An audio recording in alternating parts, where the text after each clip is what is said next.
Call the April 5th council meeting to order. There we go. Commissioner Smith, if you give us the prayer, pledge, and fact of the day, please, sir. Let's assume the attitude of prayer.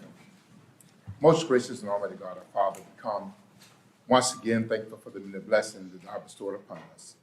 As we come at this time to take care of the business of the city of Apopka, we ask Him, the Father, you allow us to be the stewards you called us to be, that all that we shall do be pleasing and acceptable in your sight. And Heavenly Father, we pray for the two city employees and our city manager that is ill at this time. We pray, Heavenly Father, you will lay your healing hand upon them and let thy will be done. This we pray in thy Son, Jesus' name. Amen. Amen. I Pledge allegiance to the flag of the United States of America and to the republic for which it stands, one nation under God, indivisible, with liberty and justice for all. The fact of the day. On April 3rd, 1860, the first Pony Express mail, traveling by horse and rider relay teams, simultaneously left St. Joseph, Missouri, and Sacramento, California. 10 days later, on April 13th, the westbound rider and mail packet completed the approximate 1,800-mile journey and arrived in Sacramento, beating the eastbound packet's arrival in St. Joseph by 2 days and setting a new standard for speedy mail delivery. Prior to this mail was delivered by ship or by stagecoach, which could take anywhere from a month to several months.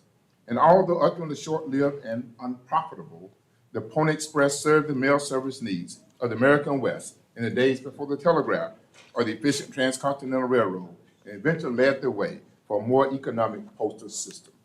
Fact of the day.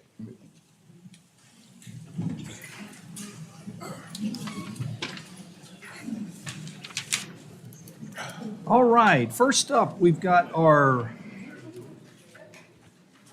service employee recognitions. Wanda and Zandra, y'all are in charge, so take it away. Yes, sir. Thank you. Thank you, Mayor, Commissioners. I appreciate you having us here today. As the mayor said, every quarter we come together to recognize employees for their outstanding service and dedication. I will call out their name and read a short bio of them, and they will proceed up here. And they will be presented by Zandra with a certificate and a pin. And they will remain around the area where Miss City Clerk Susan Bone is until I'm finished with everyone. And then we will take a picture of the group. So the first is Sean Knapp. He is in the fire department. Today he celebrates 15 years. Division Chief Knapp began his career with the city on November 13th of 2007 as a volunteer firefighter. He was hired full-time on February 28th of 2008 as a firefighter first class in suppression, and on June 3rd, 2008, he transferred to the EMS division as a paramedic. He was promoted to engineer on December 3rd of 2017 and again on November 3rd of 2019 to the rank of lieutenant.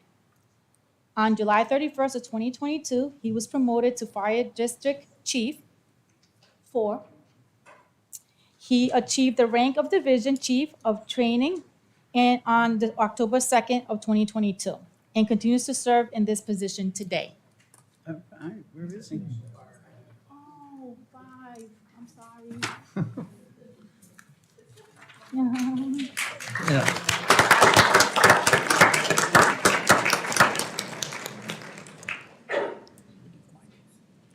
Okay. Next is Christy Funk. She's in legal services, and we have the honor to work side by each with her.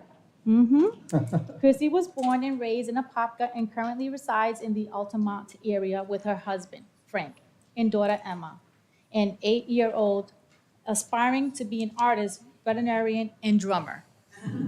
Christy's career began on Valentine's Day in 2003 as an accounting clerk with the athletics division of the recreation department under the direction of Candy McCary and management of Lorena Potter. She was transferred to the activities and civic events division and was promoted to the position of recreation specialist on February 20th of 2005. Within this position, she and Lorena worked closely to build active senior adult and youth programs while organizing the city's many exciting special events. On October 24th of 2011, she took the final assignment with the Recreation Department as an administrative assistant.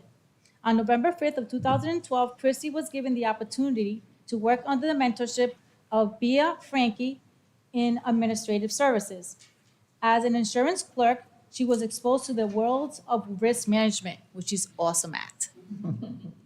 Workers' compensation, facilities maintenance, business tax receipts, omnibudsman investigation. I actually had to look that up, which is, I did a lot. And so much more. Chrissy was reclassified to risk specialist on October the 2nd of 2014. After administrative services was dissolved, Chrissy was transferred to human resources on October the 1st of 2015, which was the best decision ever made. She was trained in all areas of the department while working under the direction of Sharon Thornton until her retirement. On November 1st of 2019, Christy transferred to legal services, where she continues to learn new concepts under the leadership of City Attorney Michael Rodriguez. As you can see, she's a wealth of knowledge. When not at work, Christy enjoys theme parks, rock concerts, roller skating, working with the amazing Miss Apopka, scholarships, competition committee, and spending time with family and friends. Thank you for all that you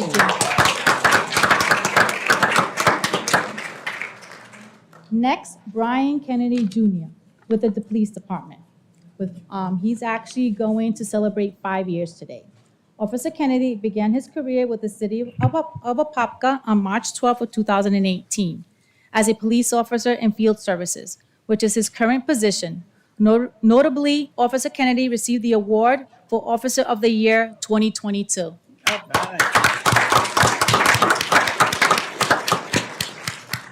Next, Jacob Miller with the police department. He's celebrating 5 years. Corporal Miller began working for the Apopka Police Department on March 12th of 2018 in field services. Joined the field training unit on March the 4th of 2021.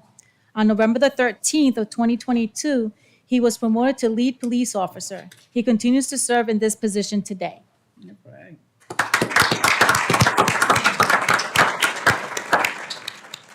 Next, Miranda Wrinkle with the police department. She's celebrating 5 years. Officer Wrinkle began her career with the city of Apopka on March 12th of 2018 as a police officer in field services. She continues to serve in this position today. Notably, she became a field training officer on February 16th of 2023.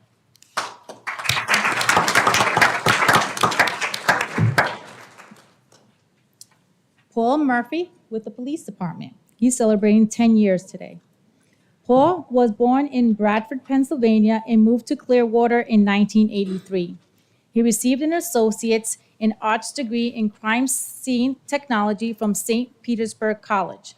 In 1998, he came to Central Florida to attend college and ultimately work. He attended the University of Central Florida, where he earned a Bachelor's of Science degree with a concentration in crime analysis and a minor in public administration, and went on to achieve his Master's of Science degree in criminal justice. In addition, he has attended various training classes within law enforcement, such as blood splatter analysis and shooting reconstructing. Sorry about that. Paul began his career with the City of Apopka Police Department on January the 2nd, 2013 as a property and evidence technician, and continues to serve in this capacity today. As a crime scene technician, he finds the camaraderie of working with patrol and detectives at a crime scene enjoyable. He states that they don't let the macabre. Oh, see, I learned 2 words today. Macabre nature of their jobs get them down. He feels he has been fortunate to work with a good crew for the past 10 years. Notably, Paul has been instrumental in updating and implementing new technology such as digital evidence storage or infrared 3D scans of crash scenes. Outside of the station, Paul has been married to his wife, Lindsay, for 10 years. They have two children, ages 3 years and 6 months, that keep him very busy. Prior to children, Paul enjoyed riding bicycles. Hope you continue to do so.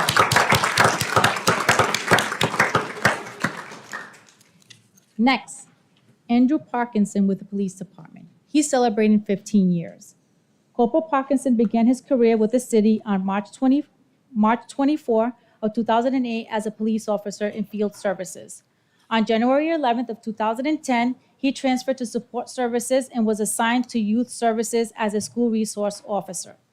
On October 29th of 2017, he was promoted to lead police officer in criminal investigations. On August 7th of 2022, Corporal Parkinson transferred back to the School Resource Officer Division and continues to serve our city in this position today.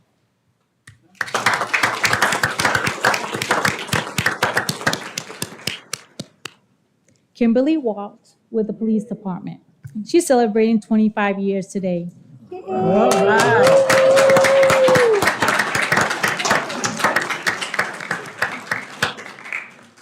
Sergeant Walsh is a lifelong resident of Apopka. She attended Apopka area schools and went on to attend Lake Vogue Tech, Lake Sumter Community College, and Seminole State College. Sergeant Walsh began working with the city on January 26 of 1998 as a police officer in field services. On October 1st of 2006, she transferred to support services where she had served as a school resource officer. On April 18th of 2011, she was promoted to the rank of sergeant in field services. On September the 11th of 2016, she was assigned to the administrative sergeant position in support services and continues to serve in this position today. Achieving 25 years of service is certainly noteworthy. When asked about her most fond memory, Sergeant Walsh reflected upon her service to community and the great people she works with every day. When not at the station, Sergeant Walsh enjoys time and family with outdoor activities. All right.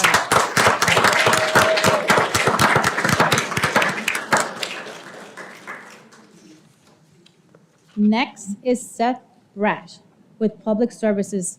He's celebrating 5 years today. Seth began his career with the city on January the 8th of 2018 as a Utility Service Worker 1 with the Water Distribution Maintenance Division. On May 13th of 2019, he was promoted to Utility Service Worker 2 and transferred to the Wastewater Maintenance Division. He continues to serve in this position today. All right.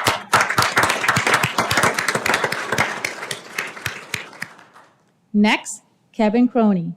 He's with the Public Services Department. He's celebrating 5 years today.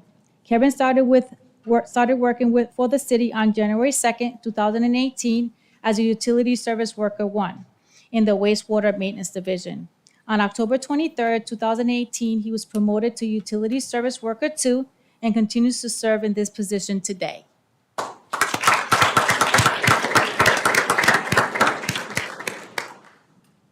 Next, Cody Ford with Public Service Department. He's celebrating 5 years today. Cody began working for the City of Apopka Solid Waste Operations Division on March 12th of 2018. As a sanitation equipment operator, he continues to serve our community in this position today.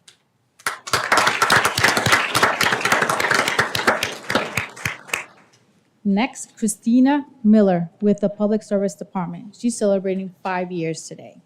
Christina began her career. Yes, Hey, yay! Christina began her career with the City of Apopka on March 26 of 2018 as a water plant operator B in the Water Treatment Plant Division. She continues to serve our city in this position today.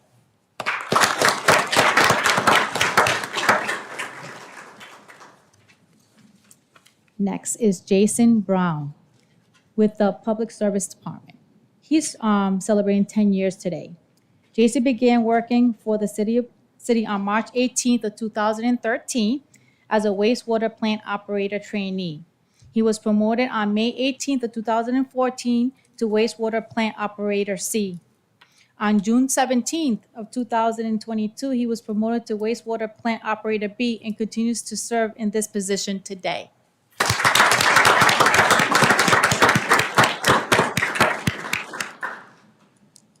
Next, Keith Tincher, Public Service Department. He's celebrating 10 years today. A lifelong Central Floridian, Keith grew up right down the road in Lockhart. He attended Evans High School through the 11th grade and earned his GED through Orange County Technical College in 2012. Keith began working for the city of Apopka on March 25th, 2013 as a cemetery specialist and continues to serve in this position today. Since working for the city, Keith has received both his ornamental spray license and turf spray license. Keith and his lovely wife, Elizabeth, are pass holders to Universal Studios Orlando and visit the parks whenever they can. Editor's note, the original uncropped photo Keith chose for this booklet co-stars one of the Universal mummy props. Oh, yay! Who knew? Ooh, mummy props, huh? When not at the parks, Keith and Elizabeth enjoy coffee dates at Starbucks and caring for their 8 cats. Additionally, Keith enjoys putting together model cars and spending time with his wife and parents. Thank you.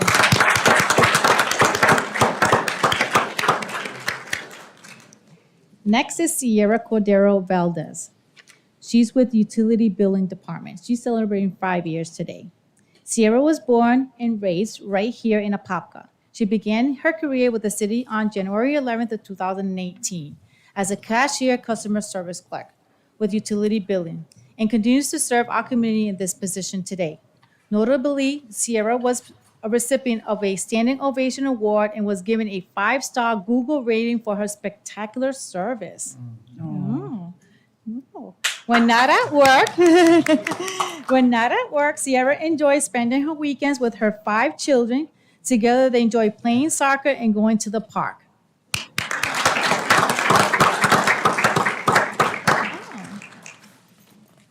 And those are our employees celebrating the years of service today. If we could have the commissioners come up front for a picture.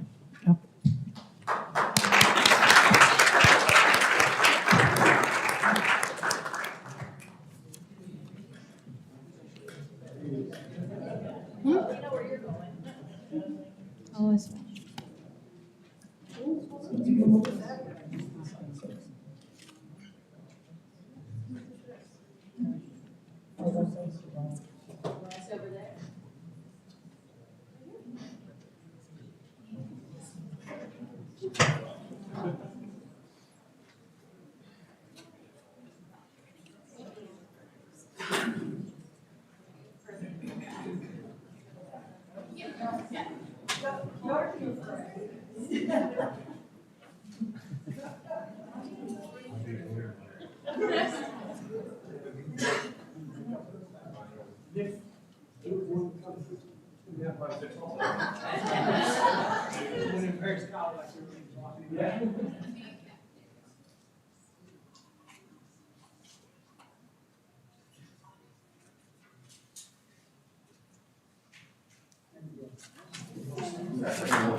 Thank you all very much.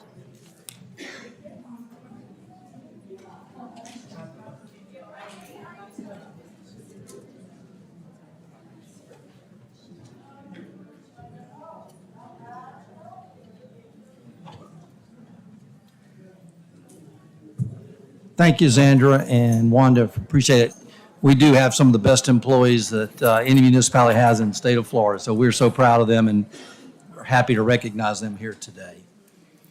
Okay, next up, we have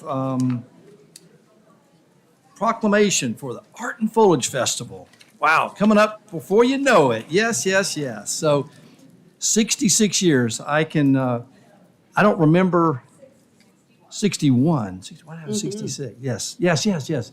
So I'll remember, you probably, Commissioner, as well, remember when it was back in the old bowling alley, which is now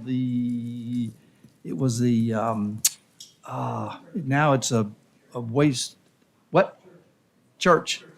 So it's boy, we really moved, now how long has it been at Kitland? 40 years? Yeah, because I remember selling miniature roses there a long, long time ago as a youngster.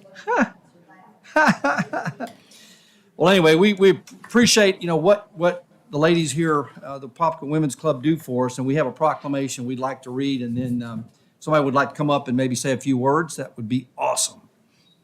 And the proclamation reads, whereas the Apopka Women's Club was organized 66 years ago and has been instrumental in sponsoring the Apopka Art and Foliage Festival for many years, it is the City of Apopka's pleasure to be a part of the 61st Apopka Art and Foliage Festival 2023.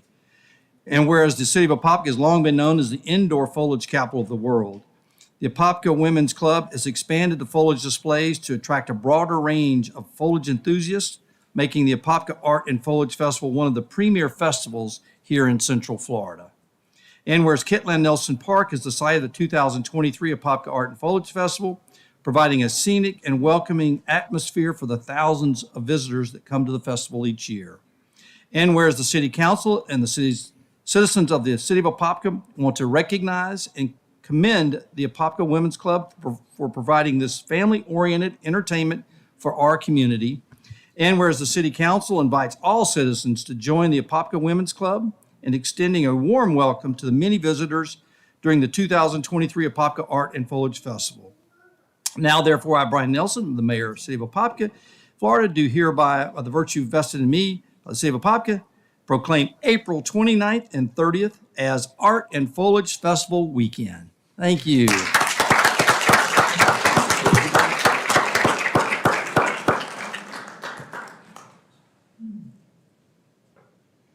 And you can lower, there should be a button, you want to, that side. Thank you, Mayor Nelson. I'd like to invite everybody to come to Kitland Park, April 29th and 30th for our 61st and very best Art and Foliage Festival ever. The ladies have worked very hard to bring this to fruition, and we expect it to be absolutely wonderful with art, foliage, food, school art, Entertainment. Yeah. Did I mention food? So we'd like everybody to come out. Be sure to find a green shirt lady and tell them thank you. Or if you've got any questions, the green shirt ladies will be happy to help you. Awesome. Thank you to the mayor, the city council for all the help that y'all are giving us. That's awesome. Thank you. You bet. Thank you. We get a picture with everybody down front? Yes.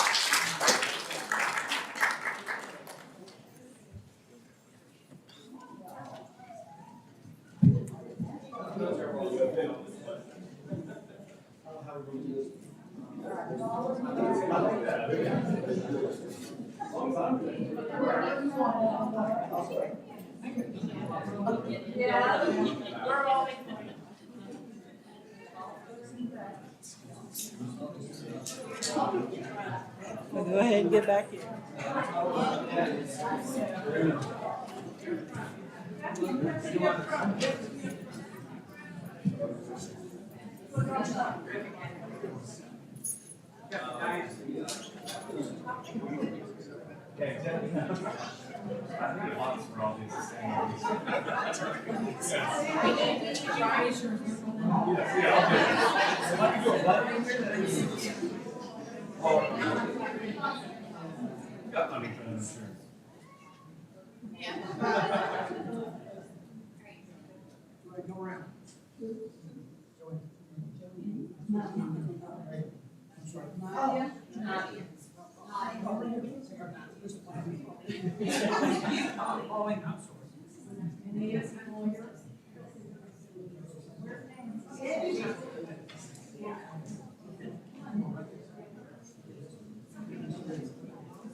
All right, next up, we've got the fire training updates.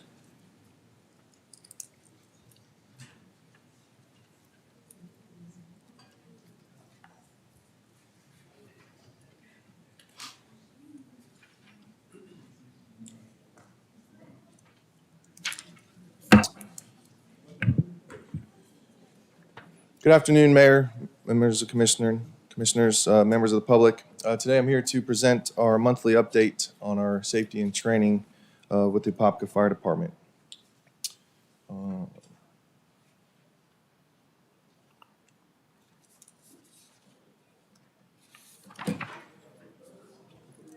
The presentation. Thank you. The first thing we want to talk about some of our NFPA standards we've been working on. The first one is 1583, which is our health and related fitness program for the fire department. Engineer Cody Bennett has completed the required training for the IAFF Wellness Ambassador in the ISSA Personal Trainer and Nutritionist courses to become our fire department's health and fitness coordinator. This is a new position for Cody and something we're very excited about.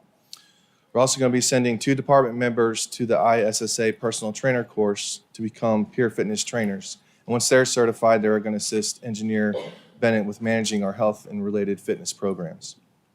Some of the components with this program include our annual fitness assessments for all members. You know, we do our yearly agility test, but this is going to make a more robust program to identify things like stretching in body mechanics and things like that. Also identifies an exercise training program that's going to be available to all members. Also education and counseling regarding health promotion for all members, something we haven't had before. And a process for collecting and maintaining health-related fitness program data, and all that's Cody's going to be charged with, so something we're excited with. Again, talking about some of our NFPA standards, this is one of the many standards we're trying to address to reach our goal of NFPA 1500. The standard on Fire Department Occupational Safety and Health and Wellness Program is 1500. And it's actually broken down into 14 chapters that cover essential elements of essential and comprehensive safety and health plans. The standard is based on a 5-year revision cycle, as are most NFPA standards. And this standard in particular incorporates 75 other documents, 56 which are other NFPA standards. These reference documents or portions of those are considered part of the NFPA standard. So kind of show that in a picture, this standard, again, incorporates lots of other things that we're trying to accomplish.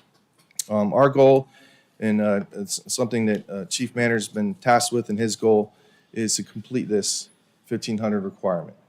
It's something that we believe is going to take at least a 3-year period to accomplish. It's something we're going to work hard at. Part of this plan also, once we do get 1,500 implemented, is to rotate between the NFPA standard, which is the national standard, and the state standard, which is 69A, and rotate those back and forth each year once we accomplish this goal.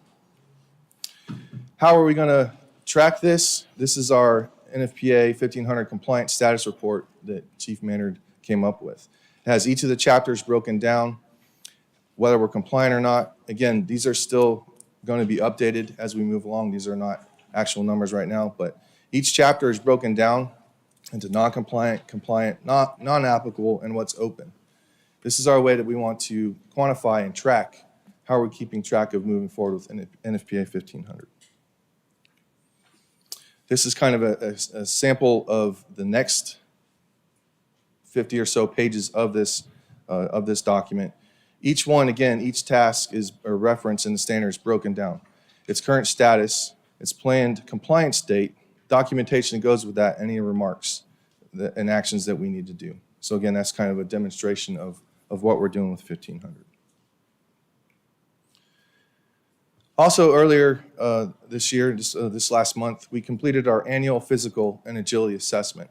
All of our department members have completed their annual physical with our My Health on-site clinic across the street. And we did complete them on the 20th, 21st, and 22nd, but we do have a few makeups with PTOs and things like, people being off and things like that. So to date, we're moving forward with that. Some of our recent training-related courses. Sean, Chief Knapp has taken the bull by the horns with this, and we recently offered on the 27th through 31st an aerial operations class. 24 firefighters from the city of Apopka and Winter Garden participated in this 40-hour hands-on training. This program is designed to really get firefighters comfortable with using an aerial apparatus in all types of different scenarios. And again, it gives them that confidence with this type of vehicle. This was taught all hands-on. It actually worked well because we were able to use a lot of our buildings within the city. We went out and reached out to our fire inspector, Jeremy Holderfield, who provided some buildings that we were actually able to throw a truck up on. Nice thing is this was completed by a FDIC instructor. Fire Department Instructor Conference is world-renowned. It's something that takes place on a national level each year, and we were able to bring that instructor here through Veterinary Search Company and provide that training here for our firefighters in Winter Garden as well. Another training program that took place March 27th through 29th was our pediatric trauma training and air care training that all happened simultaneously. The pediatric trauma training was brought in by our EMS division and taught by the head doctors and trauma surgeons from Arnold Palmer Hospital and members of their training staff. And during this, department members were instructed on responses, in particular to pediatric trauma-related calls. Air care also came in the past few days. I got lots of calls of why helicopters are flying low over our training center and things like this. But this class was taught by the flight medics and nursing staff from Air Care, a helicopter team, and went over landing zone operations to their efforts to different types of services they can provide. So something was very well received. Facilities update. We have lots of different things going on for our facilities, but the big thing we got accomplished this past month, we did mold and air quality testing for stations 1, 2, 3, and 4. We're still waiting results, and we're going to review those to see if there's any remediation or anything that needs to be accomplished within those stations. Another thing we mentioned last meeting, but I wanted to give a better explanation, was the Gannon recommendation breakdown. Similar to the 1,500 spreadsheet we just went over, one thing we established as a staff was to break down all 300 and some odd key findings from the Gannon report. We broke out the descriptions, we broke out goals, the status of where we're at with those goals, any initiatives that we're going to create because of those.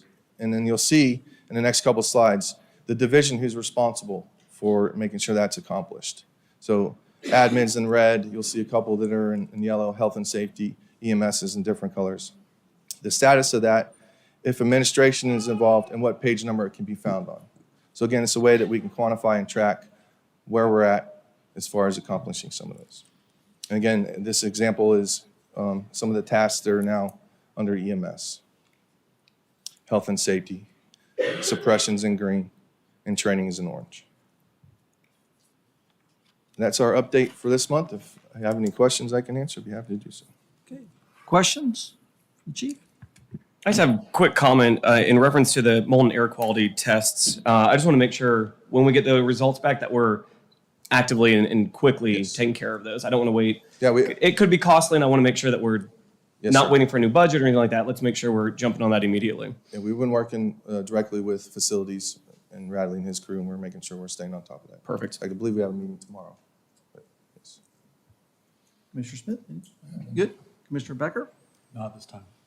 Commissioner Uh, Velasquez? Yes. First, I just want to say thank you because I had an agenda review and you actually brought the whole book out and spent, you and Lieutenant Maynard spent over 2.5 hours with me, and I appreciate that. I appreciate all the work and certainly, and that, that kind of educating me what everything was. So I appreciate that. Thank you. Absolutely. Thank you, Chief. you. Appreciate it. Okay, next up, Christy, you want to come up and introduce? Yes, you got it.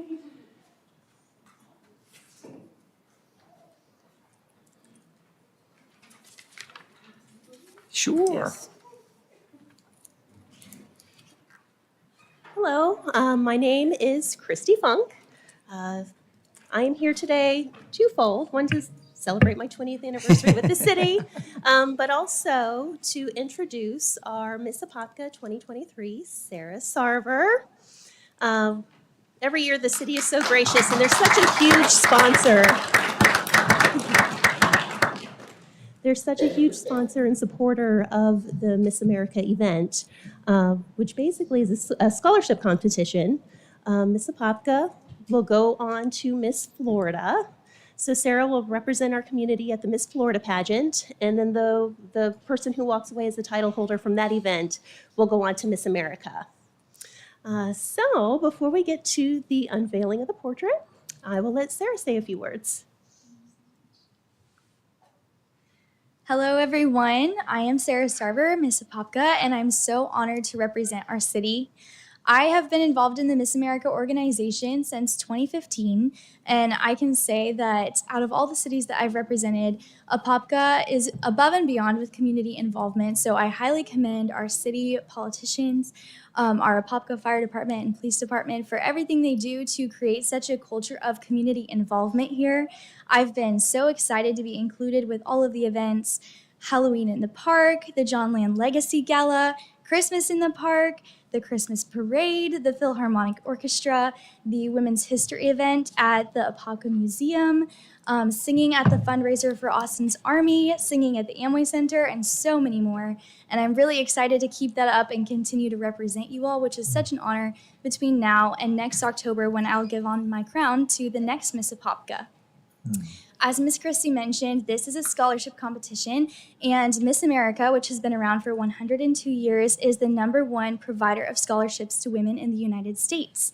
But another thing that a lot of people don't know is that every single young woman who is a title holder in this organization has an initiative of social impact that they have to present to the judges in order to be selected and lay out what type of effect they would like to have in their communities that they want to represent. So if you think about the thousands of women that compete every year, that's a lot of community service. And I'd like to take this opportunity to briefly tell you about my social impact initiative, how I've been working on it in Apopka, and how I got the idea to get it started. So we heard from our Apopka Fire Department, and my dad is actually a firefighter. He has been a firefighter at the Orlando Airport for 20 years. And I got the idea for my social impact initiative very young from asking him about the favorite part of his job when I was only 8 years old. So I asked him, Dad, what's your favorite part of being a firefighter at the airport? And he said that he is really touched by helping the young children on the Make-A-Wish dream flights come on and off of the airplanes to Disneyland. So I don't know if everyone's familiar with the Make-A-Wish organization, But the dream flights are one of the most prominent dreams that they provide to terminally ill children who get to request one last wish before they pass. And the Make-A-Wish organization, they accept donations to fund these final wishes. So at 8 years old, I was really impacted by the idea of a final wish. I had gone to Disney, but I was in a much better situation than all of these young children. And I wanted to raise money for them, but I didn't know how. I was very, very shy as a young girl. And I had recently borrowed the American Girl's Guide to Entrepreneurship from my local library. And that book said that if you were going to raise money or you were going to start a new business, to do something you were good at. And what I was good at is singing and playing the piano, but I didn't let anyone hear it because, as I said, I was very shy. So that Christmas, I went to my local Publix. I had a bucket and I had a sign that said Make-A-Wish Foundation, and I started singing Christmas carols very quietly down to myself like this. And I was so fortunate because of the cause and because of the opportunity. Within the first hour of singing, I raised $1,100 for the Make-A-Wish Foundation. And that has become my favorite Christmas tradition, and every year I continue to do it. Now, I am a classically trained opera singer, a classically trained concert pianist. I attended my undergraduate degree at one of the top 4 opera programs in the country on a full ride. I've been auditioned to Italy to sing internationally at many different opera programs, and I've just had amazing opportunities because of the arts, which I never would have gotten into without trying to find a way to give back to my community. Without doing that, I wouldn't have known that I could make someone else's dream come true through these dream flights. So my social impact initiative is called Dreams Come True Through You. And what I do is teach other young artists that by honing what they're best at, honing their artistic talent, they can make other people's dreams come true. So my program is now active in more than 80 public schools in Florida. I work with more than 150 public arts educators, and our whole goal is to get every young artist to find something that they're passionate about and use their skills to give back to their communities. So far as Miss Apopka, I've worked with the Apopka High School, middle school, and elementary school to see how I can support the needs that they have. We've fundraised art lessons for outstanding young artists. We've collected art materials. We've put together shows, and much more is on the way. So I'm very grateful for the opportunity to share all of this with you, to share my passion, to work with the amazing and talented young youth and future of tomorrow that you guys have here in this amazing city. And thank you so much for letting me share my heart with you today. All right. Awesome. But before we get the picture, I know Commissioner Velasquez was on the pageant board, so if you want to maybe share a few words, I know you've spent some time with Sarah, so thought you might want to. Well, thank you. Thank you for that opportunity. I'm still on the board. I have had such a pleasure over, I think, an 8-9 year period of just working with so many different of the candidates who run for Miss Apopka. It has been such a pleasure working with you. And I just, for me, the fact that we in Apopka, and I keep saying that to people, it's not just a pageant. It is a person that actually, a young lady that is representing our community. And there's not that many cities that get to be on the stage for Miss Florida and then go on to Miss America. So for me, it's an honor to work. We're a very small committee, and we do so much, and it just is a pleasure to, from start to beginning until we crown our Miss Apopka. And it's been such a pleasure working with you, Sarah, and you have done so much, and I appreciate it. And thank you for representing us with so much class and beauty and what you do for the community. So thank you very much. Thank you for everything you do, and to the entire board. Thank you for your support. Thank you. Well, come on down. We'll unveil the portrait.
Thank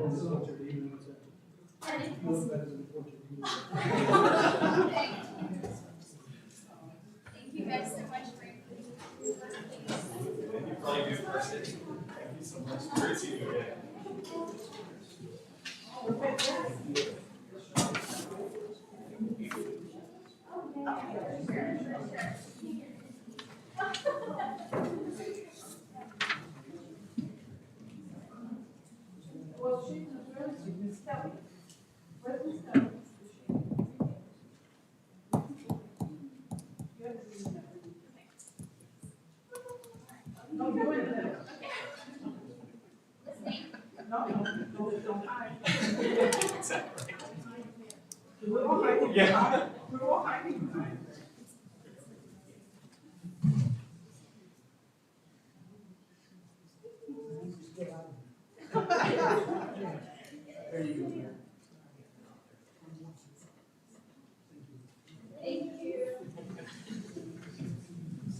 Good luck, Sarah.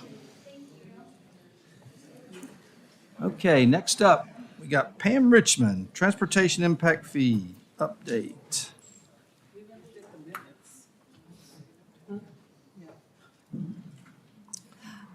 Good afternoon. We are updating our transportation impact fees. But because the law changed a couple years ago, we have to do first a demonstrated needs assessment, have a couple public workshops, and then update our ordinance. And with me today is Mike Woodward. He is one of our consultants from Kimley Horn. They are very well versed in impact fees, pretty much anything related to transportation and planning. So we have engaged them to help us through the process. Mike is going to talk about what we're doing, the schedule, and I guess the hoops we have to jump through. So Mike? Mike?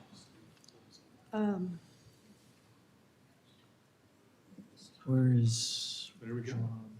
Okay, and so this one There we go. does, if you want to point at something on the screen, you just do that, and then. There we go. I got you too far. Okay, there you go. All right, so hi, my name's Mike Woodward. I'm a transportation engineer. I'm going to start out with the overall outline. A lot of summaries today. Intention is to be brief. There are opportunities to go into detail separate from this, so I'll just kind of give you an overview. First, I'll talk about what impact fees are. Then we'll talk about the process, both the steps and the specific schedule that the city has. There's something called a demonstrated needs study that I'll talk about. And then finally, we'll give you just a little bit of information on how some of these changes are going to look. So what are impact fees? They're collected from new development. It's a one-time fee. It's not used to correct deficiencies, and it's only used for capital costs, so not operations and maintenance. Now, I'll stop there and just say what this is not, okay? This is not your solution to everything related to congestion. This is only to address the impacts of new development. So it can't be to fix whatever's already here, the congestion that we're already experiencing, and that's based on rules that are in Florida statutes, right? So we'll go back to this Florida statute, which outlines a lot of the specific processes and the rules governing impact fees. All right, now these get assessed to each development based on the number of units or the square footage. And it doesn't matter where it would be within the city, doesn't matter if it's next to a busy road or next to a road that has plenty of spare capacity, the fee is going to be based on the number of units, right? The size of the development. And it'll change depending on what type of development it is. Now, the city can provide credits if a developer builds a new road. In matter of fact, it is required to based on that statute. Now, impact fees are a necessary funding source if you want to have roadway capacity. If you care about congestion, then this is one of the funding sources that's going to be necessary. Not the only one, again, but certainly one. It can be used on a variety of different types of projects, but only when the goal is to increase capacity. And again, it can't be used for repaving because that's just a routine maintenance cost. Now, your current rates are from data that were taken in 2005, kind of a long time ago. And the new rates have already been calculated, not by me, but I can talk about them. They were done by others, but I'm familiar with that methodology in case questions come up. A lot of these rates, because we were using old information, the rates are higher than they used to be, sometimes high, more than 50% higher. And because of that, the city has to follow this statutory process. That's what I hinted at with a demonstrated need. So what we'll do is, first of all, there's a notice of the ordinance that's already occurred. And then there are 2 workshops that are dedicated solely to that demonstrated need study. Then there's 2 readings of the impact fee ordinance that could occur just at your regular council meetings. And then it would be effective the soonest it could be effective is July 1. All those things are just, again, outlined in Florida Statute 163, 31801. Oh, no, and this didn't format right. When I did it, that was one line in the red. I'm sorry, everybody. But the blue circles are for those workshops, all right? One next Monday and then one on the 12th. The red circles are your typical city council meetings where those ordinances will be read. So this demonstrated need study, that's necessary in the state of Florida if you're going to increase your impact fees by more than 50%. And the study has to justify the need for the increase. There has to be 2 publicly noticed workshops dedicated to the extraordinary circumstances necessitating the need. And then the ordinance, the impact fee ordinance itself, needs to be approved by a 2/3 vote or more. So what is the justification? Like, why is this needed? Well, for one, development is occurring. It's happening. There are the interchange that came in a while back. That's going to continue to drive development. We're on the outer area of the Orlando urban region, and that's going to continue to be a high growth area for 50 years into the future. It's not going to necessarily end, but we know it's going to go at least that long. If you look around the country, this is one of the higher growth areas. So what we can do is think about what we can do about that. We're not going to stop it, but how can we plan for it? How can we try to manage all that growth that will come here? But again, that's just to say that it's going to be necessary to have all that new development contribute to your roadway network. And again, with those current rates being from 2005, for anyone who has not been paying attention to construction costs, they have gone up substantially. And if we're using 2005 rates, you're not going to have enough money for roadway improvements that are going to be necessary. Just to demonstrated need study, again, that term is from statute, is very similar to what Orange County went through last year. Orange County went through this process. They did it right as the legislation changed, and their main point was Orange County is growing faster than the overall state, and construction costs are outpacing the revenues for improvements. Because of that, there's a need to have more capacity. That's pretty much it. And for Apopka, we're taking the position, like the logic here is, okay, Apopka's in Orange County is growing faster than the state. Apopka is growing faster than Orange County, and the city's data are even older than the county data. So the county went through a process. We can pretty much say, yeah, we're in the county, everything applies, but we need it even more. And so we've already gone through that study. And again, I'll give you a couple examples of some of the data that were used by Orange County. There's just 2 of them here, but if you go back to 2011, you can see that the number of roads that are over capacity, so you could say these are the number or percentage of congested roads, has gone up substantially even since 2011. Go farther back in time and farther forward in time, it's even worse. So again, this is the justification that Orange County had. Our point is we have even more of a need. So as there's more roads that are congested, the cost per lane mile is also increasing. And this graph ended at 2020. Since that time, construction costs have also gone up even more substantially than anything we've seen kind of in the years prior. So specifics, all right? What do those rates look like right now? We kind of pulled a few samples of some of the development types that are more common and gave you the current and proposed rates. Now, sometimes there's ranges because the old rates and the new rates don't always exactly line up. So, for example, with single family, there used to be one rate at approximately $3,000 per unit, whereas under the proposed rate, A smaller home would be around 8,000, whereas a larger home is around 10,000. There's three categories under the proposed rates. So you can see that's more than 50%, thereby necessitating the demonstrated need study. Multifamily, similarly, that would be going up quite a bit. A couple of them that were actually going down is within the industrial park.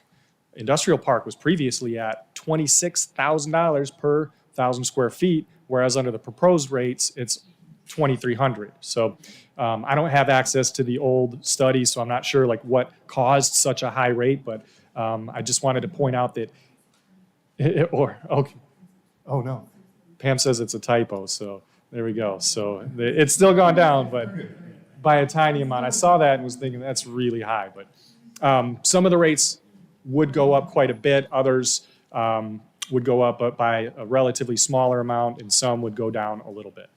But again, this is just a snapshot of a few. Well, so Pam, what should it have been, 2,600? Okay, so not substantial, yeah. That was like a question I like starred and flagged, like Yeah. what went on here? It's like, how are you having any industrial development exactly. in the city? How is this been? Like this has to be an outlier. It was, yeah. Sorry for not catching that. My apologies. But that's all I have for today. And again, more information with more details will be provided in those public workshops, and then you'll have a chance to have the reading of the ordinance in future meetings as well. Any questions for Michael or Pam? I've got Those a are the dates again? Yeah, that's Yep. what I need, the dates. Thank you. So again, blue is the demonstrated need workshop, and red is the ordinance reading. So that would. What be time and where are Monday. those? Here? What time? The workshops are from 3:30 to 5:30. I mean, and then the ordinance readings are with city council on those days. Gotcha. And those have been publicly noticed already. Okay. Are those on our calendar? No, but I'm happy to put those on your calendar. Yeah, Please. would you, thank you. And where? I'm sorry, we're going to have the meetings here in chambers because we have the equipment. And in addition to noticing on our website and in the paper, I've also put together a list of developers, attorneys, and so forth, anybody that might be interested. I have no idea if people are going to come and make comment about our impact fees. I know that other jurisdictions have had developers come and oppose the increase. We can't continue the way we are with the impact fees the same way they are now. It's just a function of cost. So, Are we able to get a copy of this presentation too? if you'd like it, I'll send it to you. Please, today. it'll just help us to reference those a little bit better. And then what's the recommendation for, because in the presentation, last time we assessed our needs effectively was 2005. What is the recommendation ongoing moving forward so we're not in the same position?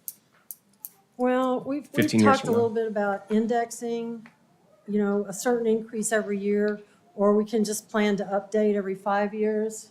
5 years is pretty typical, at least to look at them. You don't necessarily need to, but you could make it a point to check every 5 years and see, should we go through this process? Okay. Yeah, because we're definitely not keeping up with the times. I mean, Orange County, I think they're something like 3 times higher than ours. Is that an accurate, somewhere in that range? Yeah, so. And your proposed rates would be very similar for many of the land uses as what's in Orange County.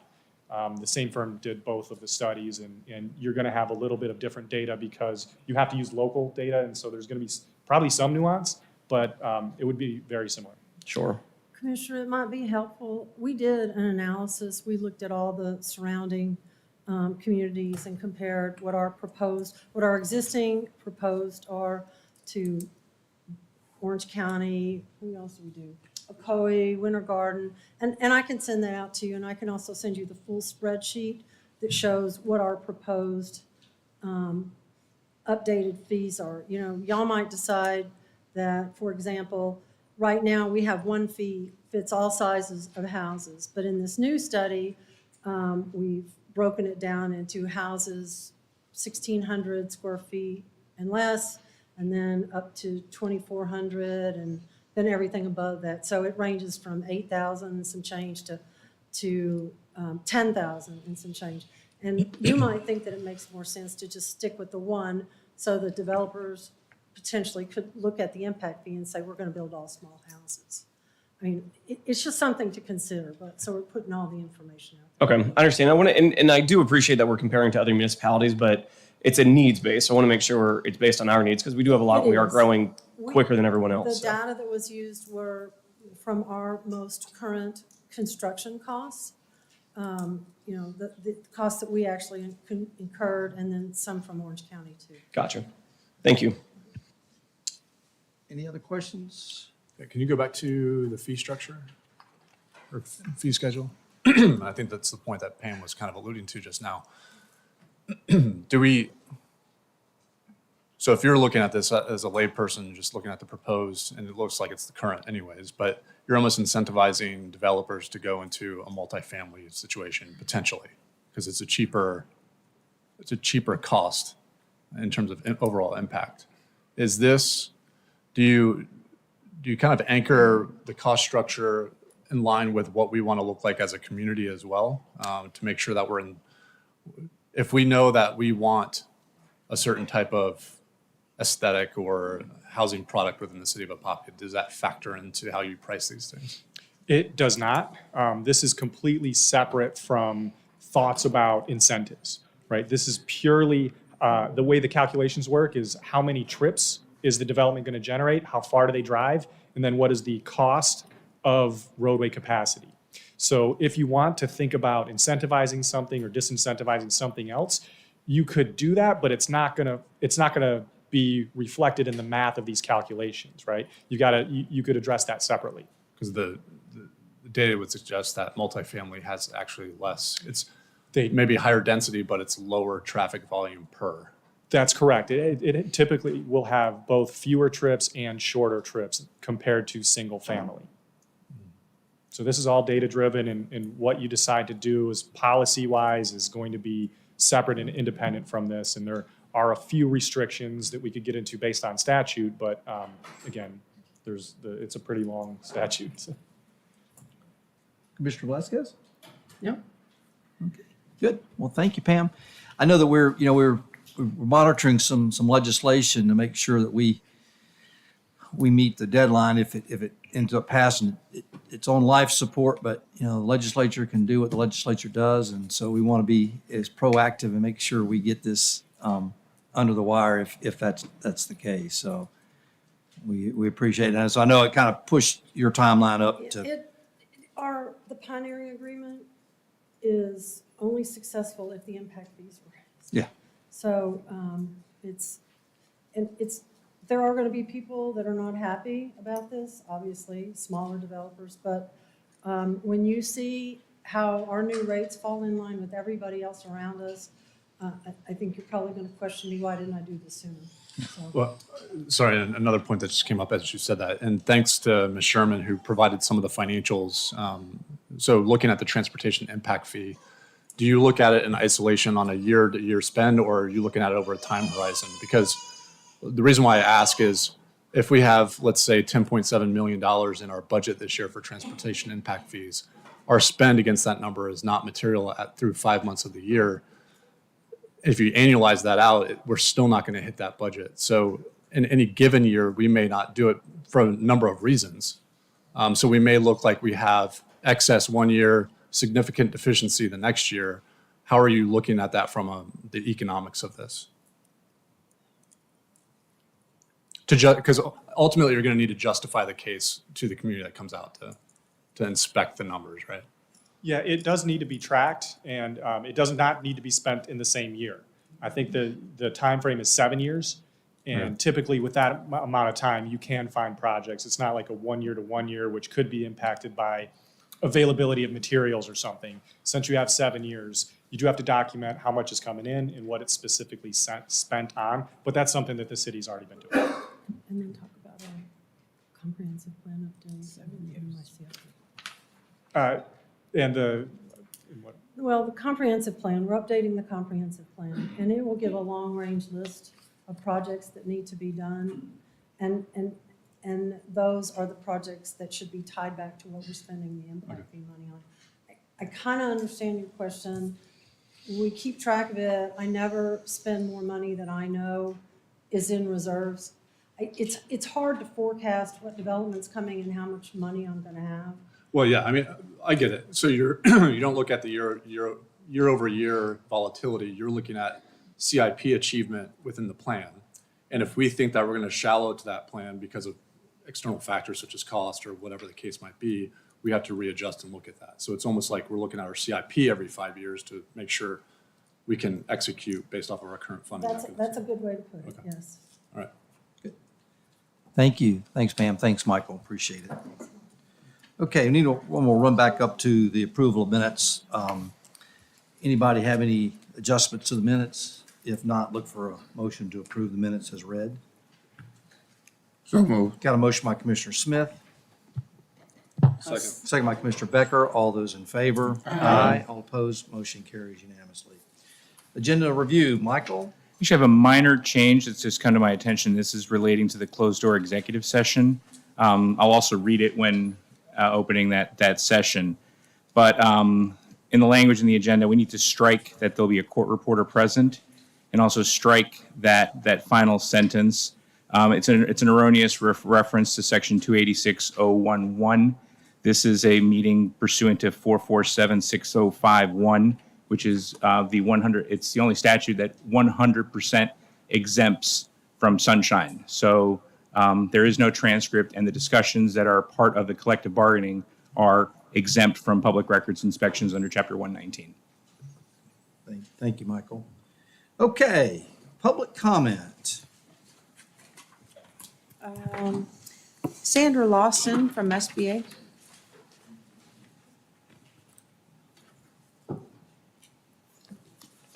Good afternoon. I'm Sandra Lawson with the Small Business Administration's Office of Disaster Recovery and Resiliency. We got a new name recently. We are here in Florida working Hurricanes Ian and Nicole. It's been 6 months since Hurricane Ian. And the Disaster Recovery Unit of the Small Business Administration is a federal partner with FEMA. FEMA makes grants to help individuals recover, and it also has public assistance available as well. And the application period for that pretty much is over with for the physical damages, but the Small Business Administration is still a federal partner, and we have some applications that still remain open. The physical damage applications where people could apply for loan assistance to rebuild their homes or their businesses, recover their personal property, those have expired. However, we still have the open application available for those small businesses and private nonprofits who may have incurred damages due to either Hurricanes Ian or Nicole, where they lost business as a direct result of the storm. So those applications are still available for those small businesses and private nonprofits through June 29th for Hurricane Ian and through September 13th for Hurricane Nicole. So the other thing that's important is that while those application periods are still open, we encourage people to apply.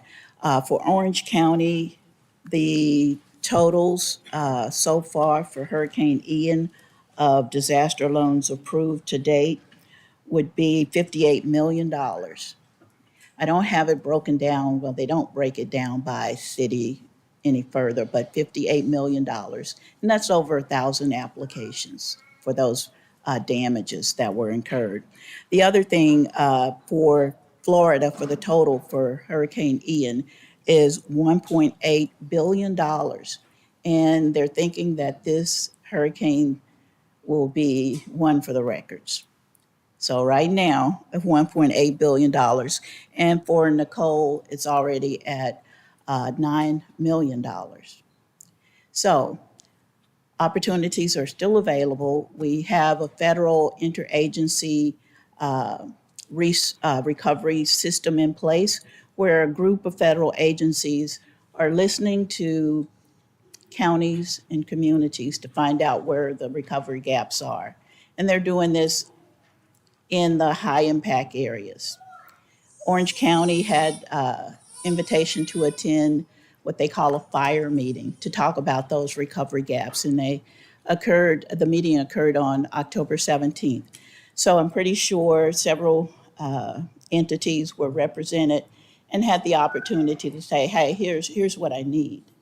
And that's still where we are. The interagency recovery group will be around for quite a while trying to help fill those gaps.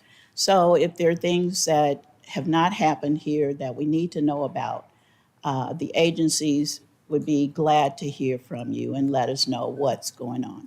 Great. Thank you. Thanks for coming. Appreciate you coming out. You're very welcome.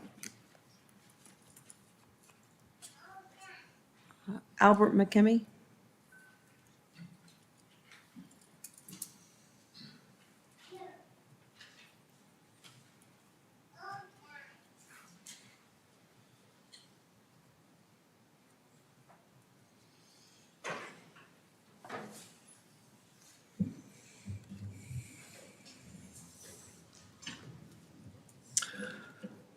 Albert McKimmey, 3603 Golden Gem Road.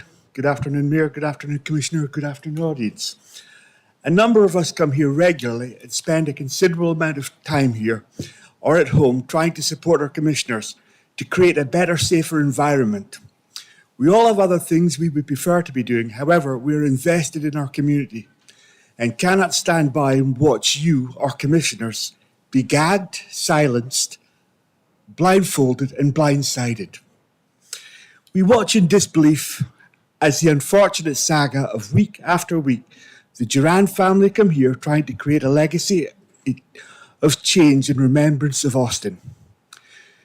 We watch in disbelief as week after week the city attorney interferes or obstructs in the process. We watch in disbelief at how the city attorney referred to Chris Gannon and attempted to lobby against a man he deemed as a lobbyist. We watch in disbelief at Sean Wylam's continuing denial of the fact that he needs help of the Gannon Emergency Services.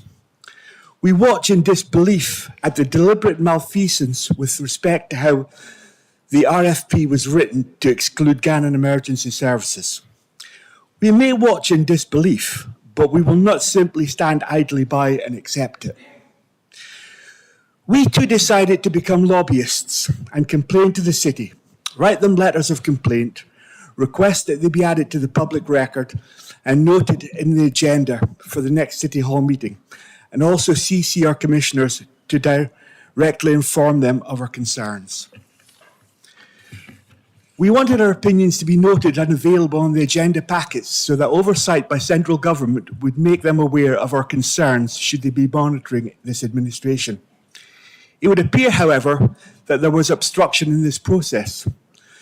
So now, not only has the city attorney engaged in slanderous remarks against Chris Gannon, the city has compounded that bias by failing to provide our comments on the agenda notices. In essence, what's happened now is that the bias showed against Gannon Emergency Services could end up in legal dispute and cost the city far more than the $150,000 his services might have cost. The city attorney should no longer be part of a procurement discussion because of his bias. His opinion that he cannot be fired does not mean he cannot be suspended or pending an investigation or his replacement. This administration continues to be blindsided. Our commissioners, how many times have you heard firstly of news from social media? How many times have you had lack of information on your packets? How many times has this administration and its attorney misrepresented facts to the residents and the commission? With due respect, commissioners, this needs to be ended today.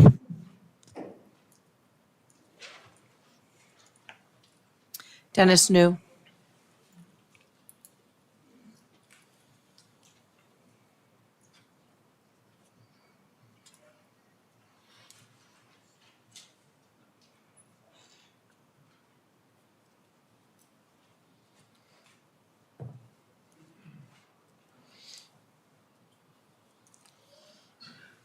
Dennis New, 105 West Magnolia Street. Good afternoon. I wanted to come here today and talk about something, but the subject's been changed. I want to start by questioning why in all the years of city council meetings have we now begun to have closed-door executive sessions? Taxpayers, citizens, people come here to be involved in these meetings, not to have created delays to try and get the public to leave so they won't be here for the important issues like the current RFP. This city and its fire department, its lack of proper training, safety, and transparency caused the death of a young man. The state fire marshal investigated it. NIOSH is still formulating their file report. The mayor, along with Mr. Wylam, chose and hired at great expense to the city a company called the Gannon Group to look into conditions at the fire department. Their report was damning. The report was honest, transparent, and concise. Now it seems the mayor does not like the results, so the city attorney, Mr. Wylam, and the mayor created the RFP. I'd like to know who created the RFP because much of it is plagiarized from a group called J Angle Group, right off of their webpage. So that should automatically disallow them to bid on it since we copied it from their webpage. Yes, the fire department needs a chief. Why don't we stop throwing money at consultants and hire a chief? Again, it'll cost the city. Why don't we hire a chief that'll fix the problems? No, we continue to promote from within, promoting the established culture. That's the fire department's words. The taxpayers are tired of footing the bill to train and equip in the department because of the ineptness of the mayor, the person the mayor put in charge. Today, he talked about NFPA 1500. This is 2023. NFPA 1500 was first published in 1987. Why now do we suddenly want to pay attention to it? Does the mayor and the attorney think RFP stands for Rescue for Prosecution? Criminal neglect is a serious crime. This city wastes enough money on the so-called legal department that has to continually hire outside legal counsel to represent the city. The subsidized apartments, which the mayor's staff agreed to, is an example. The discrimination lawsuit filed by an HR employee is another example. Today is a perfect example. You're going to go into a special meeting, it has a special counsel.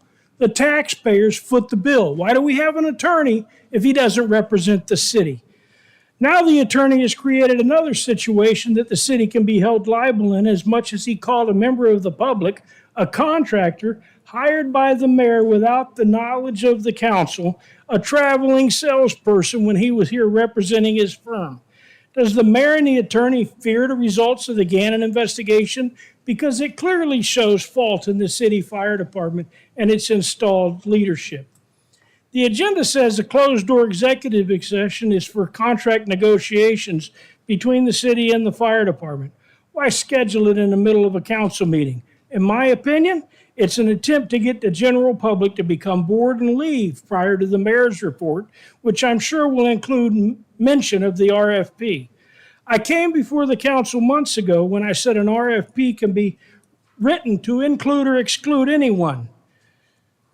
There's a state statute, 287, that governs it. Why does this administration want to cover the truth? They formed the RFP for the mayor's campaign donator, Mr. Benj, to fit the need for him on this Haitian Street bid. The mayor's attempt to change the density on some property down by a park.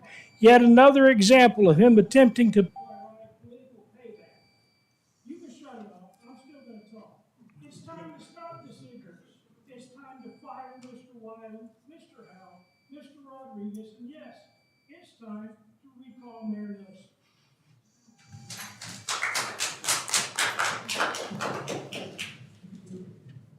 Michael Dre.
Mike Duran, Claremont.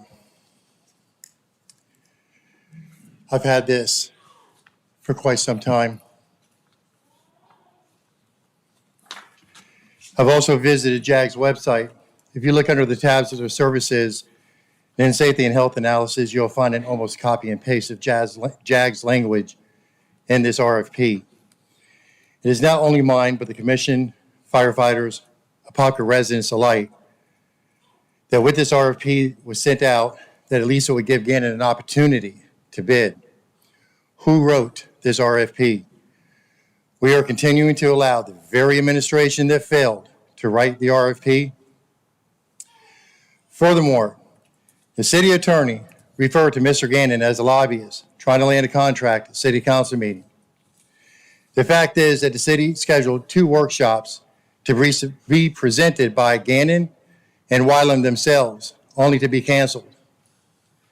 When I read the agenda for last city council meeting, I learned that Wylam was to present his opinion on a Gannon review. I found it odd that Gannon was not invited to that. I took it upon myself to invite Mr. Gannon to that meeting. He agreed to show up and not speak unless called upon.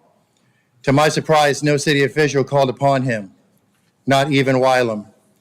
So I felt it important for him to speak up. In the last city council meeting, the city attorney demands respect for himself. I would ask the city attorney to respect the public comment speakers and for him to conduct himself accordingly. Does the city attorney get paid to offer his own personal opinion? Do we solicit it? Calling Mr. Gannon a lobbyist under my invitation. Or do we pay Mr. Rodriguez just for his legal advice? The RFP is written in such a way that the city seems to be interfering, tampering, and stacking the deck. Is this a joke? Is this a game? This is a matter of life and death due to the foundational and culture issues within his department, which none of that is being addressed in this RFP, absolutely led up to my son, Austin Duran's death. Our chief still lacks vision, lacks leadership, lacks confidence of 85% of his members. Our firefighters are still being bullied by John Howe when he's instructing his engines to drive to Station 1 to inspect them, to find items that need to be corrected and addressed, and told by John Howe, and I quote, "You wanted your Gannon report, you got it." This is the same type of bullying that Wylam says is serious. However, he is still unable to see it and fix it. Firefighters are being moved from one station to another after years of being at a fire station via email. No reason as to why, just simply you're to report to Station X and so on. Our mayor made a statement last week with our newly hired firefighters that we now have a mentorship. Sadly, he failed to mention Austin's name and him being the reason of why we even have one now. He congratulated our 14 firefighters, and sadly, he failed to mention that they are here because of my son, Austin. Does the mayor even know who the mentor is for each firefighter? No, you don't. Neither do they. Another program that isn't fully working. When is enough enough? When do we hold this current administration accountable? When do we all know what needs to be done? Why are we sitting on our hands and not tearing this field leadership apart so that we can rebuild, reform, and improve the city's fire services? Do we need to wait for more proof of another line of duty death? Is one not enough? Wylam is not interested in saving lives. He is interested in saving his pension. The current management structure is untenable. Our fire chief has ignored 3-member surveys, requires communication coaching, and received an 85% no confidence from his own staff. He needs to be replaced. Instead of artificially propping him up to make it to retirement line, a fair and equitable severance package should be agreed upon that recognizes his service. The relationship between Division Chief John Howe and the majority of the staff has become toxic and compounded an already unhealthy workplace culture. He needs to be replaced. A trusted, respected, and capable fire chief should be hired. A change manager should occupy the vacant deputy chief's position to support them, take responsibility for key recommendations until such time a permanent deputy is appointed. Attitudes and personal agendas of so few should not be allowed to suppress the will of so many. The city of Apopka deserves a stable and content fire department, respectfully managed by civic and service leaders who put their welfare of their staff before their own self-preservation.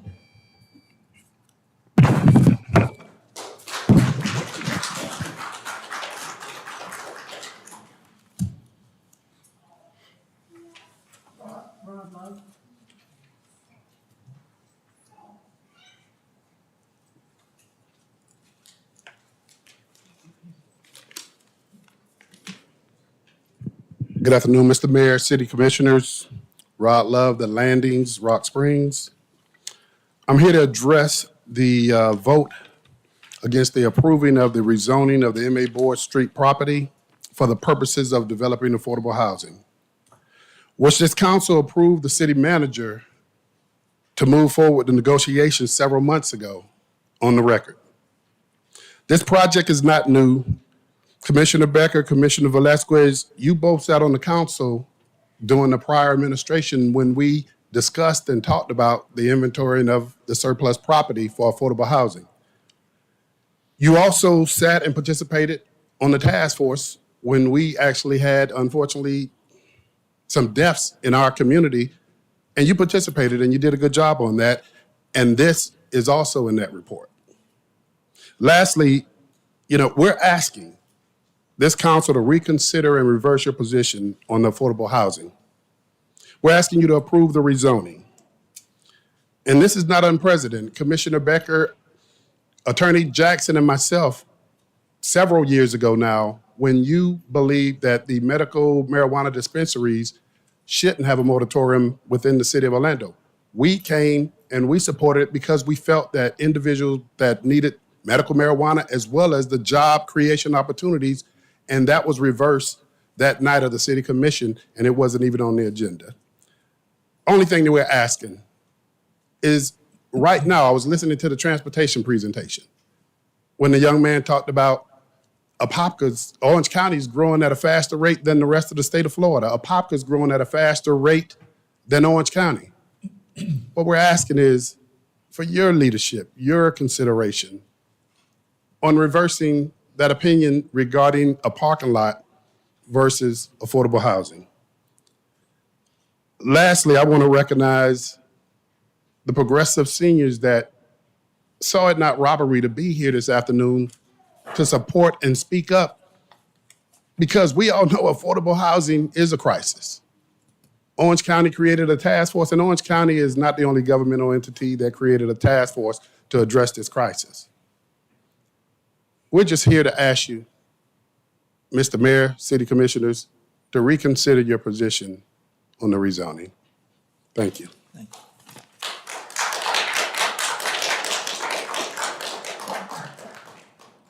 Leroy Bell.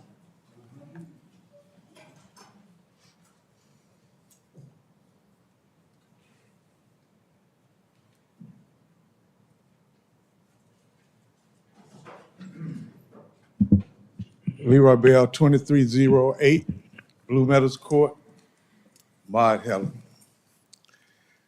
Well, here we go again. Help me understand the reason of affordable housing. Let's look at the Billy Dean Center that you guys, I thought, was robbery, that you put this man's name on a building that should have been Lorenzo Williams in the first place. Number two, if we're talking about affordable houses, where was all this talk about we need affordable houses when they had apartments going into the town centers?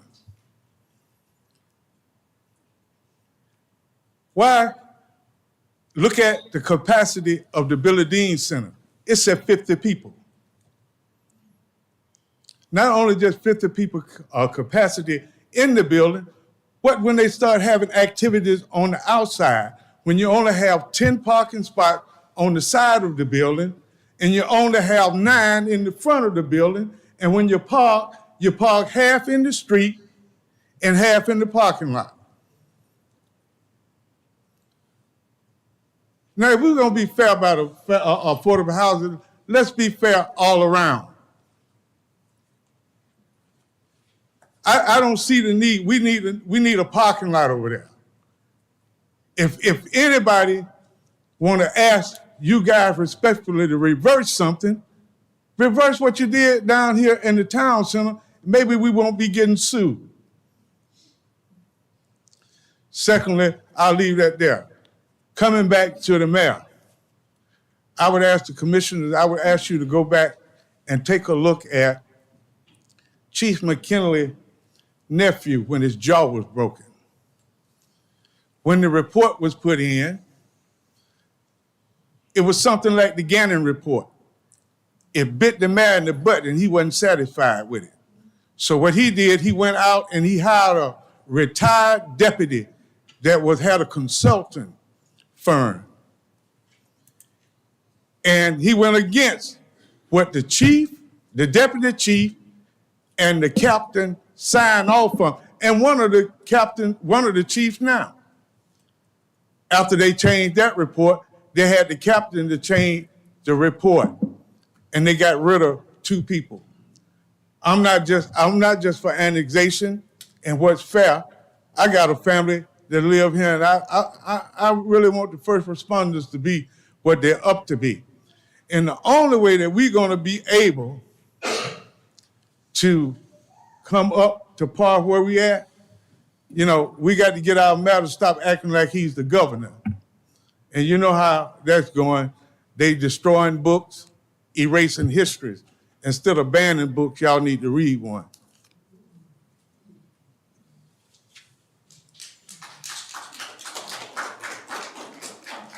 Pastor Richard King.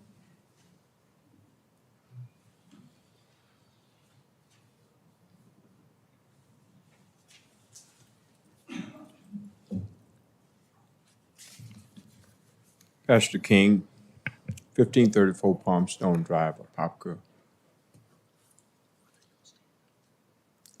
I sat in a meeting last month and you voted affirmative for the property on South Hawthorne and MA Board to be used for affordable housing. I left here on a high. And then I heard that you refused to rezone the property for affordable housing.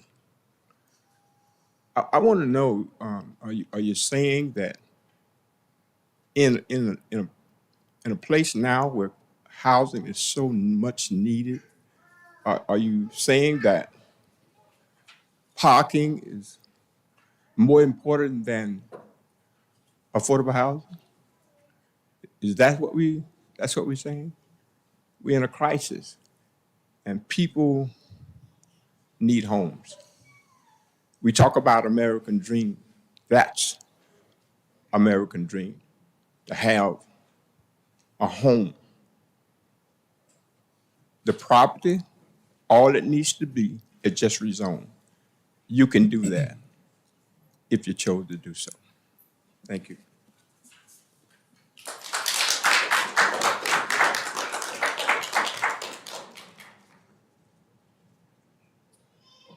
Dia? Dia? No. Dia? Okay, talking asking about the millage rate? Where's, oh, Dr. O. Oh, Dr. O, I'm sorry.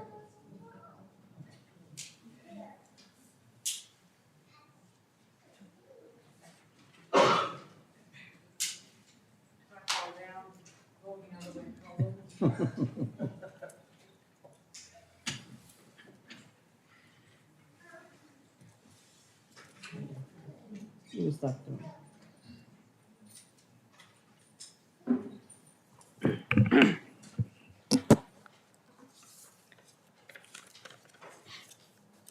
I brought with me my. Dr. O, with the mask, it's hard to hear you. Well, this is awful tight in here. Okay. Thank you. Thank you, I appreciate it. It's over my dead body, I guess.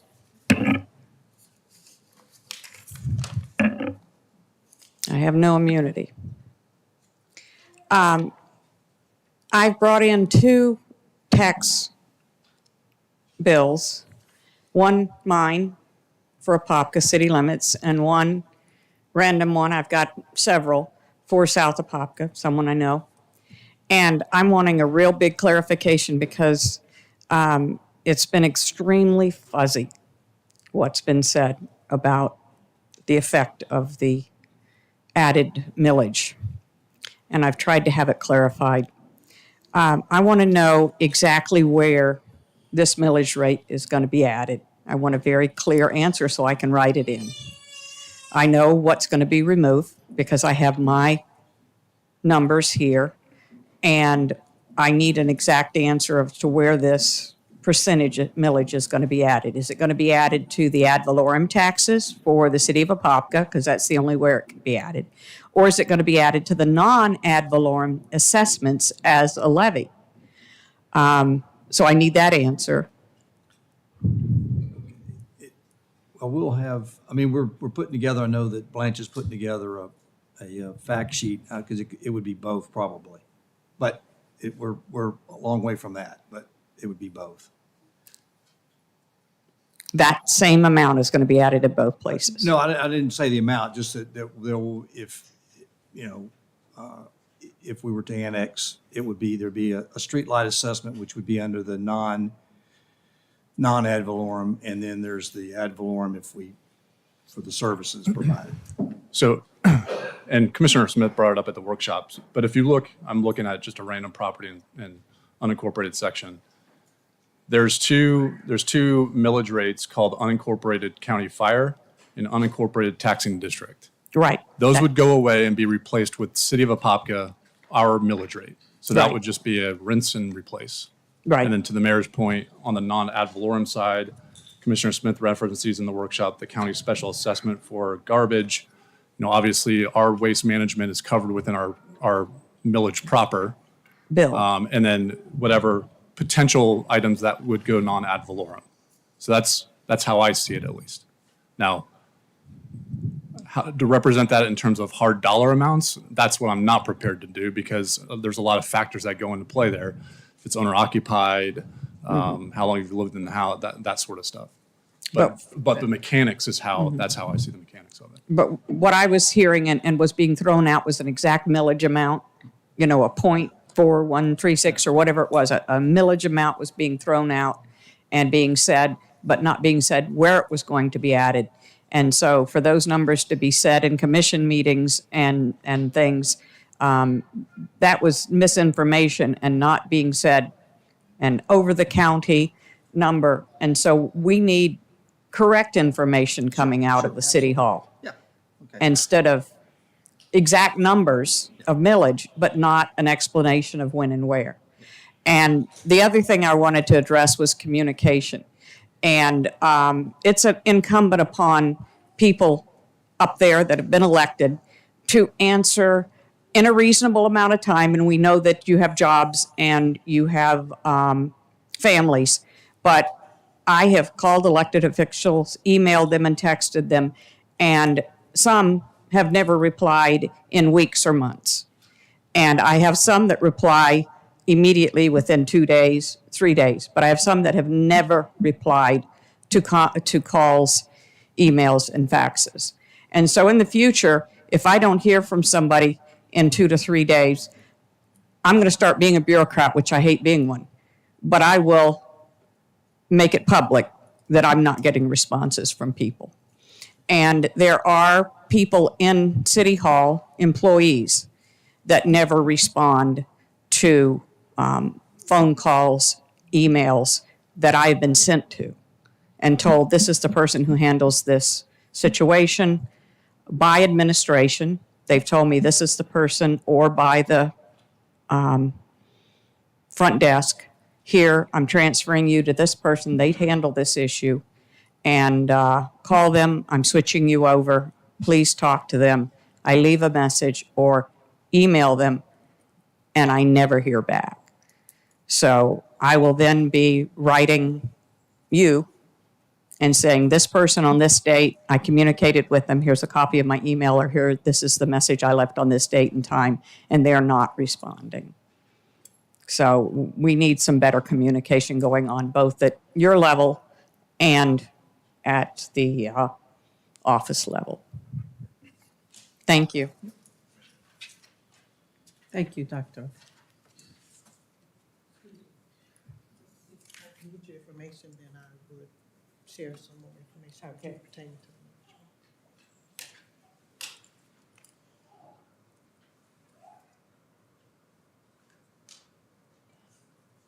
Thank you. Thank you. Next up. Okay, Marilyn Barnes.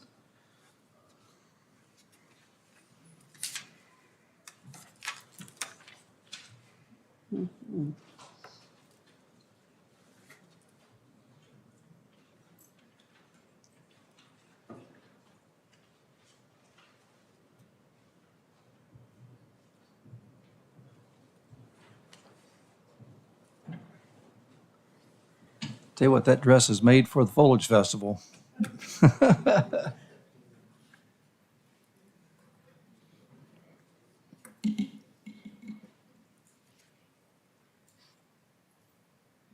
Good afternoon. Can you hear me okay? To the Honorable Mayor Nelson, the commissioners, and to the audience.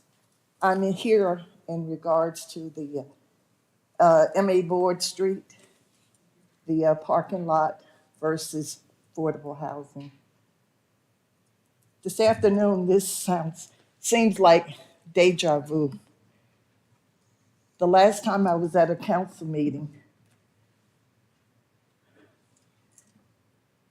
Billy Dean was in the first seat.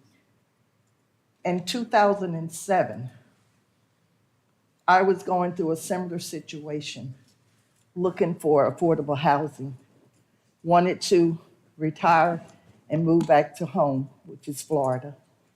And I'm going to use the words of Mayor Nelson. Home is where I live. Home is my place. And I felt the same way about my land. Have to excuse me, I lost one of my handles on my glasses. Just hear me out, guys. I won't take too much of your time. How much land will be used per land to develop a parking lot versus affordable housing? And I just wanted to give you the example I fought for and I fought with some 15 years ago. The average home, with or without a garage, land use is only 7,000 square feet. And I'm going to give you one more example. I won't be before you long. Hawthorne Village at the time when I was fighting for my parents' land was sold. And now it's owned by and developed with X amount of new homes. It's over there in my area, which was sold and bought by the Habitat for Greater Orlando and Osceola County, Inc. This subdivision now is known as New Horizon. We are losing our land. We're losing our forests. And the reason why I said we're losing our forests, we're just taking down the trees, and I think it's a land fight going on now. We're putting up houses that are not affordable, first of all, and the construction is gone rapid in this area. Okay? Now, I just want to close by saying to you guys, let's not waive affordable housing, okay, over a parking lot. I just don't think we're dealing with that type of people here.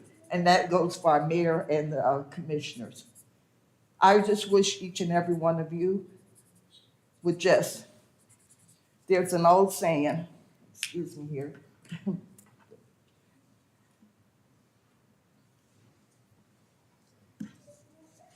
We're losing our forests to construct the new homes, which is most, let our conscience be our guide, and I'm quite sure you're familiar with that saying and expression.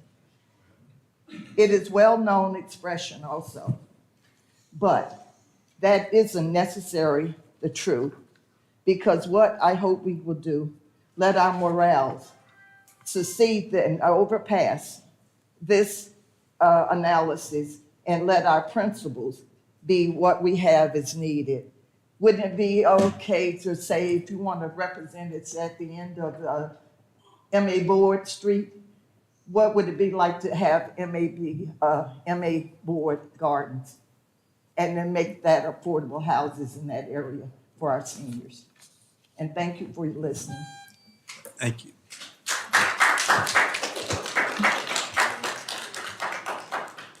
Pastor Bradford.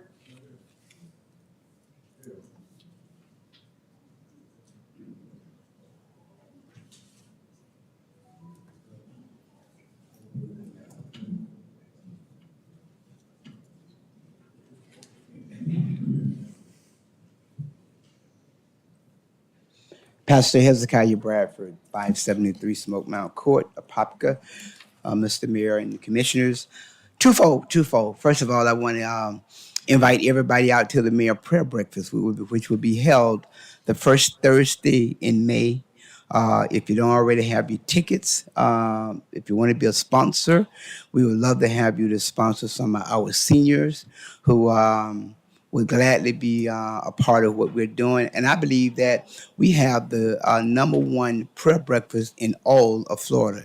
And so we want you to come out. If you don't have your tickets, you can always go online to Apopka Christian Ministry Alliance online and get your tickets. Mr. Mayor and all of you that are here, years ago, prior to the mayor becoming the mayor, we had conversation with the former mayor pertaining to the land that we have been talking about tonight on M.A. Board Street. I had a conversation with, at that time, Jim Hitt and also with the city manager. And we talked about a parking lot. The parking lot that we talked about was actually on the north side of the basketball court and the community center that is there now, and not the south side.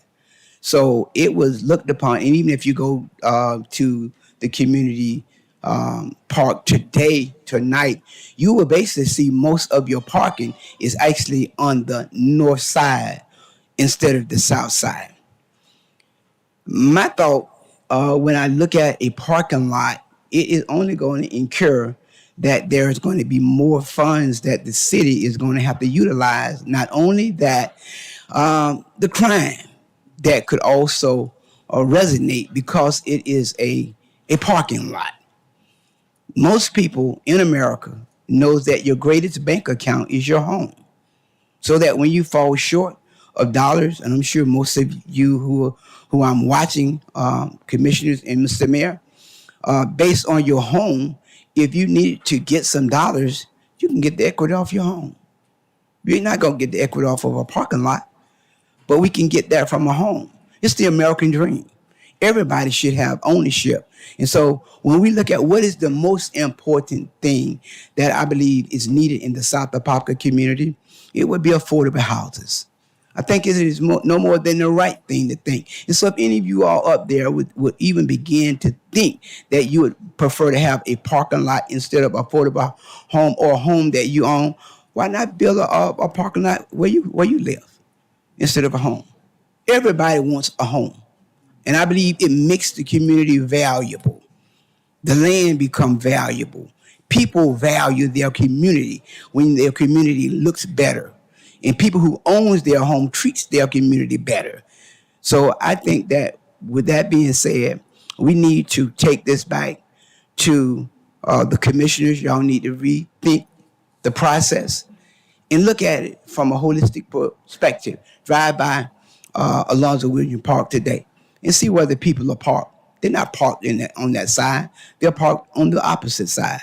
So we would love to see that as a place for affordable houses. Thank you for your time. Thank you.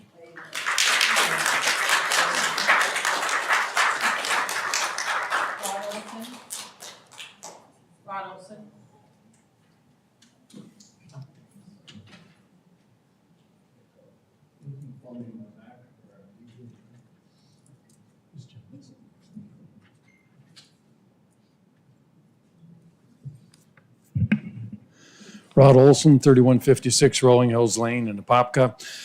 Mayor and commissioners, I want to thank you for what you do for the city, your time and efforts. I have several items to talk about today. The Gannon report and consulting. We chose Gannon because they're among not only the top in the country, but internationally rated consultant. As committed as our current staff are, clearly the report identifies we need outside help. Bringing in another consultant will cost us more time, effort, and cost. And most importantly, it will delay the immediate needs for the safety and well-being of our firefighters and ultimately the citizens of Apopka. Related to that, if you've been paying attention to the media lately, they talk about the highest rate of suicide is among first responders. I recommended to you last September after I had the opportunity to attend Travis Howell's training on PTSD. He's a former Marine, former firefighter, and former policeman. I recommended and I urge you to consider again, in the first year of employment, all first responders should go through his training and probably be renewed every 2 to 3 years after that. Shifting to the Northwest Recreational Complex. The poor field conditions, we need immediate action. I know that Radley and his crew are working at it. We must immediately develop the property to the west of pads 9 through 12, west of the football stadium. And we must ensure that our Apopka-based organizations have priority. This past 2 weekends, 10 home games for the Apopka Soccer Club were played in Umatilla. That's 5,200 miles, 132 families, 40 miles round trip to go to another location. And to have members and teammates and parents and me go to my granddaughter's soccer match, ride by the Northwest Recreational Complex. Are the fields used? No, they're not being used. And this is where the city should immediately, Radley and his crew should immediately notify the Apopka Soccer Organization the fields are available, and or if they decided, because whoever canceled decided to let's rest the fields this weekend, would have been good information for the organization to know and for the parents to know. It's got to improve. Not to mention the fact that because of the extra distance, they had trouble finding officials. A U16, U18 game had one official. That's not right. Anyone knows anything about soccer, that's not appropriate. Finally, development. If you always do what you always done, you always get what you always got. The buck stops and starts with you. OCPS is only once in 18 years denied any new development because as long as they can put a trailer on the property, they'll say yes. Our city planning department, our city planning commission, and you follow the charter because it says if A box is checked, B box is checked, you check off and you move on and you approve. I asked you 3 questions over a month ago. You should be able to answer these questions with any new development. How will this development benefit the citizens of Apopka? How will this benefit the children of Apopka? And probably most importantly, do we have the infrastructure, the roads, the staffing, and the tools to get it done? And we continue to reprove, and I don't think you can answer that question. I certainly can't. You have the power to pause development. Other communities have done it. You have the time that we can get our legs underneath this, make sure that any new development's going to be incorporated well within our community that respect not only our current residents, but the new people moving in. by doing the same thing over and over again and expecting a different outcome is defined as insanity. Failing to act is acting to fail. We must change what we're doing. Thank you.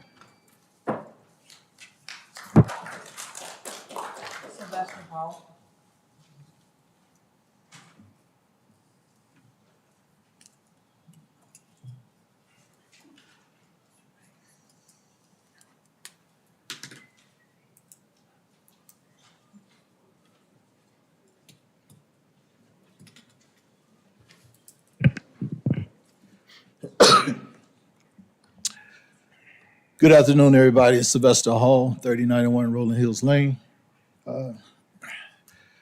I've been to just about every one of these city council meetings for the last year and a half. And every time my wife and I sit down and watch the meeting, she asks me, says, baby, why you seem like you're so angry, you're so mad? Because, that's how you come across, angry and mad. I said, baby, in my Navy days, I sold the Navy. I went to sales schools, some of the best sales schools to learn how to sell. I said, you know what? But I am angry. And I am mad because of what's going on in our city, what's going on in our state, and what's going on in our country. Too many good people are standing by and watching bad things happen and not doing anything about it. Too many good people are seeing bullies, corruption, and everything going on, and they too afraid to stand up and say anything about it. So I told my wife I will work on it. So today I'm working on it. And I look around and I look at everybody in the room. Some is more attentive, depending on what is being talked about. Some could care less because it's not their concern, it's not their situation. And so I say, who speak for the people? The people are the one who pay their tax dollars. We should have a lobby for us. We should have the best quality of living of life. That's what we pay our money for. That's what we pay our taxes for. And so when you look at everything that's going on with the fire department, this administration, and it seems like the commissioners are helpless. And like I say, I laid my life on the line for 21 years in the United States Navy. I have a low tolerance for BS. That's why I get angry at what I see taking place here. The mayor single-handedly run this city. If you guys can't see it, go and watch all the tapes. Like was stated before, the commissioners get what he wants them to know. They are limited in their actions to stop him from doing certain things. Today in our society, in our world, we need strong leadership. And we need strong leadership that's standing up for the people. Now I want to say two things real quick. South of Apopka. If you go back and look at the tapes, I said I want to bring love and prosperity to every poverty-stricken community in our country, starting with South of Apopka. Well, when you look at the parking lot, and I was here during that meeting, it's not about affordable houses. There's plenty of land in South of Apopka to build affordable houses. What makes this one piece of land so detrimental, so paramount to affordable housing? And when you guys sat down at the table some years ago, the Billy Dean Center wasn't even there. So it's now there. And so I went to an event not too long ago, and I see my elderly walk into the parking lot. Now I think, where would they go and park if that parking lot wasn't there? Where would they go? And so it's not about affordable housing. Now on that one piece of land, and I challenged Commissioner Smith, I said, you're gonna build what, seven single family homes. So you create more poverty. And now when the family get there, you don't have nowhere to park. If the Billy Dean Center have an event, they're looking for parking, and it's just chaos. Now, if I go over to the north side, over in Rock Springs Ridge area, before that even came to that area would have been already designated as a parking lot. Period. But that's what we get for us. We get secondhand treatment, we get secondhand planning, and it keeps South Apopka in a poverty-stricken community over and over because the people are misled. So I say to the ministerial alliance, if you really want to build affordable housing, go take a look inside Apopka. There's a lot of land to build affordable housing for our students. And let's do that. And I want them to be quality of home. Not one bathroom. You got 3 bedrooms with 1 bathroom. That's slave mentality. Give them 3 bedrooms, give them 2 bathrooms, give them a double garage. Give them a house that you want to live in. And I guarantee you, everyone up here, if I say, would you want to raise your kid in South Apopka? And you're a leader of the community, if your answer is no, you need to do something about it. Thank you.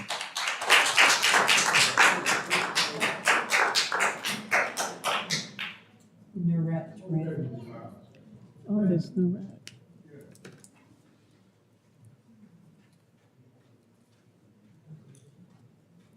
No rat.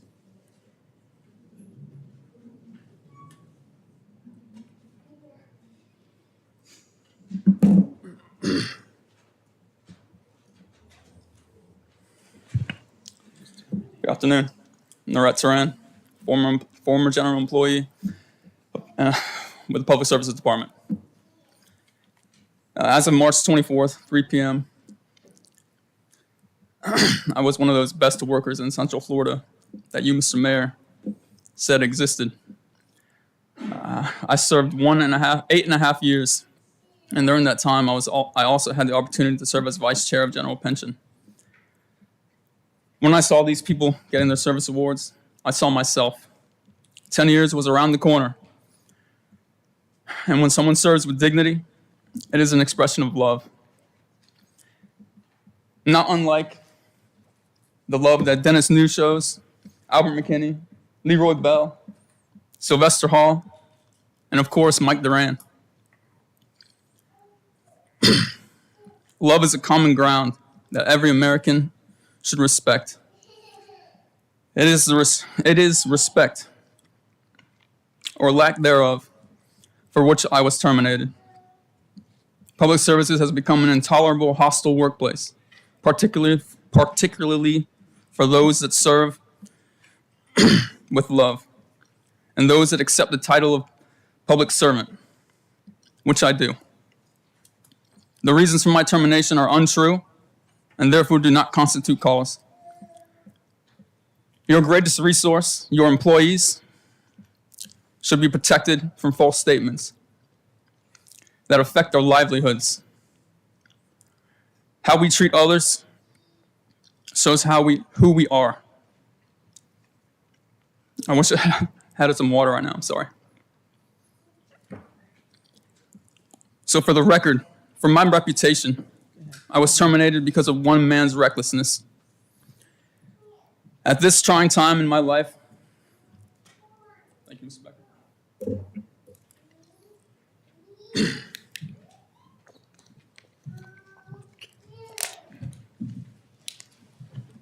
At this trying time in my life, at the cusp of 40 years old, I take great solace in the fact that my supervisor vociferously objected to my termination. And I believe he is now at risk, great risk, because of this act of courage.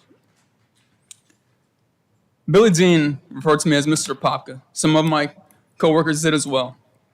And I gotta say, if I had to say someone was Mr. Apopka, it's my supervisor.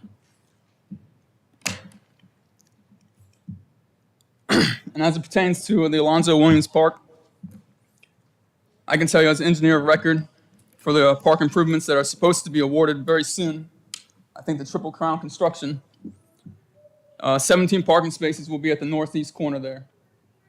I don't have any data to say how much parking should have been considered for the Billy Dean Center, which was done by a consultant, but space is limited. So I think some creativity, even with that additional property that everyone's referring to, and even other areas of South Apopka, which I believe there's a large piece on Cleveland that we were taking a look at, but I don't know where that stands. Thank you for your time.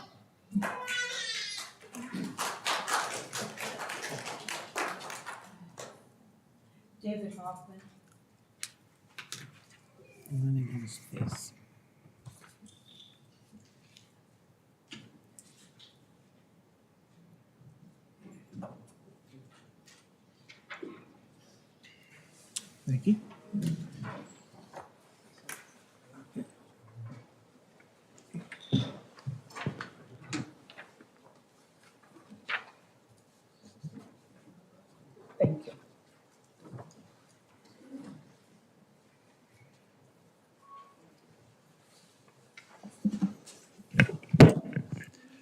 Good afternoon.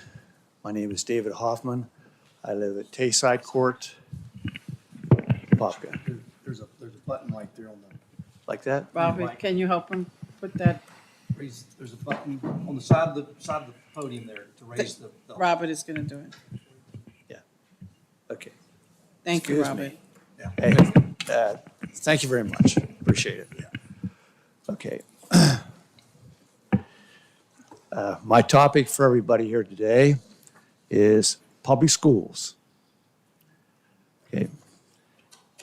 Public schools in America, historically and currently, have been the superstructure and foundation of America's rise as the most powerful, most prosperous, most advanced, most promising democracy in the world. By 1860, every state admitted to the Union had in place universal public education, nothing short of a miracle. This driving engine of enlightenment, foundational to progress in all facets of improvement, most critically self-improvement, has led to astonishing advancement in every field of endeavor, most notably the sciences, medicine, the arts, and refinements in self-governance. All these endeavors in educational advancement for all of our people, except blacks, of course, culminated in the American century, the 20th century. In Florida specifically, but across broad swaths of America, public schools and universities are under vicious attack. Here in Florida, the governor and his extremist foot soldiers in the legislature are targeting public schools as bastions of wokeness, along with their teachers. Governor DeSantis is right.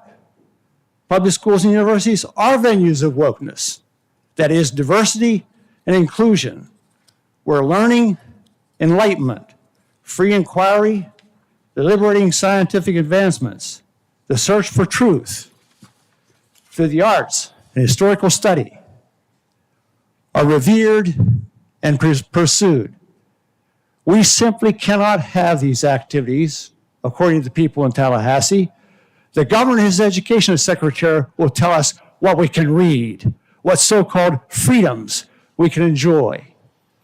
Oasis of freedom indeed, but only by the standards of Big Brother.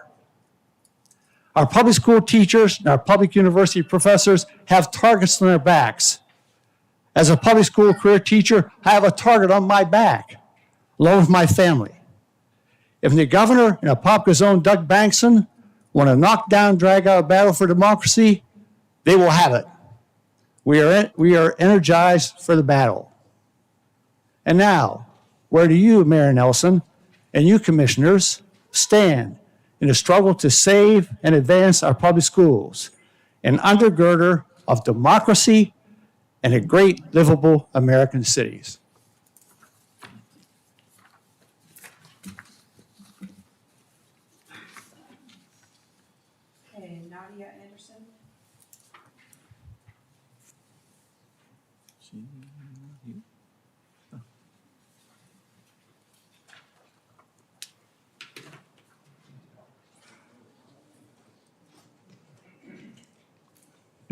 Good afternoon. Drop it down, sir. Oh, that's better. So, Nadia Anderson, 34 South Park Avenue, Apopka, Florida. So I am here on behalf of every firefighter, every law enforcement officer, every teacher, every educator, every business owner, every senior citizen that have came into my office that are in need of affordable housing, workforce housing. I stand before you as an expert.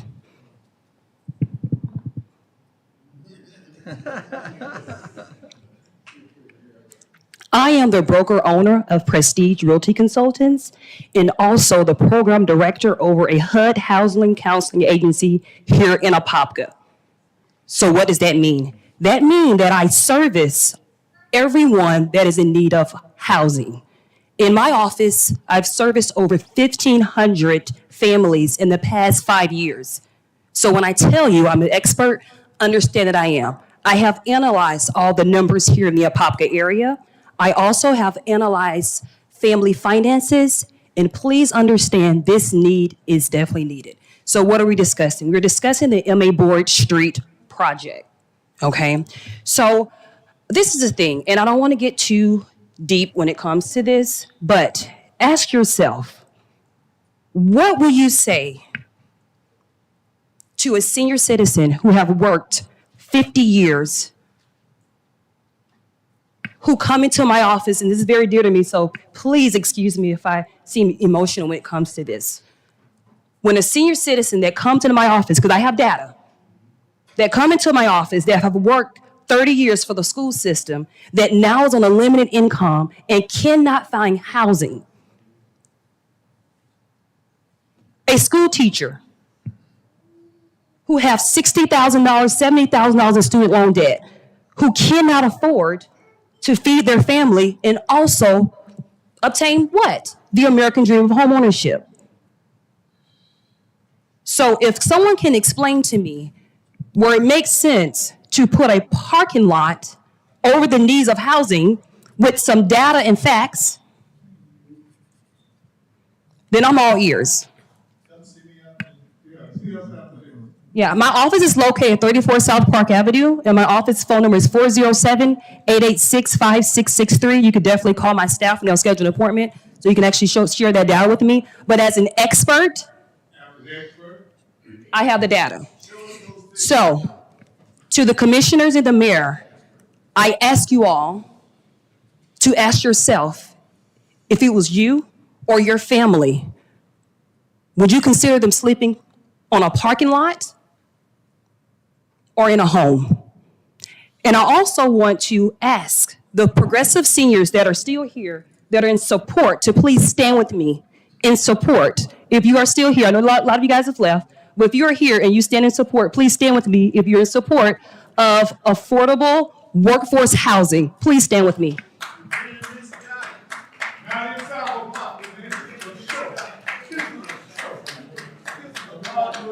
Thank you.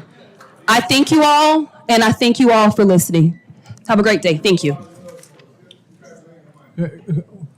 Guys, please, let me at least set the record straight in terms of what has transpired up to this date, because the meeting that occurred may have been March 1st, when we did the first reading of this piece of business.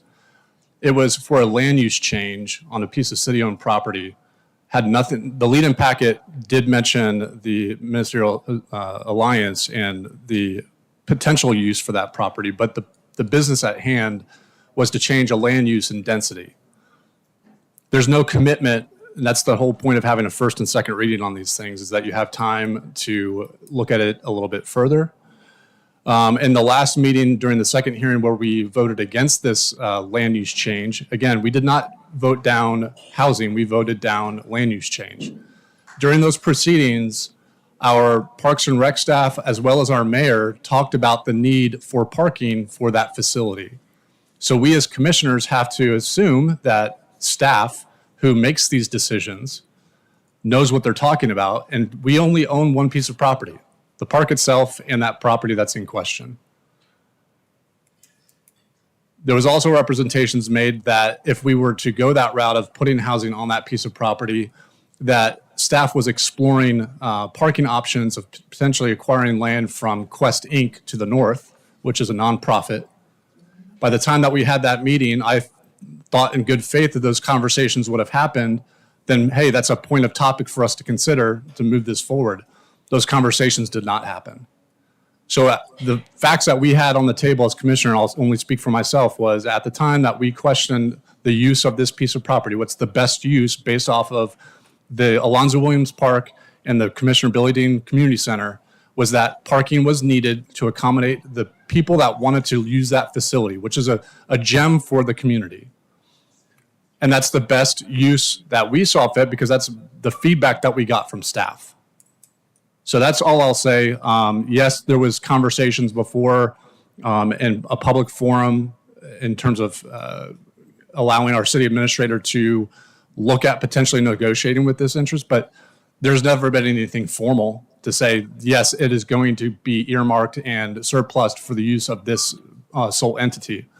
As you'll see likely later on, if you stay around to the end, the Gannon is going to be a good case study for that. You know, we can't just give it to one entity because we feel like they're the best ones to do it. There's RFP process that is, you know, the interpretation of our attorney is that we had to exclude them because they already made representations about what they wanted to do for us. So there's this idea that we voted down against affordable housing or that we don't have a passion for that. All I can tell is look at the agenda today. There's applicants in this room that represent over 200 affordable housing units within the city of Apopka that are being contemplated that will potentially go online within the next year to two-year horizon. So to say that we don't have a passion for affordable housing either, I think that's a misrepresentation of our feelings.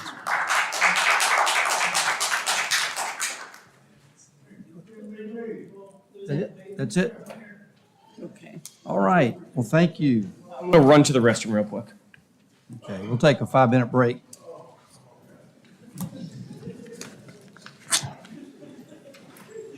I'm doing the same thing.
Call the meeting back to order.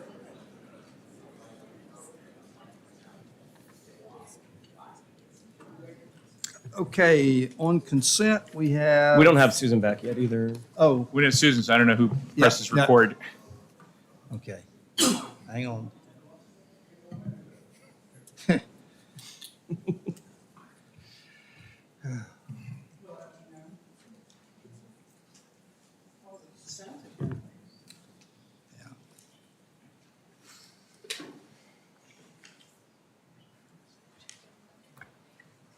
Have you on?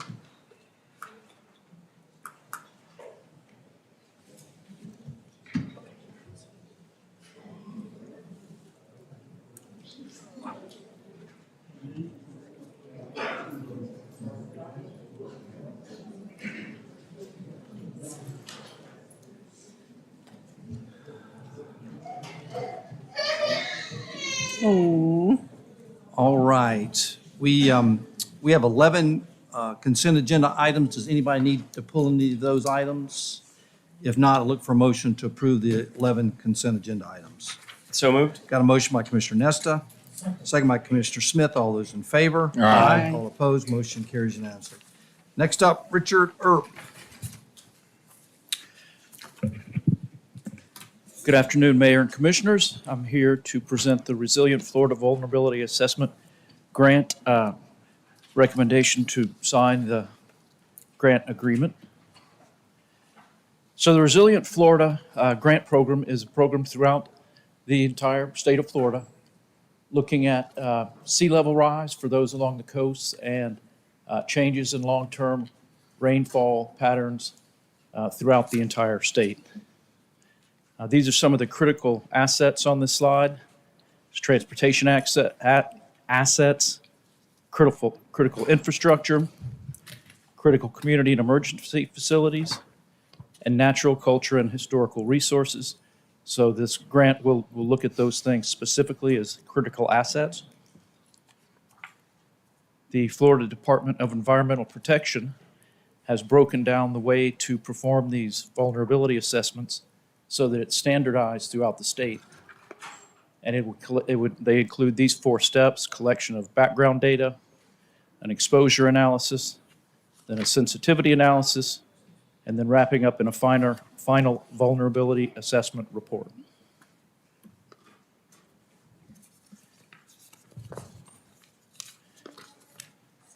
So the FDEP grant does not have a cost share match.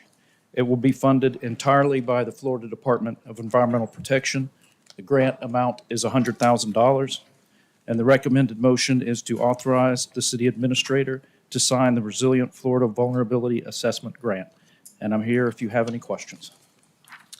Any questions for Richard? The only question I have, Richard, and I should have asked you yesterday during the agenda review, is how are we going to implement this and who's going to oversee it and conduct this? I'm going to oversee it with Dr. Jackson, our grant manager. We're going to work on it together. Of course, DEP will oversee it, and we have quarterly reports that we need to send the Florida Department of Environmental Protection. And I don't know if it answers your question directly, but this is the first step, is this vulnerability assessment grant. This $100,000 study that we're doing will recommend additional things that could also be funded by the Florida Department of Environmental Protection in the future. But this is the first step you have to get through before you ask for additional funds. Is there a sunshine date for it? Like, when do you start it, and is there a time frame that we have to get this done? Yes, ma'am. It's about a year. I don't have the exact date with me, but we have about a year to do this vulnerability study. And we're on track to make that date. It doesn't take that long to do this kind of a study. Any other questions for Richard? Anybody from the public wish to speak on this matter? Come on down.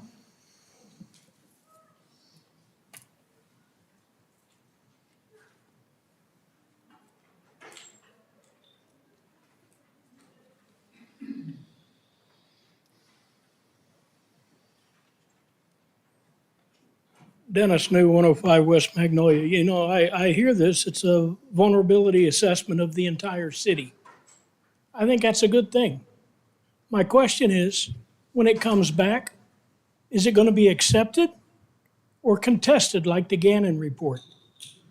If the DEP is involved in it and we accept it, then it's going to create financial obligations to correct what they find wrong.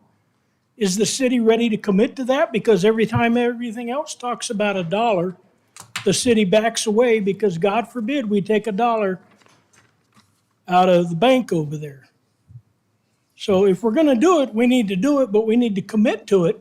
And when the assessment comes back, we need to fix what the assessment finds wrong. Anybody else wish to speak on this matter?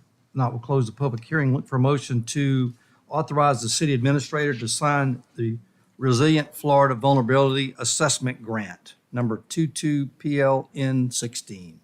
So moved. Got a motion by Commissioner Nesta. Second by Commissioner Velasquez. All those in favor? Aye. All opposed? Motion carries unanimously. Next up, assignment and assumption license agreement. Pam?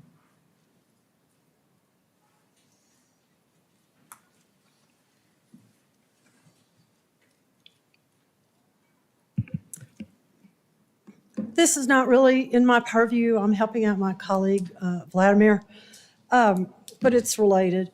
A couple of years ago, we signed some agreements with a developer called the Floridian, or we used to call it 429 West, the development on the north side of 429 between Plymouth Sorrento and 441.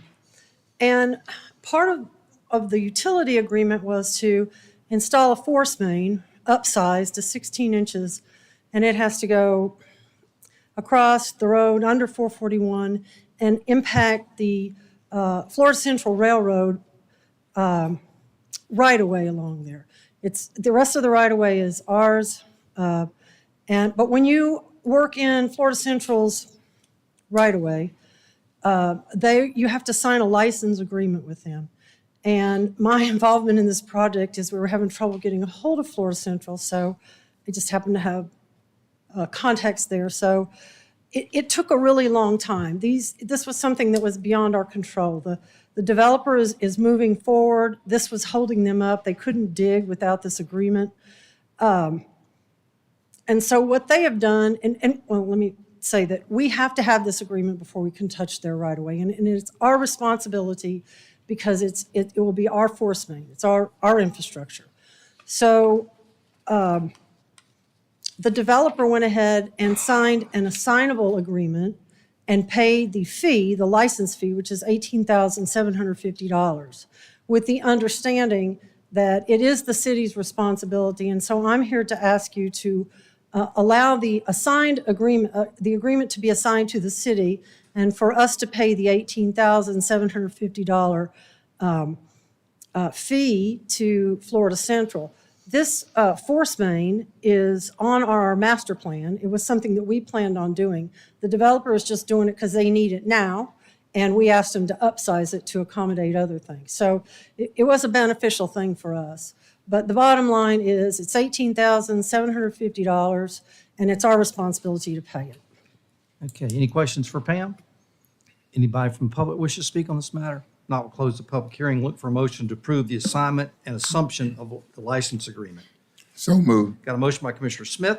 Second. Second by Commissioner Nesta. All those in favor? Aye. All opposed? Motion carries unanimously. Next up, Jean Sanchez.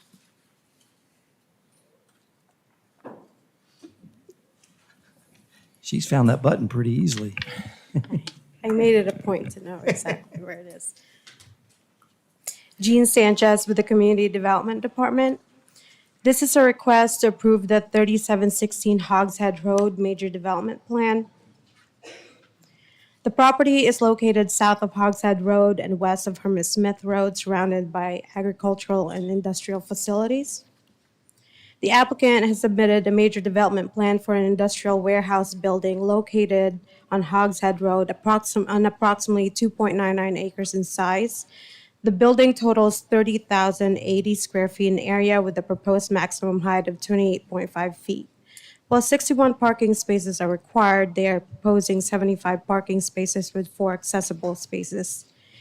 The applicant also proposes 31% of open space that includes a jogging path around the stormwater pond with cypress trees on the southern area of the project. The rest of the project site is embellished with live oak, elms, and crepe myrtle trees and meets the landscaping requirements of the Land Development Code. The proposed architectural rendering meets the intent of the city's development design guidelines. The DRC recommends approval, and Planning Commission at its meeting on March 14, 2023, unanimously recommended approval of the major development plan. The recommended motion is to approve the 3716 Hogshead Road major development plan. Staff's available for questions. Any questions for Jean? I just want to make a comment. I want to commend them for the 31% passive, because that's a lot more than our minimum, and I appreciate it. Yep, our minimum is 5% on industrial properties. I appreciate that. Sure. Okay. Anybody from the public wish to speak? If not, we'll close the public hearing. Look for a motion to approve the major development plan for 3716 Hogshead Road. So moved. Got a motion by Commissioner Velasquez, Second. second by Commissioner Nesta. All those in favor? Aye. All opposed? Motion carries unanimously. Next up, major development plan, Apopka Acorn Mixed Use. Jean Sanchez with the Community Development Department. This request is to approve the Apopka Acorn Mixed-Use Development Major Development Plan. The property is located on the southeast corner of Main Street and Alabama Avenue on 447 Alabama Avenue. The Apopka Acorn Mixed-Use Major Development Plan proposes development of commercial and multifamily uses. The applicant details live-work dwellings with 28,020 square feet for commercial uses such as professional offices, retail shops, personal service establishments on the ground floor, and 19 multifamily units on upper floors. The proposed building height is 40 feet, while the maximum permitted height is 75. The applicant is meeting the required 72 parking spaces, including 3 ADA accessible spaces. The major development plan also illustrates 0.29 acre passive open space, while 0.09 acres required. In addition to an opaque wall, southern live oaks and crepe myrtles line the southern boundary of the project as a buffer to the existing single-family residential use on the south. The proposed architectural renderings meet the intent of the development design guidelines. The DRC recommends approval at its meeting on March 14, 2023. Planning Commission unanimously recommended approval of the MDP. Staff and applicant are available for questions. Okay, any questions for Jean? I do. I should have asked this week. Sorry about that. The residential portion or component of this, does each unit have a balcony? Is that a requirement in this capacity? It's encouraged, it's not a requirement. It's encouraged by our development design guidelines. Okay. And then do they have to have any type of amenities for the residential use? Like recreational? Correct, or, like a park, pool? That is, yes, but they don't meet the threshold with the number of units. What's that threshold? I think 25 is a little pocket park. 25 units would require a pocket park. If you're talking about pool and cabana, I believe it is 75 units or more, maybe. Okay. If I recall correctly. Are you I'm sorry. concerned at all just with, I guess, where do these residents hang out? Where do they get out of their apartments, things like that? Is that a concern at all? I know it's connected over to the east to future development, but Correct. is there any concerns there? No, we actually staff the MUD in which this property is located requires certain connections because of downtown, certain connections, pedestrian or vehicular otherwise. If in the greatest extent practicable, you can do it to have it as part of the development. So what staff has asked that they provide a pedestrian connection to the east, which is really towards city center. And so the hope is that if something comes in terms of use soon on the eastern parcel or anywhere, what we've planned in the city center, and they would easily access that without having to use their vehicles, which is what's really the intent of the MUD. Absolutely. Do we have any plans yet or just talks of what may be coming into that eastern parcel? I'm not aware of anything. Okay. Okay, thank you. You're welcome. And the entrance and exit will be off of Alabama, is that Yep. correct? Yes, sir.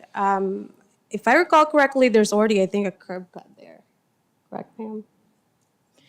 But was there already a curb cut, Lamb, on?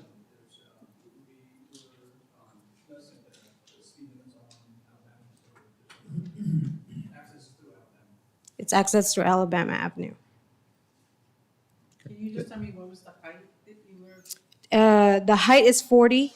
Okay. Any other questions? And how many commercial spaces? What was the? The square footage for commercial is 28,000.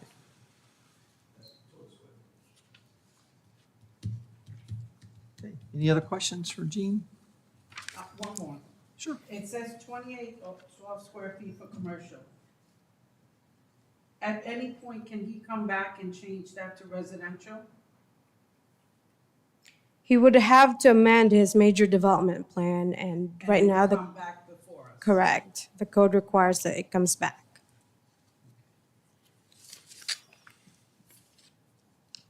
Any other questions? Okay. Anybody from the public wish to speak?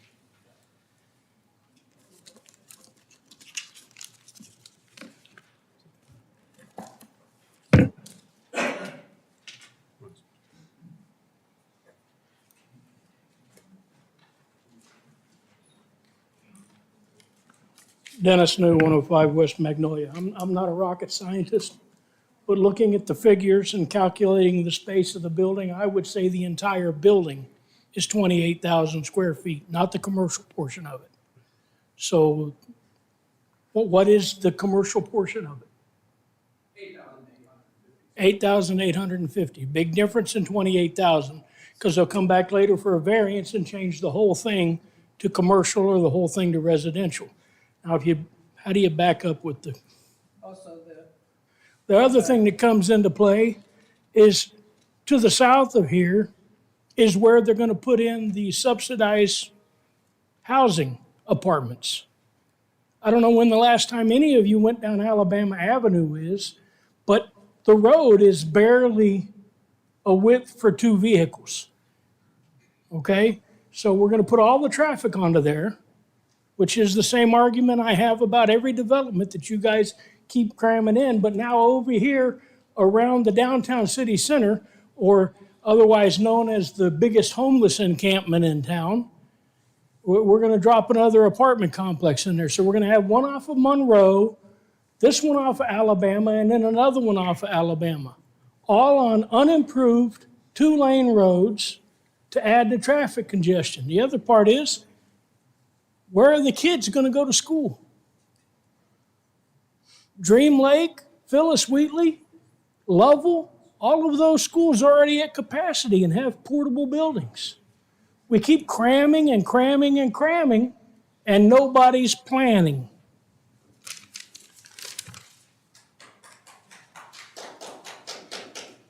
So, Gene, it's not 28,000 of commercial then? Apologies, but yes, that's correct. So it's. The entire square footage that includes the multifamily is 28,020.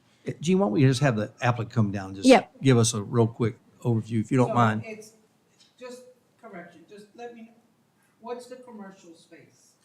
Come on down. Let's let the applicant.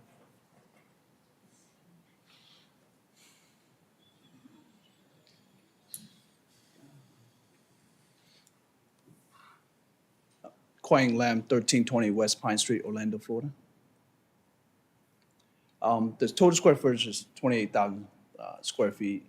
The commercial first floor is roughly about 28,850 or so square feet. And then the second and third floor are residential. I'm sorry, can you give me that number again? But the commercial is about 8,850 square feet. And then there's what, 19 units? Yes, sir, 19. Okay, apartments. And as far as to the balconies, somebody asked, I think Commissioner Nestor. Balconies or is sparse out to make the building look, I can switch to elevation. The balcony or designed with the intention of the larger units, the 2-bedroom, 2-bathroom units, or 3-bedroom, 3-bath units. The 1-bedroom, 1-bath units are there's no balcony for those because they're sort of smaller units. Okay, does that answer Commissioner Nestor? Yeah, that's helpful. Okay. And well, leads me to another question. Do you have a unit mix already of like how you're going to break those 19 units down? We do, yes. The intention is 7 units, single, 1-bedroom, 1-bath, 10 units, 2-bedroom, 2-bath, and 2 3-bedroom, 2-bath. Are these subsidized or affordable in any way? Or is this market rate? Market rate. Okay. Any other questions for the applicant? No, I mean, I would just say, can you address two of the concerns that were brought up by Mr. New? First of which is, and I think it was just touched on, if we wanted to change, if for some reason this went to a full residential play, which I hope that it does not, it would come back before this council for approval. Is that Yes. your understanding? That's the understanding of the city. And then two, in terms of the roadway infrastructure that's out there, talk to how you're working with staff to address that. So early on the project, as any project that we undertake, traffic has been an issue in a lot of locations. So we did a traffic study and we present that to the city staff, and this traffic study was acceptable with the current traffic flow and traffic patterns with the developments. So Pam, I think it's a substandard road as far as the width. Will that be addressed, or how does that?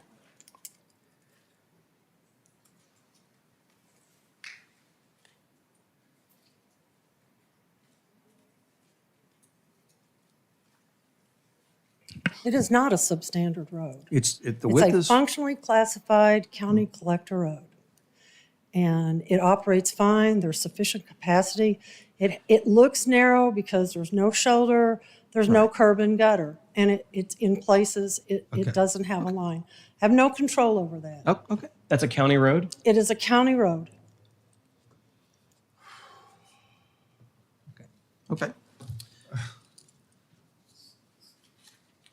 It was good. When we, Pam, it's not how long is that road there? We send all these developments to the county to look at. They determine what access looks like, and they tell me what improvements need to be made. Right. And then we impose that on the developers. So, if they don't impose anything, it's not our road to, I couldn't really force them to do that because it's not an asset that belongs to the city. And so the county knows that they've seen The the county's project? aware. Okay. Every time we have a development, we have a JPA with the county. Right. We are required to notice them, and we do that religiously. I wish that was something that was reciprocated. It's not, but we hold up our end of the deal. And if they choose to say something, which they very often do, we implement that. So on this particular project, nothing from them. So they are satisfied with the way the road looks and the way it operates. All right. Did Thank they you. write that in their report when they sent it back? That was their opinion? No, they didn't send us anything. They didn't even acknowledge it. But, How do we follow up on that? well, in a perfect world, I would call them up, or Gene would call them up on every project. If they choose to respond to us on the things that they want to, and it's just gotten to be where if they don't say anything, we assume they don't have comments because they definitely receive it. And they do respond on some things, the ones that are important to them, where there's something that they want an improvement implemented. Oftentimes, it's even just through utility coordination. So we know that they're aware of the projects and they send them around. It goes straight to Jerry Deming's office and then distributes down. So this is probably something that they don't think is significant. There is sufficient capacity on that road, and it is a safe road. Thank you. All right. Bring it back to the council. Looking for a motion to approve the major development plan for the Apopka Acorn Mixed Use Project. So moved. Got a motion by Commissioner Nesta, Second. second by Commissioner Smith. All those in favor? Aye. All opposed? Motion carries unanimously. Next up, Mayor, as to item 5, this is a matter that was tabled at the first meeting in March. So I just simply asked for a vote to remove it from the table to then consider it. Do we just make a motion to? Yeah, motion to move it, remove from table so it can be reconsidered. That's all. got a motion by Commissioner Velasquez. Second. Second by Commissioner Nesta. All those in favor? Aye. All opposed? Motion carries unanimously. Okay. Mayor, I'll just go redo the presentation again and add another detail since the last meeting. This is a request to approve the Natura Vista Major Development Plan. Property is located on the southeast corner of Wilkins and Orange Blossom Trail, approximately 3.09 acres. Aerial shows residential uses on the north and west, Windward Hills planned development on the south, which is residential and some commercial, as well as the Orlando Apopka Airport in the west. The major development plan details construction of 46 multifamily units within the mixed-use East Shore Gateway subdistrict. The project consists of 2 apartment buildings and 2 garage buildings with a proposed building height of almost 40 feet. A total of 69 parking spaces are required, and the applicant is proposing 98 spaces, including 4 accessible spaces. The MDP shows a sidewalk along the project frontage on State Road 441, connecting to an internal walkway and a continuation of the sidewalk to the Wilkins Street project frontage.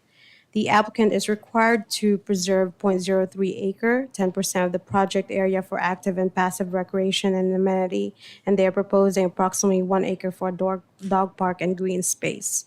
The State Road 441 and Wilkins frontages are decorated with southern magnolias, crepe myrtles, elms that adorn the landscape parking islands. This project will have 2 full access connections to Wilkins Street, which is more than adequate to serve a development of this size. The applicant is required to rebuild Wilkins Street and widen slightly so it meets minimum city standards. A right turn lane will be striped on Wilkins Street so that through movement and right turn movement on westbound Wilkins are separate lanes. A modified right turn lane will be constructed on US 441 to allow driver wishing to make a right turn onto Wilkins Street to move right out of the lane of traffic while making the turn. The architectural renderings meet the city's development design guidelines. A noise study provided by the applicant and first provided during the rezoning of these properties were done in 2021. It concludes that noises from US 441 and other sources exceed the sounds from the airport, and that based on the FAA noise criteria, residential land use is compatible.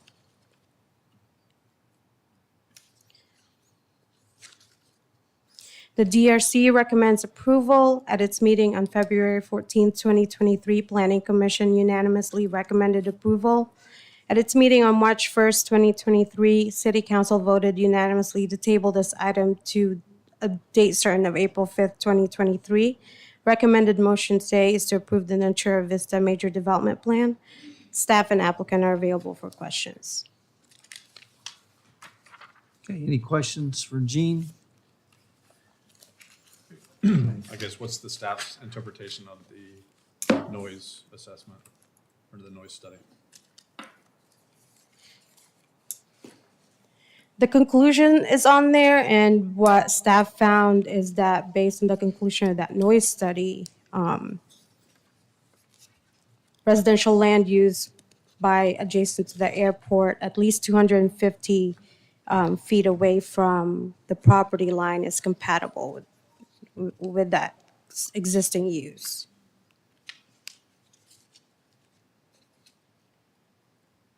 Can you say that again?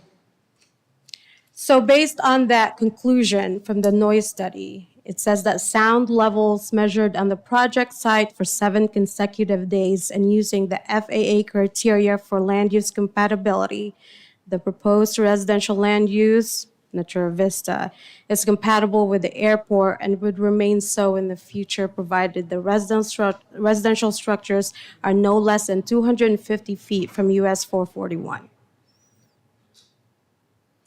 I turned it on. Okay. I'm sorry, I apologize. I had my microphone off. I just put it back on. Thank you. So you had a question or? No, not on this. I mean, I have a couple of speaker cards. Sure, okay. I'll wait. Yeah, okay, go ahead. Okay, so Mary Solik.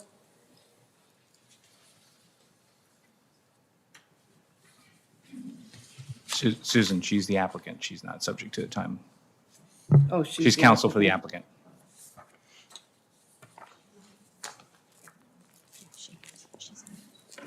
Good afternoon, Mary Solik, 121 South Orange Avenue, Suite 1500, Orlando, Florida. I'm counsel for Natura Vista.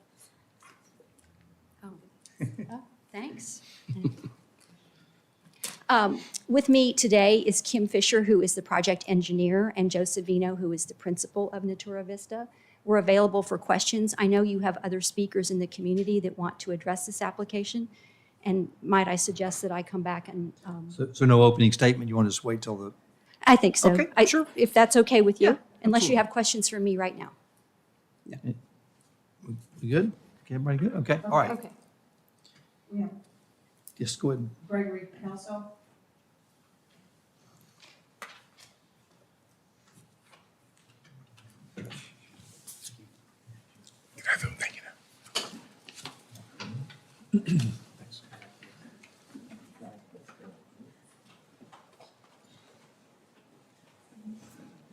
Good afternoon. My name is Gregory Kelso, 1321 Orlando Apopka Airport Road. So I know you have all seen my email that I sent you all along with the attorney, and I'm certain that you've all read and given it careful consideration and attention since you've had it for about a month. I just want to remind you that what I sent to you in this email was related to the 14 CFR Part 150 noise study. So if you read your Apopka code requires that a Part 14 CFR Part 150 noise study be conducted. The noise study that you've received here does not fit that criteria, along with the state statute. The state statute requires that same noise study.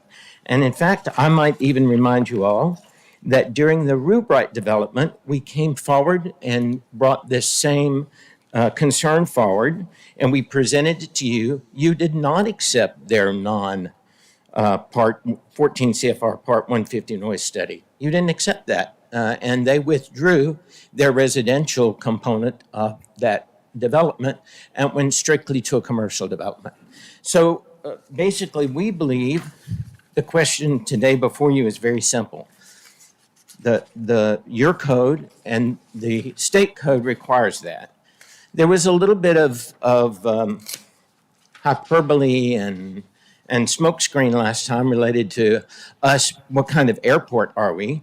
In this, and attached to the email that you originally received, there is the U.S. Department of Transportation, Federal Aviation Administration Airport Master Record for our airport. And if you look down at number 18, the airport use is a public airport. We are a privately owned public use airport as required in both of those statutes. And if we go look at a little further, if we go look at the 14 Part 150 noise study that's required, there are a lot of requirements in here, like the noise at the airport and surrounding areas covered by the noise exposure map must be measured by A-weighted sound pressure level, LA, and units and decibels in accordance with the specifications and methods prescribed under the Appendix A of this part. The exposure of individuals to noise resulting from the operation of an airport must be established in terms of yearly day-night average sound levels, year YDNL calculated in accordance with the specifications and methods prescribed under Appendix A. I could go on with a lot of things that you don't understand and I don't understand either, but what I do say is if staff can't tell you that that is how that noise study was created, your statute and the state of Florida statute says you can't accept it. You may accept the statute, the state statute tells you that you may accept that study or another study that is approved by the Federal Administration, the FAA. So if this study hasn't been approved by the FAA, you can't accept it. It's clear in the statute. Where an airport authority or other governing body operating a public use airport has conducted a noise study in accordance with 14 CFR Part 150, or where a public use airport owner has established noise contours pursuant to another public study approved by the Federal Aviation Administration, the prohibition of incompatible Aviation Administration approved public study within the noise combined, So basically, it's there in the statute. It says right there. So if that's not what he's presenting you, I don't know why staff would offer that you should approve it, and I certainly don't understand how you can legally approve it. Thank you for listening. So you live, and I'm sorry. Yes. Do you live in the community that's the housing? I have a hangar at that airport. So I understand what you're saying. You're right, because I'm not an expert in this. So are you speaking for or against the development? I'm speaking against the development because the development has not provided a noise study that is according to the City of Apopka Code Right. and the State of Florida Code that requires that any noise study that is presented be a 14 CFR Part 150 noise study, which is a very long noise study and a very expensive noise study. And I believe it's there for a reason, because they're trying to stop. But there are homes already in that parcel. I mean, in that area, we already have homeowners there. There were before your code and the State of Florida Code, and the reason that you added that code and the State of Florida added that code was to make sure that we didn't continue to get constant complaints like we do from a lot of our neighbors across that way about the noise coming from the airport. Do you get complaints from that community? We get complaints from Zellwood Station on a frequent basis. Okay, so that's Zellwood Station. That's correct. I'm talking specifically about this community. And Yes. the reason why I say that This is much because closer than Zellwood.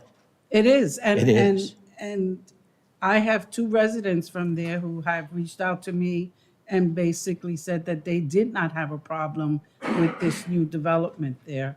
So it's Well, just. I appreciate that they may not have a problem, or you, or all of you may say, we'd love to have that development there. But your code and the State of Florida Code says you cannot build residential property there unless you do a noise study that is a 14 CFR Part 150 noise study. Yeah, so here's, and this was discussed the last public hearing too. This is where we got hung up on. So it's 3.6.11, and the breadcrumb trail is C2, D, and E. So noise studies complete, noise studies incomplete, provisions That's correct. that guide that. The last proceeding on this topic was centered around the word contiguous used within that language.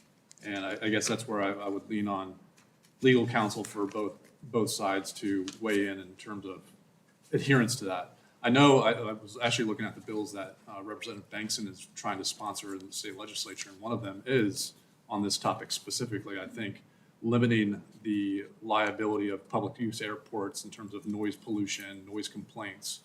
I'm not sure where that stands, but I saw that's something that he's trying to sponsor. But that's where, and I appreciate your communications. I would just like to hear where we feel like if we're hitting the mark in terms of D&E within that section of our ordinance. Thank you. Thank you, thank you. Michael? We've reviewed this, and I've reviewed this also with counsel for the applicant. Here's the problem with the way the ordinance is drafted.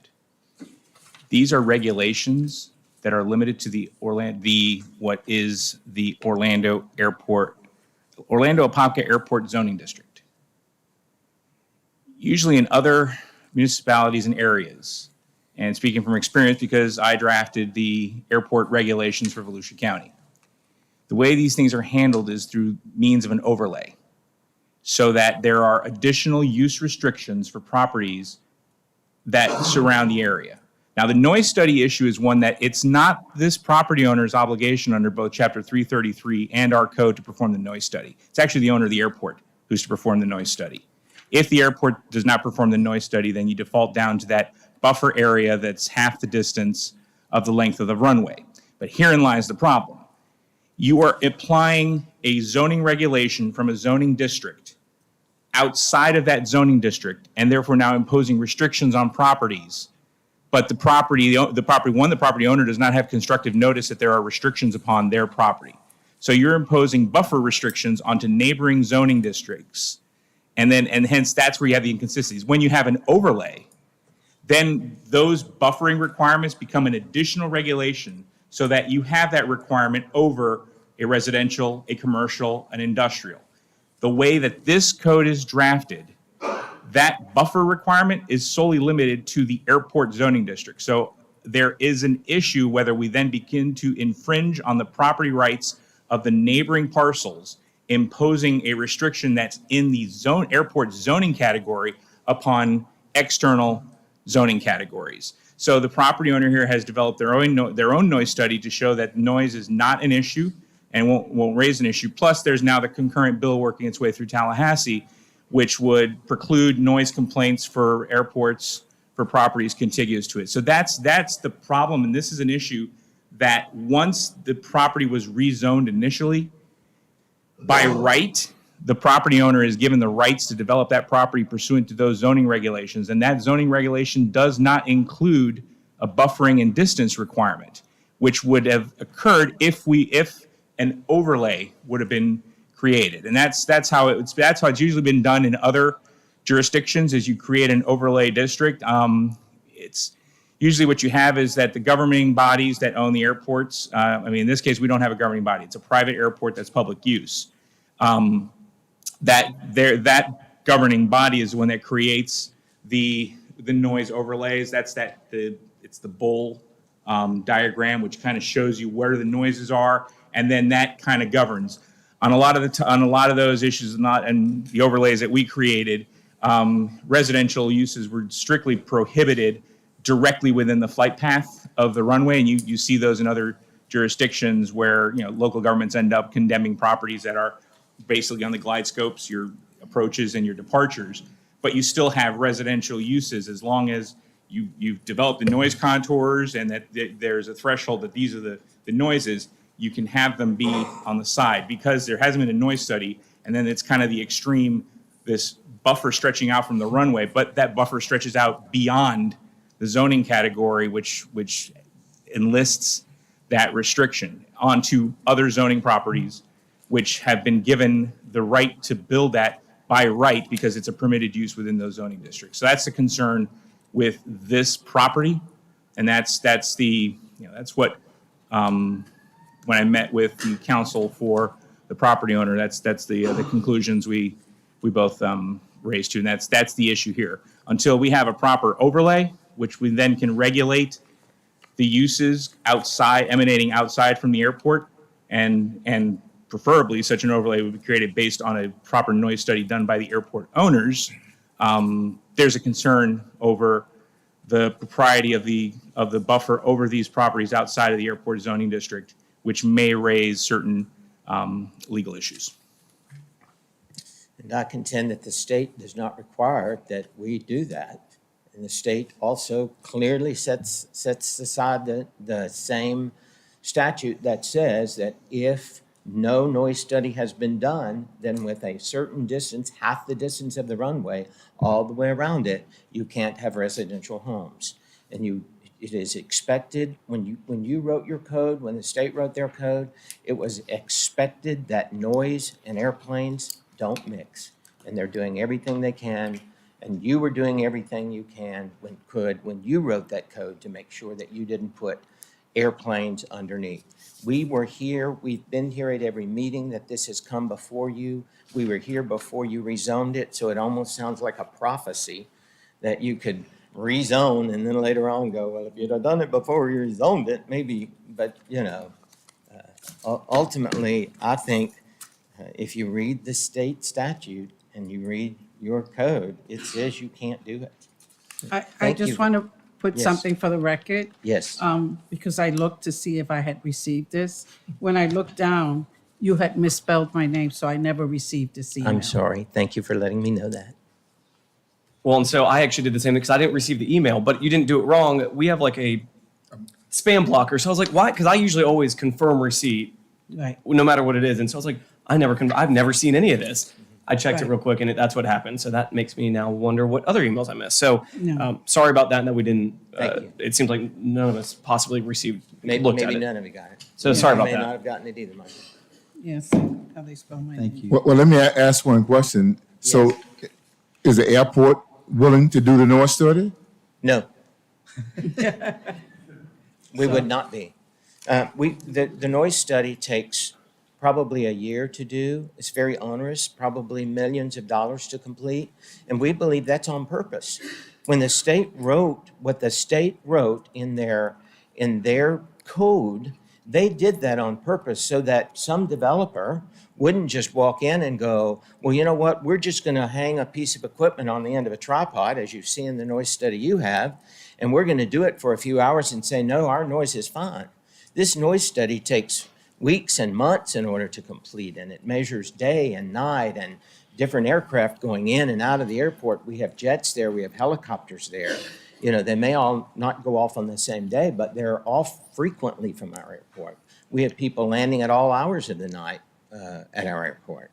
But for me, is that we already have homeowners in that street. And you said you get complaints, but you didn't give me how many complaints from the residents on Wilkins. You said Zellwood Station. Zellwood Station is where Zellwood most of Station our is not complaints where come this from. development is going. It's Wilkins. So I just feel like And this we would be you- disapproving, or we would be considering a disapproval on an area that already has residents in it. And, I've spoken to some of the residents there, and they have not, they said that they were okay with this development. I understand what you're saying, but if it was an area that didn't have any residents, didn't have any homes, and now we're putting a multi-dwelling, and so this is a concern, but we have homeowners there already. You know what? I appreciate that. And that argument, you could have made that same argument when it came to the commercial development, the Rubright commercial development, that there were homeowners nearby there.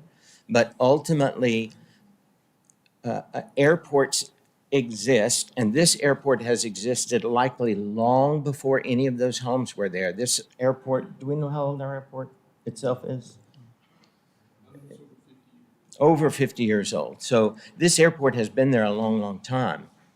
Because people built near airports and now may want to complain about that, or some may not, but many do complain about the noise of an airport.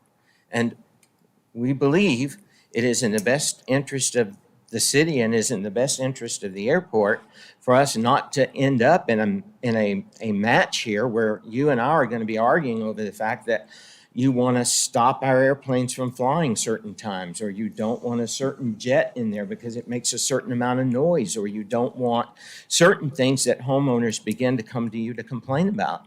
We should do what your code says and what the state code says. And that code says that if there is not a noise study, absent a noise study, doesn't require us to do one, doesn't say we must do one. It says that absent that noise study, here's what occurs. And it's half the distance of the runway, all the way around the runway. Commissioner Smith, you got a follow-up. Yes, my follow-up was, okay, so since you're not willing to do the noise study, because it is expensive, then the other part of, in reference to the length of the runway, does this project meet that guideline? I'm sorry, does it what? Does the project meet the guideline of half the distance of the runway? It does not. It's actually closer, the end of the runway, the project is closer than our FBO is, which is the fixed base of operation where you get fuel. Their project is closer than that FBO is. Okay. It's about, All right. And I just have the biggest concern you have is that should we approve this, we're going to have more residents in the area that are going to try to fight your enjoyment of the airport. that is correct. Okay. So, and I think Rubright was a little bit different scenario, and trust me, I advocated against having residential for those reasons. I think it was more, maybe the flight pattern was a little bit more intrusive on where that was going to be anyway. I don't know if that's as applicable here, but I guess to go back, just for point D, where we talk about that, does staff feel like it's applicable and we've met it, or it's not applicable for a particular reason? Otherwise, I mean, because again, I go back to contiguous. Obviously, this isn't contiguous with the airport property directly. It's so if I go 3, 6, 11, C, I hate the way it's written. CD. C2, yeah, it's C2D. That hasn't been done because the code says the city of Apopka is to conduct a noise study in accordance with the CFR. The state statute says that the owner of the airport is to conduct the noise study pursuant to CFR. The city does not own that. The city doesn't own the airport. So there's no obligation on the part of the city to conduct the FAA noise study upon the airport. So, and that's one area where I think the language in the code, among many of the issues I have with the land development code, that's an area where that language there is inconsistent with Chapter 333 Florida statutes. So, And is this going to be a tenant landlord kind of situation? These rentals? We'll bring the applicant up. Yeah, so the only other kind of thing I can think of, I don't know if it's appropriate or has legal binding, but putting a disclaimer within lease agreements and things like that, that would notify them of an airport. They are voluntarily moving into that location, and I did propose what you could have as a restrictive covenant on the land, stating that you are aware that you're next to an airport, and then therefore there may be noise, but upon your understanding, you're kind of waiving your rights to file a noise complaint against the airport. I mean, that's been done in other jurisdictions when you have residential, just from experiences, residential developments that are built within close proximity of a much worse use, a landfill and incinerator. They have these restrictive covenants which state you're aware you're going to be next to these. There may be odors. You waive any rights to challenge their use next door. So that's something that we can offer in order to basically allay the concerns of the airport. In addition to the fact that there's a concurrent bill working its way through Tallahassee, which would accomplish what a restrictive covenant would accomplish as well. It's just my concern is that the way that the regulations are drafted end up creating restrictions on properties that are not enumerated in that zoning district, so that you have uses by right, but another zoning category is restricting those uses without having the property owner having true constructive notice. So what you end up having is, because of the acts of one property owner begins to infringe on the property rights of the owners next door because of the way that our code is drafted. And again, all right. The state code says where an airport authority or governing body operating a public use airport has not conducted a noise study, the prohibition of residential construction within an area contiguous to the airport measured 1/2 the length of the longest runway. So there is no argument in the state statute related to the Apopka Airport District. It is it is very clear there that we fit the definition of a public use airport, and it's very clear if there hasn't been a noise study, what is required. All right. Thank you. I appreciate it. All right. So applicant's going to come up. Oh, do you have somebody else? Dave Carson. Okay.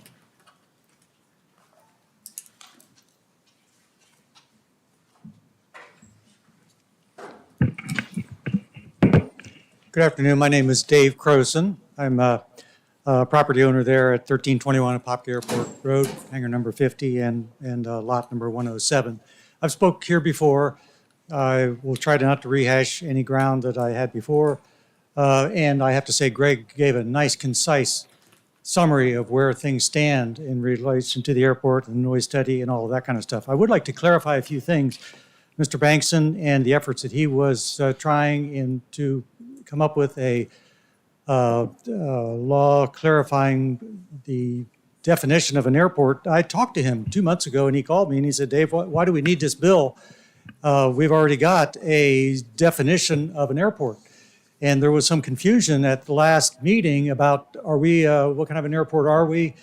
And do we rise to the definition of an airport? And it's very clear, and especially after I talked to Mr. Bankson, the Florida Code defines a public use airport, publicly or privately owned, licensed by the state, which is open for use by the public. There shouldn't be any question, and I'm not hearing anything today about whether this airport is an airport and whether it's public use. It is.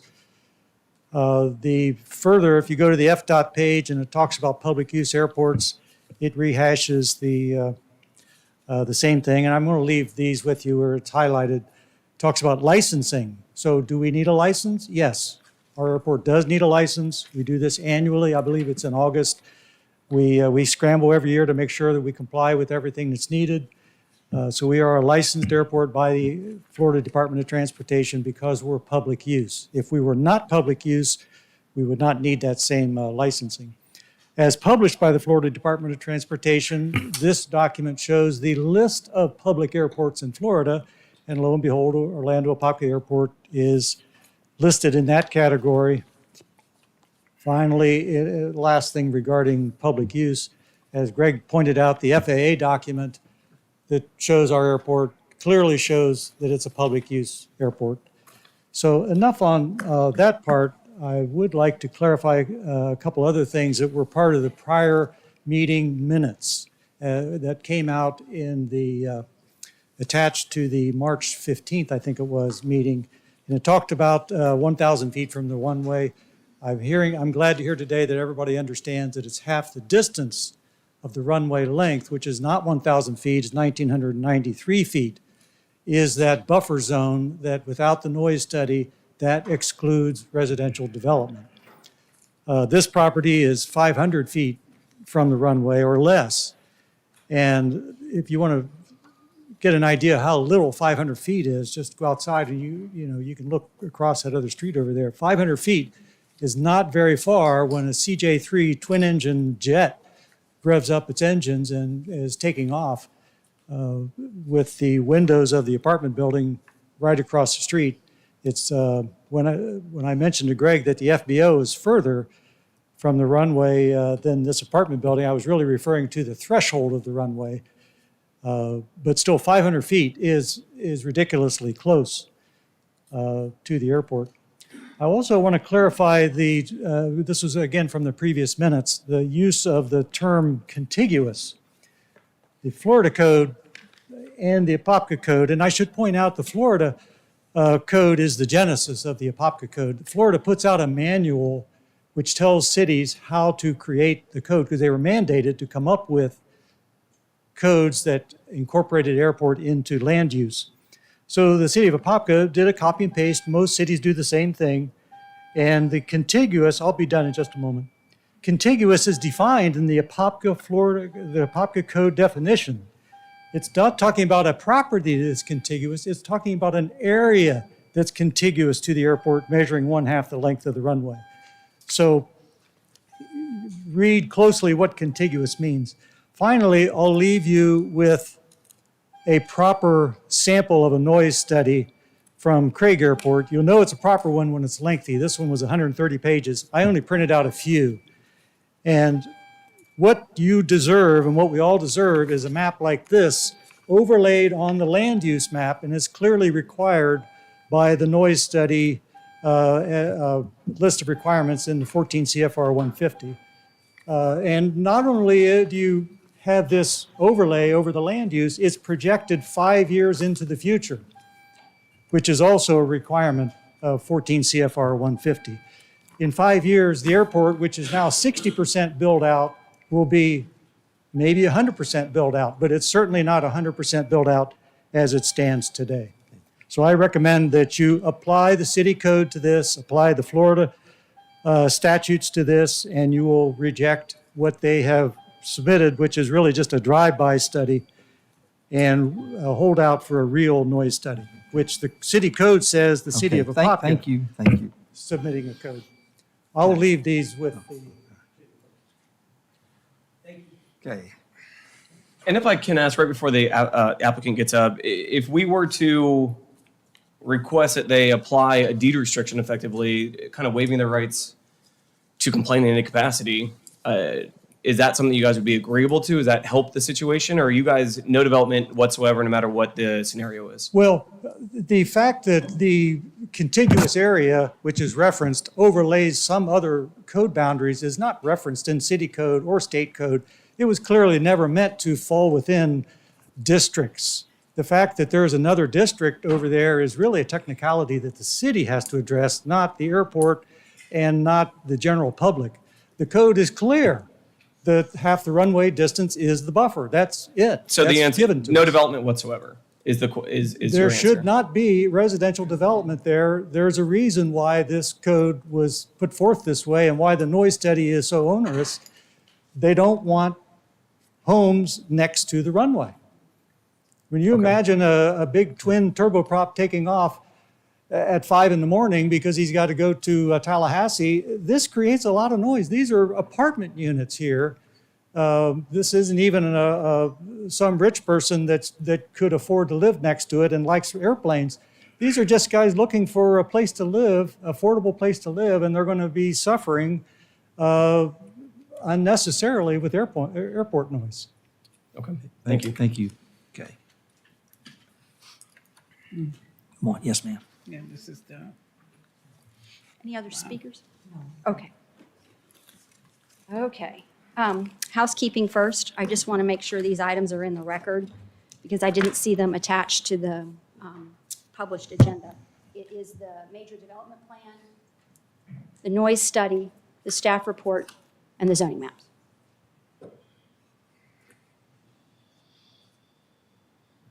You said the MDP noise study, staff report, and what else? The zoning maps, Thank you. yes, and the zoning and future land use maps. Okay. Let's start with just some history, some basic history. The subject property has a future land use designation of mixed use, which permits residential development, standalone multifamily residential development. It had a mixed use future land use designation prior to the adoption of the airport zoning district that's in your code. Consistent with that future land use designation is the mixed use East Shore Gateway District. That's in your code. That's a consistent district with the future land use designation. You all approved the rezoning of this property to mixed use East Shore Gateway District in December of 2021. Multifamily residential development up to 15 dwelling units an acre is a permitted land use under that zoning district. So the entitlements are there. The entitlements for residential development on this property were there before, the future land use entitlements were there before the adoption of the zoning district that's at issue today. What you have tonight before you is a very, very narrow issue. It's the major development plan, which just implements the permitted uses. So that's the first point I'd like to make, is that the use of this property, the permitted use of multifamily, was established when you all approved the rezoning in December of 2021. Permitted use. The opponents to this project repeatedly refer to a state code. The state code, we call it Florida statutes. It's section 33303. It was adopted in 2016, long after this property had a mixed-use future land use designation. And it was a requirement to local governments to adopt airport zoning regulations. That's the title of the section, requirement to adopt airport zoning regulations. And it imposed on a requirement for local governments to address land use compatibility with airports, because land use compatibility is a local issue. It's not regulated at the state level. And the statute that they've waved in front of you, the code that they keep referring to, does not regulate your land use. This statute tells local governments they have to adopt regulations, and the language that they've referred to about runway distances and noise studies is listed in there as minimum requirements for the local regulations that must be adopted to keep local governments in compliance with the state statute. It's not an additional level of land use regulation on property within your jurisdiction. Your code does that. And as your city attorney has pointed out to you, unfortunately for the airport zoning regulations that were implemented by the city of Apopka were done through a zoning district, and only through a zoning district. And that district was only applied to the airport. There was no overlay district. There was nothing to put the community on notice that their property rights were being affected by the adoption of the airport zoning ordinance. All of those requirements for noise studies and distance separations are embedded in the zoning district itself. It only applies in that particular district. It can't be applied elsewhere without you adopting additional, as your attorney has suggested, overlay regulations, overlay districts, amending your comp plan to change land uses around the airport. You have to do a more comprehensive evaluation of land use compatibility to implement the suggestions made by the opponents than just the airport zoning district you have on the books. That being said, my clients want to develop an apartment complex and they want it to be successful, so they did their own noise study. They have to go out and get funding for this project. They have to market this project. The airport folks met with them, told them about their concerns.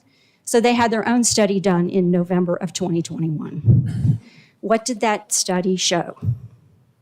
That study showed that the intervening use between the airport and my client's property is 441, and that the noise generated from 441 far exceeds any noise from the airport and really accounts for nearly all of the noise experienced at this property. And that study also concluded that airport operations could increase by 30 times, and it's still, the noise generated at the subject property would still not trip the 35 dBA threshold level for noise incompatibility for airports and residential uses. Again, you have a very, very narrow issue in front of you, the approval of a major development plan. You have, let me get it here. Your code tells you what you're supposed to look at when you review a major development plan. Provide standards of review. A development plan, major or minor, shall only be approved upon a finding that the applicant demonstrates there is competent substantial evidence in the record of all of the standards being met. And then you have 5 standards that are listed.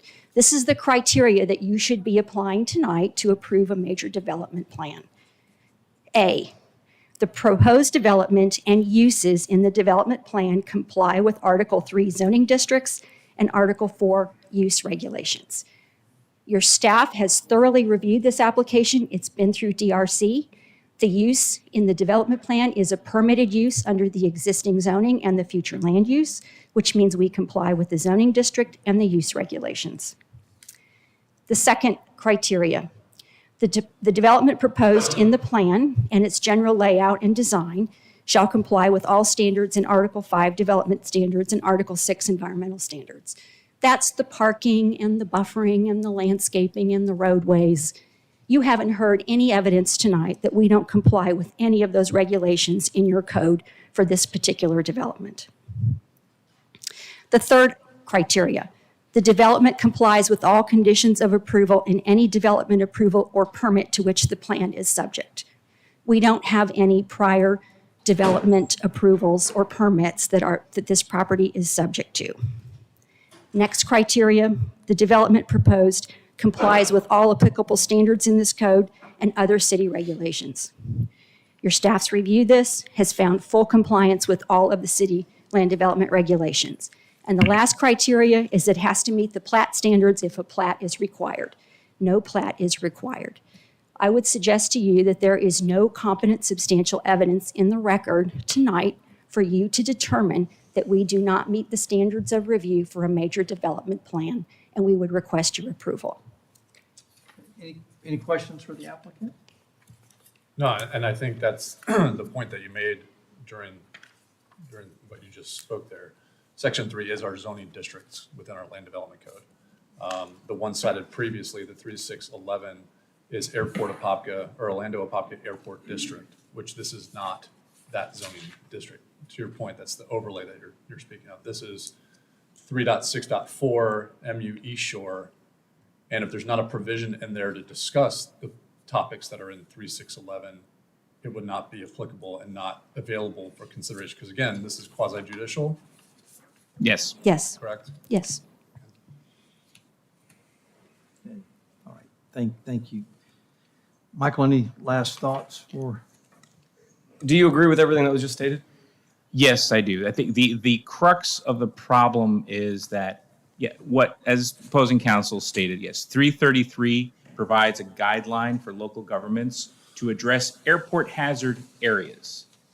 The intent of the DOT's, I'll call it the statute, which is regulated and implemented by DOT, is to address compatible uses surrounding airports. I think the problem is that when this land development code was drafted, it didn't take into consideration the area surrounding the airport. It simply seemed deemed to regulate the airport. And hence the criteria that 333 is looking to accomplish is not accomplished in our LDC because they regulate it by way of a specific zoning regulation to one specific property. It's also important to note, if we read the two issues that the airport owners have raised and the applicant has raised, which were down to the noise study, there is no blanket prohibition to residential uses to areas contiguous to the airport.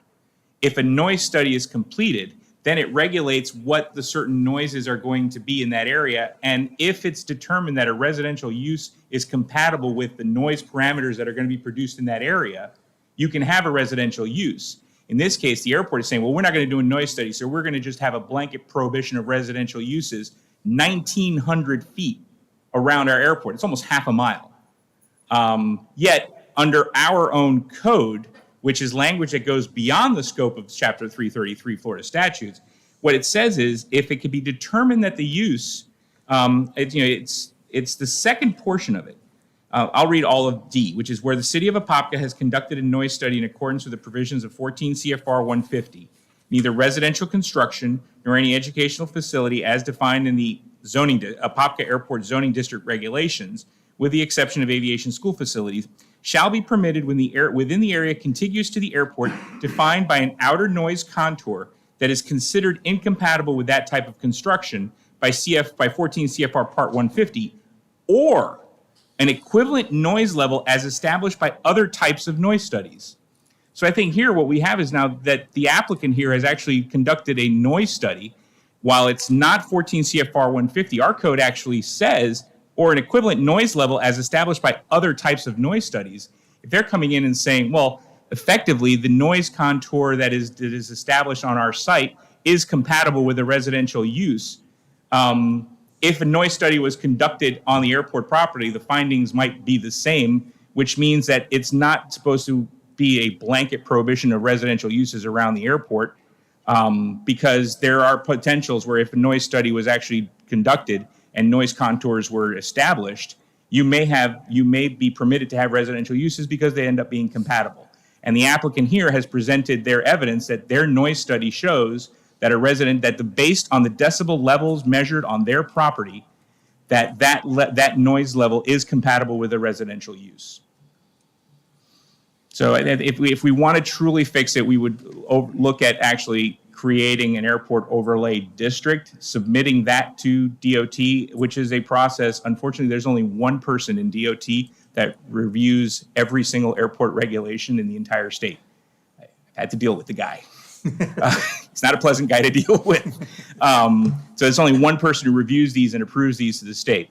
If council wants staff to actually undertake an examination of actually maybe revising this to create it as an airport hazard overlay district, we can do so. I've got plenty of templates to work from to actually come up with what is a proper, and there are other regulations and requirements that need to be done. The problem is that we already have non-compatible uses surrounding this area because of where it's located, and I have issues with the way it's drafted. It's really inconsistent and incompatible for one land use to basically create a blanket prohibition over an entire surrounding area, which almost at approximately 1,900 feet.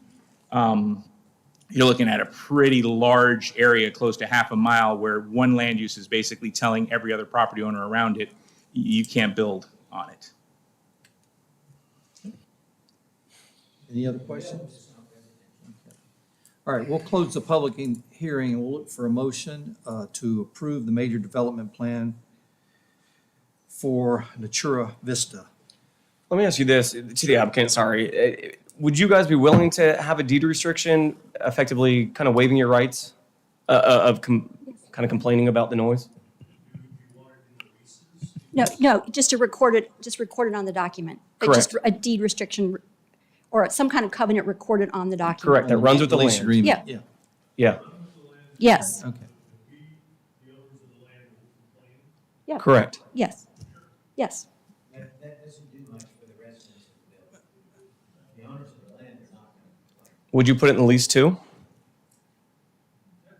Okay. So how do we just do that with, how do we make that Would motion? that be here or would that be?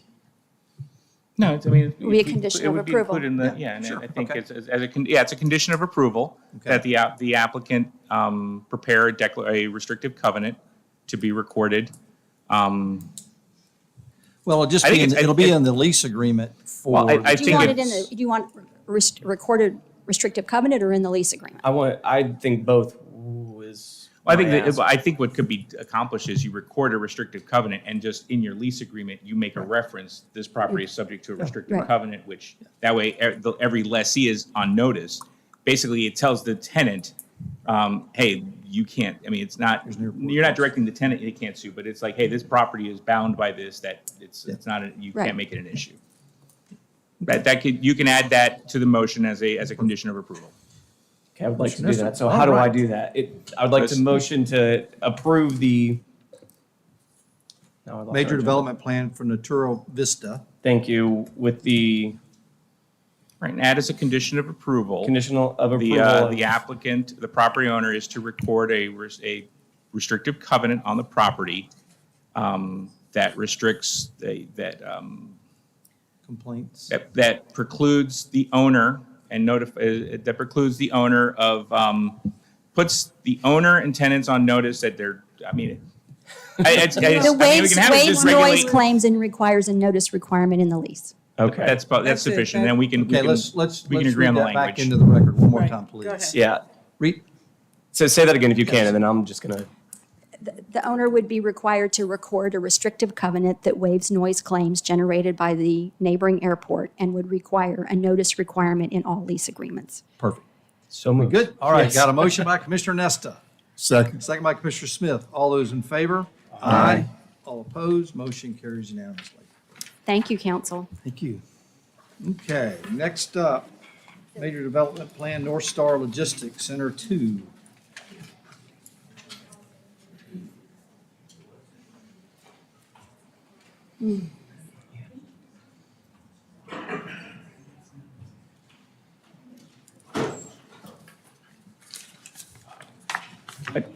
Council, I believe I was just notified by Jean that this was also an item that was tabled previously, so I just need a motion to remove it from the table for consideration. So moved. Motion by Commissioner Nesta to remove from the table. Second. Second by Commissioner Velasquez. All those in favor? Aye. All opposed, motion carries unanimously. Where did I put that? On the other? All right. Jean Sanchez with the Community Development Department. This is a request to approve the North Star Logistics Center 2 Major Development Plan. The property is located on the northwest corner of Johns Road and State Road 451, approximately 26.4 acres in size. Aerial shows industrial complex on the east, residential uses on the north, west, and south. The major development plan proposes an industrial warehouse center that includes 2 buildings. The buildings total 240,517 square feet in area and are proposed to be single-story with a maximum height of 45 feet. While 79 parking spaces are required for both buildings, 271 parking spaces are proposed. In addition to the building setback of 131 feet, there's an existing opaque fence as well as proposal of southern magnolia, winged elm, shimmered oak, and high-rise live oak trees adjacent to Lakeside Residential Subdivision. The applicant meets the open space requirement with the proposal of a mulch trail along the top of Pond 1, the easternmost portion of the project area, which connects to the pedestrian walkway at the front of the site. The site is designed in accordance with the requirements and intent of the Land Development Code. 2 entrances are proposed with right turn lanes to serve the project from Johns Road on the south side. Architectural renderings meet the city's development design guidelines for industrial uses. The applicant conducted a community meeting on March 28, 2023 with the surrounding property owners within 300 feet of the property boundaries. And after this meeting, you're more than welcome to confer with the applicant on what was discussed at that meeting. The packet is included in the staff report as well. This community meeting, as is optional to this type of application, is totally applicant-driven. So the DRC recommends approval at its meeting on February 14, 2023. Planning Commission unanimously recommended approval. At its meeting on March 1st, 2023, City Council voted to table this item to April 5, 2023, pending a community meeting. The recommended motion is to approve the North Star Logistics Center Major Development Plan. Staff and applicant are available for questions. Okay, any questions for Jean? I do have one card. Sure, okay. Okay, Stephanie Richardson.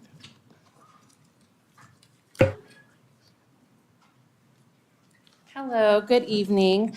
My name's Stephanie Richardson. I live on Sable Breeze Lane in Apopka, 925. I'm a new resident of Apopka. I moved here from Brevard, really excited to establish our dream home, which we did.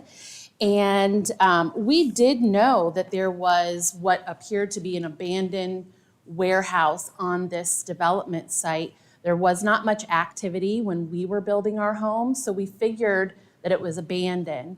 I happened upon this just because I heard our HOA president discussing it and saw the live feed of the previous council meeting. I was not informed of this development. Now, I know it was stated that it was publicly addressed, notified on the website. However, we received no individual letters from the developer or from the city indicating that this was going to take place. So we were lucky enough to have Mr. Ford be at that meeting. I have a lot of big concerns with this development. My house sits on the, I guess it would be like the south end. My house would not be. Jean, can you pull the map up just so we get a reference, please? Perfect. Okay. So I'm right on the southern end where it says Heron Sound Drive. Hang on, we're going to get you all hooked Just up to point here. it, Piper, help her. I don't want to touch it. There Okay, you perfect. go. How about The that? top button, perfect. So my home is right in here, which is directly across from where this development would be. However, there are homes all along the edge, the other side, that would be backed up right against this development. We already have a lot of traffic on Johns Road. There are industrial buildings when you first come onto that street, and then you have to go over a bridge that I'm assuming is pretty old. I don't know how it's gonna fare if we have trucks coming in and out of this development. When we met at our HOA meeting, the developer was nice enough to come out and meet with us, and I appreciate that, but they were unable to give us specifications as to what types of tenants that this place would hold. So we are unsure of the types of, they actually implied that it would be big distribution trucks. So we've got big trucks coming in. They were not able to give us a time frame when their tenants were gonna allow their shipping to take place. So there's a potential that we're gonna have noise possibly 24/7. This is not what was in plan for my life and retirement. So that is a concern. The amount of traffic that this is going to generate is going to be enormous. There's already 301 homes in our development. So you have at least, I would think, 301 cars, if not more. This developer wants to put in at least 270 some parking spaces. So that's going to make an increase, not to include deliveries to our homes, visitors, etc. It's going to create a backup on that road, and it's going to cause a major inconvenience for us. Some of the other concerns, and I knew I was going to run out of time, but also environmental impact. What's going to happen when all of this construction takes place? You're going to force all the wildlife out, and then it's going to create also, if the tenants have specific like hazardous materials that they're distributing, what kind of chemicals are we going to be exposed to? We don't know. And so we still have a lot of questions that are not answered. I would love if you would vote to disapprove this development. I feel like we have a ton of industry already around us, and I just don't see the need for this space in our area, in our neighborhood. I also wanted to even throw out, I would love it to be a preserve. We need more green space, and I mean, we already have a number of animals that are around that area. It would just be nice if there was some more considerations. Thank you.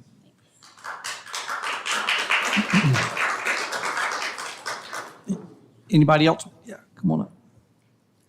All right. Thank you, Mayor and Commissioners. Tim Ford, 1413 Waterview Ridge Circle, Lakeside, Apopka. As she said, I was here last time. I stumbled up in this meeting last time. I want to make a few things correct for the record, that I don't know why accurate information can't come from this desk.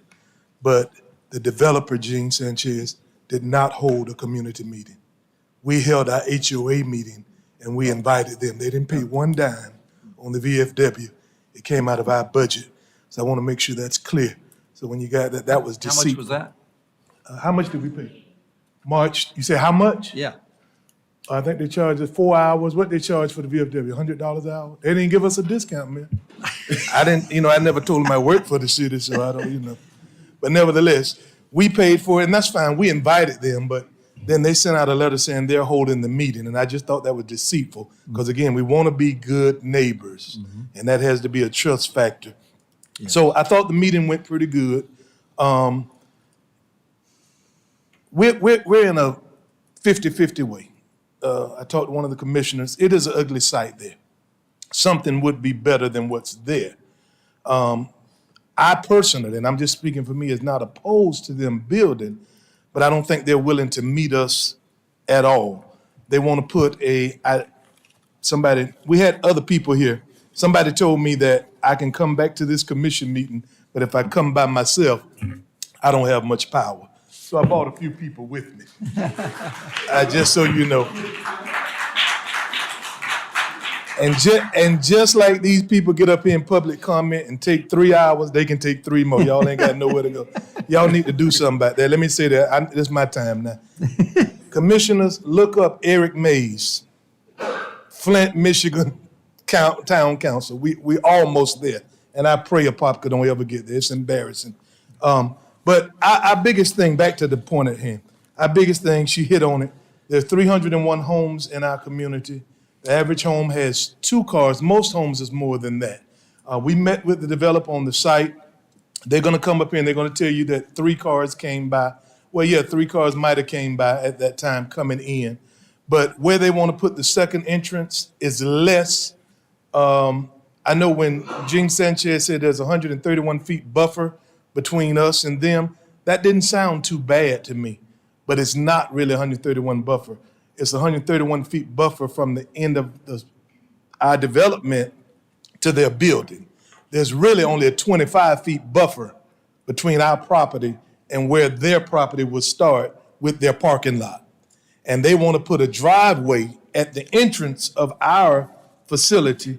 Unfortunately, I don't have enough of these. Y'all can try to see them. This is our entrance. And from there, they want to put a driveway right there at that entrance for the semis, the semi trucks or whatever kind of trucks it is, to exit and enter right there at our front door. At our front door. Now, here's the discrepancy that I'm wrestling with in all of this. I think Gene Sanchez said in the last meeting that it was industrial zoned. Yeah. So that makes it hard for us. But it makes it bad on somebody, and I don't think it was this board, but why would you allow residential to build in that industrial part? And now that we've built, now we have to suffer from the industrial. And at this point, the main industry is on the other side of the 451. It's not really in our front door where this is projected to be put. One of the things that was said in that last council meeting was that the plans is consistent with the surrounding development. That is wrong, because there is no other residential community in that area but us. So it's not really consistent with that surrounding area. So I just ask you, and I'll make room for some of the others to come up and talk.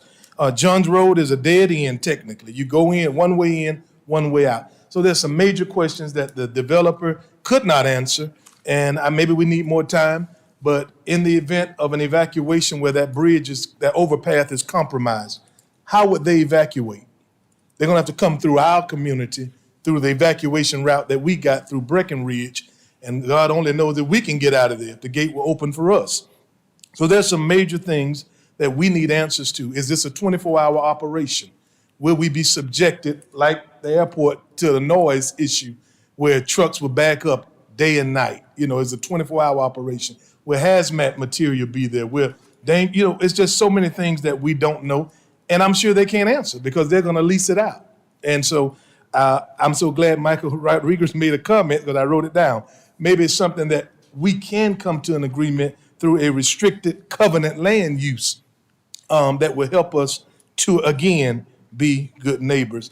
And with that, the last thing I'll say, that I'll let these others come up. I went to searching this, and one of the things I saw, just so you know, and the attorney, he's not our attorney, but I'm a resident of Apopka, so he's my attorney too, can help me on this. I looked up something called the nuisance law, nuisance per se, and I think that's where I stand on it. Am I ever? Well, I can't ask that question. Okay. I'll let somebody else. We got some more. Yeah, before y'all come up, why don't we have Pam, can you come up, just address the road? I know they're talking about a bridge and whether it's, I'm sure that's not in our purview, but just if you could address that, and then Johns Road, and I know it is a one-way in and out, and then their entrance into the project. Let's start with the bridge.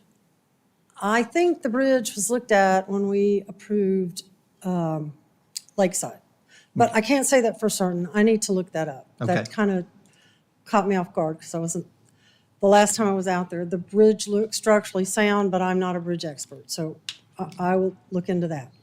As far as the road goes, I know you hate hearing this, there is capacity on that road.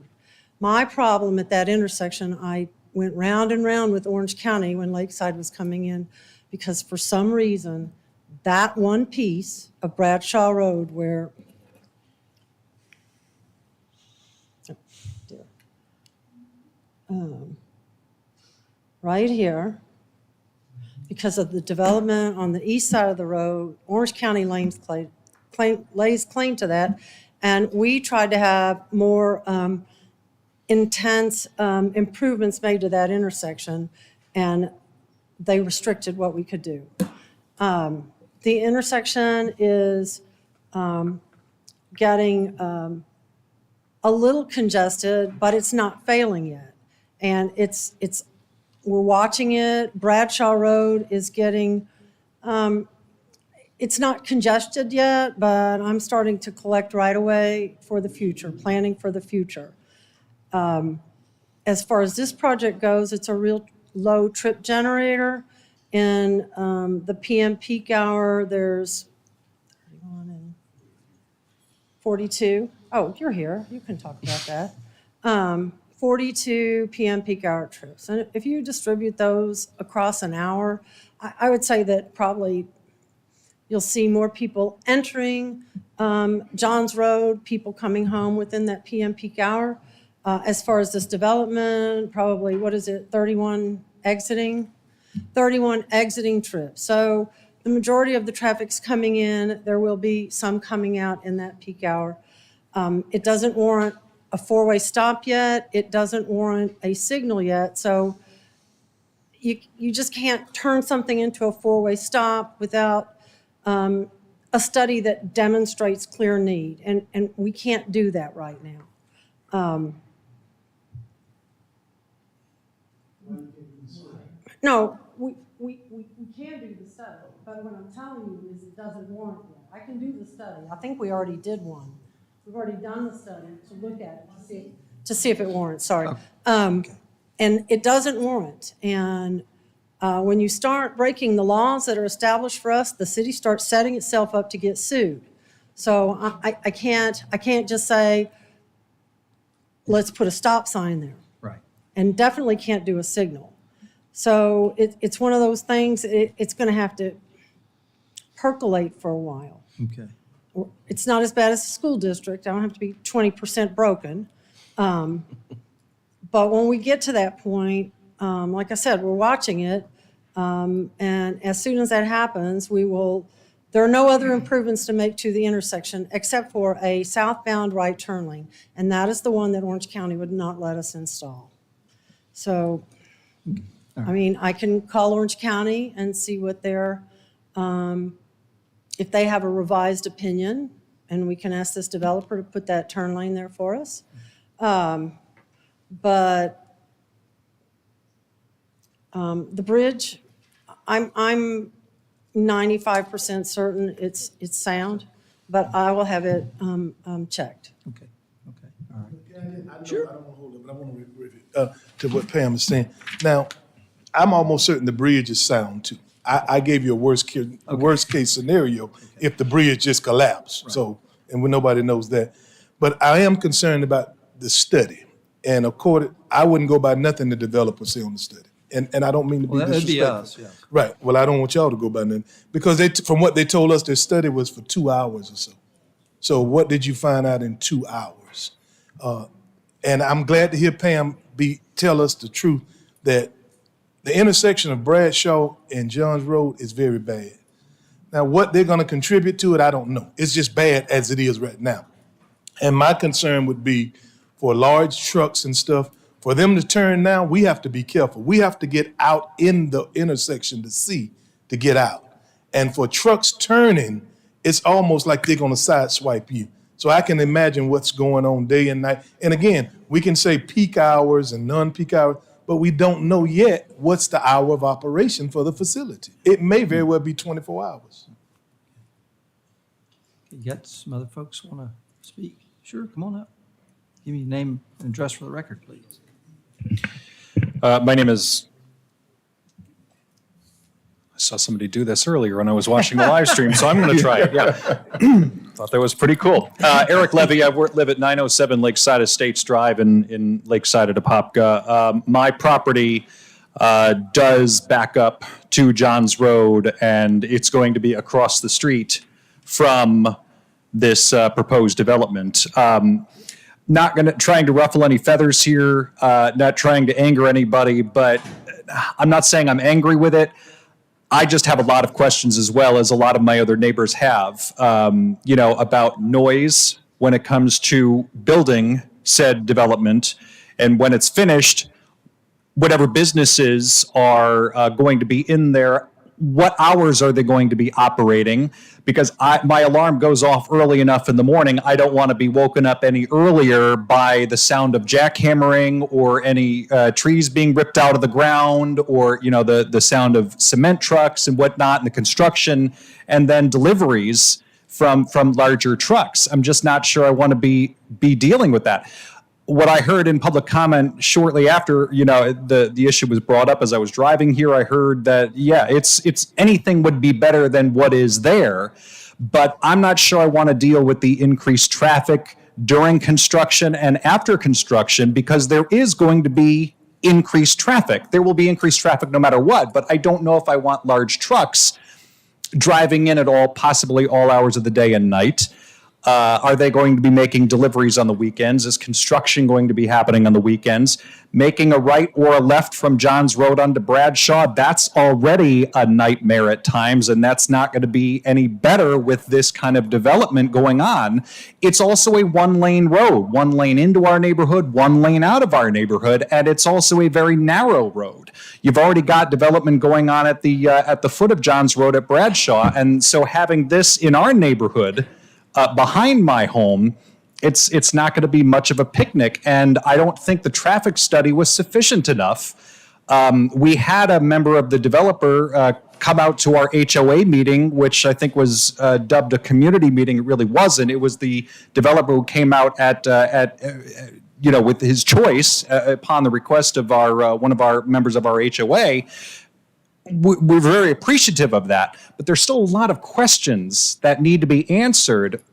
My own questions as a neighbor, and other neighbors' questions, I think, really need to be answered before you can, I think, vote, in favor or not in favor. Because I'm not saying vote it down, but I'm saying do some more studies, if possible, to look at the traffic impact, the noise impact during construction and afterward. It's just.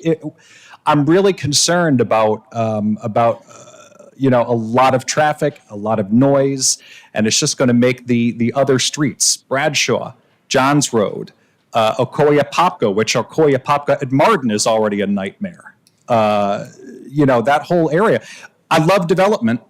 I'm really happy that things are getting built. We know during the pandemic everything just stopped. So I'm glad things are going up and developing, but I think just more studies need to be done, and more research needs to be done before you either vote this up or down.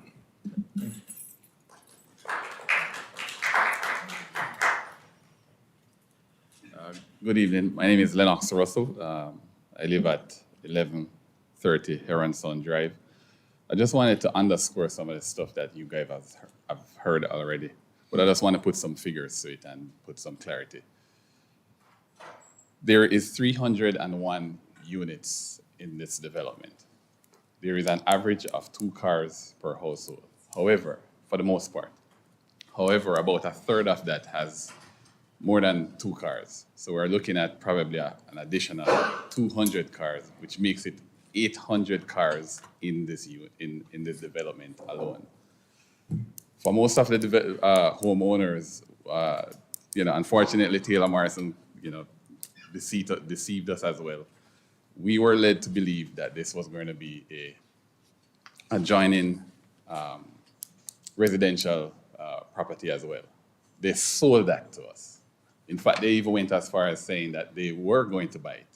And during construction, there was actually a sign that said that by Ryan Homes. So I think everybody thought that, Ryan Homes is going to be next door. much to our dismay, when we had the meeting, I think last week or week before, we were told that this was actually zoned for industrial. But here's the issue. The residential side won. They got there first. So now they're on the back end. And so, if you look at the aerial, or pay close attention to the aerial, you will see that the 451 pretty much is like a divider. You have the industrial on the east side of 451, and you have residential on the west side of 451. And when you look at, by looking at the aerial again, the inclusion of this small industrial development, in a sense, doesn't make sense. Now, I'm cognizant that you can't stop development, but at least I would say some common sense need to come into play here. The next thing, which is of main concern to me, is, and this is from a health, safety, and welfare standpoint, is that you've heard before, Johns Road is a single corridor. It's the same. It's the same route for ingress. It's the same route for egress. So should there be a catastrophe, God forbid, and and we have to evacuate, we're only stuck with one entry. In addition to that, if you look at the way how the industrial park is set up across the 451, you will notice that there is two secondary roads. There's one to the north, which is the Copper Oaks Court, and there's one to the south, I think it's Cooper or Copper, Industrial Parkway, which flags both sides, both north and south of Johns Road. At least those are secondary exits for the existing industrial park that we have to pass to get to our residential community.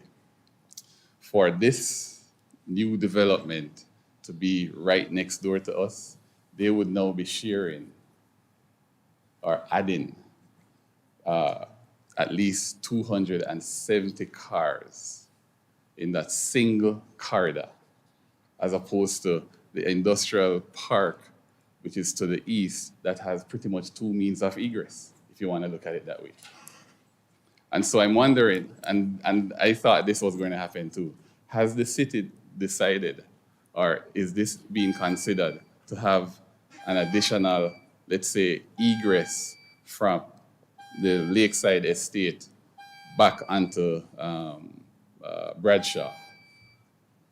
I was of the opinion that that was going to be done as well, and that the outlet for that would have been right next to the, we call it the lift station that is on Bradshaw. And I thought that it was going to be like a ring that connects, that would allow Lakeside community to have two means of egress from that point. So really my standpoint is, slow it down a bit, take a look at it, but the single egress is one of my biggest, peeve with regards to this development. And that's all. Thanks.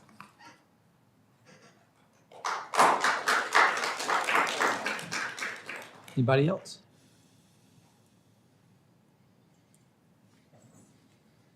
Okay, all right. Well, we'll have the applicant come up and.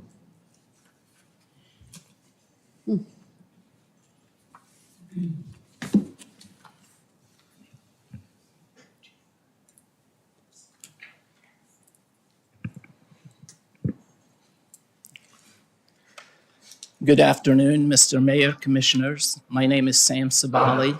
I am with Florida Engineering Group. My address is 5127 South Orange Avenue, Orlando, Florida.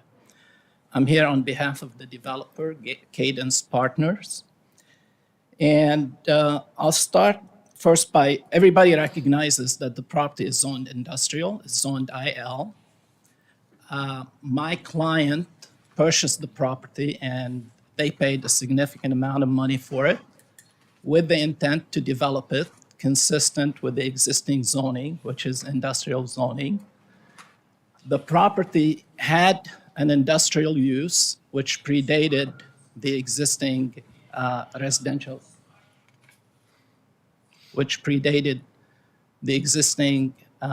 residential community which surrounds it on the west and the north sides. When we started planning the project, we recognized that we are adjacent to single-family residential, and we wanted to take into consideration all of the concerns which usually come up. So the first thing is we have to comply with your code as regards to buffers, setbacks, open space, and we've done all of that.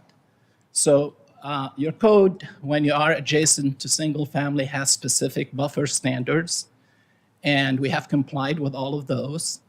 But in addition to that, we have provided significantly more landscaping than the code would require. On the west and north sides, your code requires 1 tree every 35 feet. We have 1 tree every 17.5 feet, so double the trees. And along the frontage, your code also requires 1 tree every 35 feet, and we have 8 trees every 100 feet staggered along the frontage. So really, not only did we comply with your code, we've gone extensively beyond the code requirements when it comes to buffering and landscaping, and that considers the fact that the adjacent use is single-family residential. As far as some of the concerns, I'll start with the notification for the community meeting. At the last meeting, we discussed with Mr. Ford that we would get together, and he was gracious to invite us to their association meeting. But beyond that, we discussed with staff also that we will go with a formal notification, which is to send a notice to all the communities. So we are not saying we're just meeting with Lakeside. So we send a notice consistent with your code. We're not required to have a community meeting, but we did send it out. And we send it out to the radius which is required, and we provided the documentation to your staff. So we did proper noticing for the community meeting. As far as some of the issues which were brought up, hazardous material, the buildings will not have any hazardous materials in them. This will be a clean, light industrial use consistent with your codes. And we would not have any hazardous or petroleum products or things like that. So there is no concern with that. As far as traffic, I think Pam mentioned that this use is a very low traffic generator. So the amount of trips produced from this industrial use, we have our traffic engineer here and he can be more specific, but in general, the west access would have 4 trips coming in during the PM peak hour based on the traffic study and 11 trips coming out. So that's not a lot of traffic. I mean, any other use on this property would generate more traffic. If you were to put single-family development, you would have significantly more traffic than what we are proposing. And this traffic is not trucks. It's a mix of trucks and passenger vehicles. So you're looking at about 11 vehicles coming out of the west access and about 20 coming out of the east access during the PM peak hour. As far as the gated community and their gate, we worked with Pam and your staff because that was a concern brought to us. And what we tried to do there is we provided a continuous lane for the residents. And even though the amount of traffic doesn't require turn lanes, your code requires turn lanes, we have provided 2 turn lanes, 2 right turn lanes into the community. So really, anybody coming into the project is going to be turning within the turn lane. They will not impede any traffic going into the residential community. Let me see. As far as operating hours, it would be similar to any other business, the typical 8 to 5. We are not restricting hours. Basically, we would comply with your code, your requirements, but it is a typical industrial park setting. You have a lot of those in the city of Apopka, and it would be no different than any other setting. We We have adequate separation, like the building itself is 131 feet from the west property line. And the way we designed this, if you look at the layout, we really took into consideration both visibility from the street and from the residential community. So we put the truck course internal to the site. So we did a lot of things, to make sure that the project takes into consideration where it is sitting. But the reality, the property is zoned industrial. Our project complies with your code.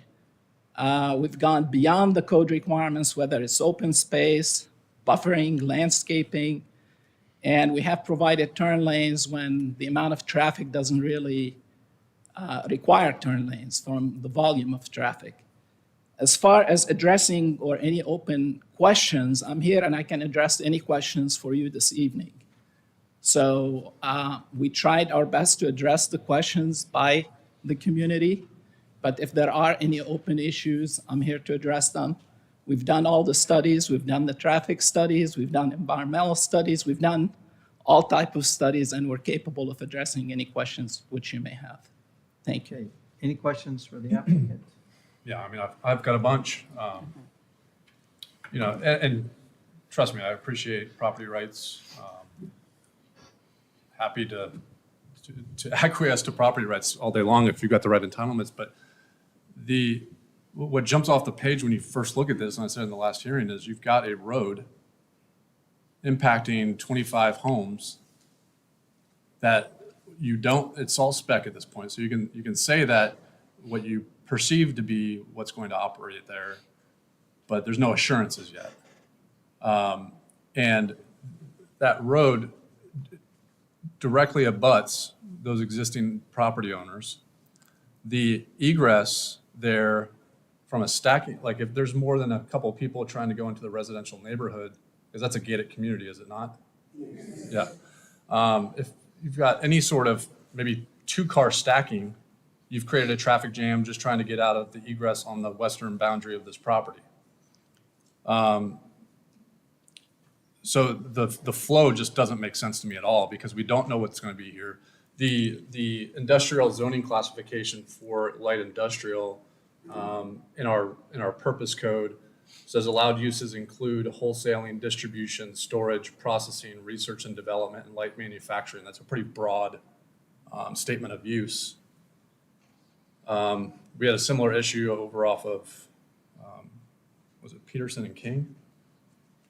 Over by Lake Heiniger, similar situation. And, there's trucks and things, hours of operation, you say 8 to 5, but that's not binding. I struck, I don't mind the development. I mean, if industrial is the permitted zoning and land use, the layout seems like it would be punitive to existing homeowners to the west. Like and then I guess, let me form a question because you're up there waiting for me to ask a question. Sorry, I'm saying commentary. For the traffic study, obviously there's a wide variation in terms of what is ultimately used on the property. What are the assumptions baked into the traffic study to assume that the numbers that are within this report, I have confidence that would be reflective of reality? The traffic engineer can get up and address the traffic study, but if I may, regarding the driveway on the west side, the options would be you put the driveway or you put the parking. The driveway is 25 feet away. It's not, and there is the fence, there is the landscaping, there is landscape hedge. So there's a significant amount of buffering on the west side between the driveway and the west property boundary. And then their houses are further away, so it's really not that close. And then the options would be, we're meeting code and we're providing more landscaping. The options would be, okay, if you don't put the driveway there, then you can put the parking or the building, but somebody's gonna say, well, the parking is too close to me or the building is too close to me. We feel the driveway is the least intrusive because you're not gonna get, it's not like a roadway. You're getting, during the peak hours, you're getting about 11 vehicles using that driveway. So it's about one vehicle every 6 minutes. It's not like a roadway. But in all honesty, maybe this is just a preferential thing or opinion.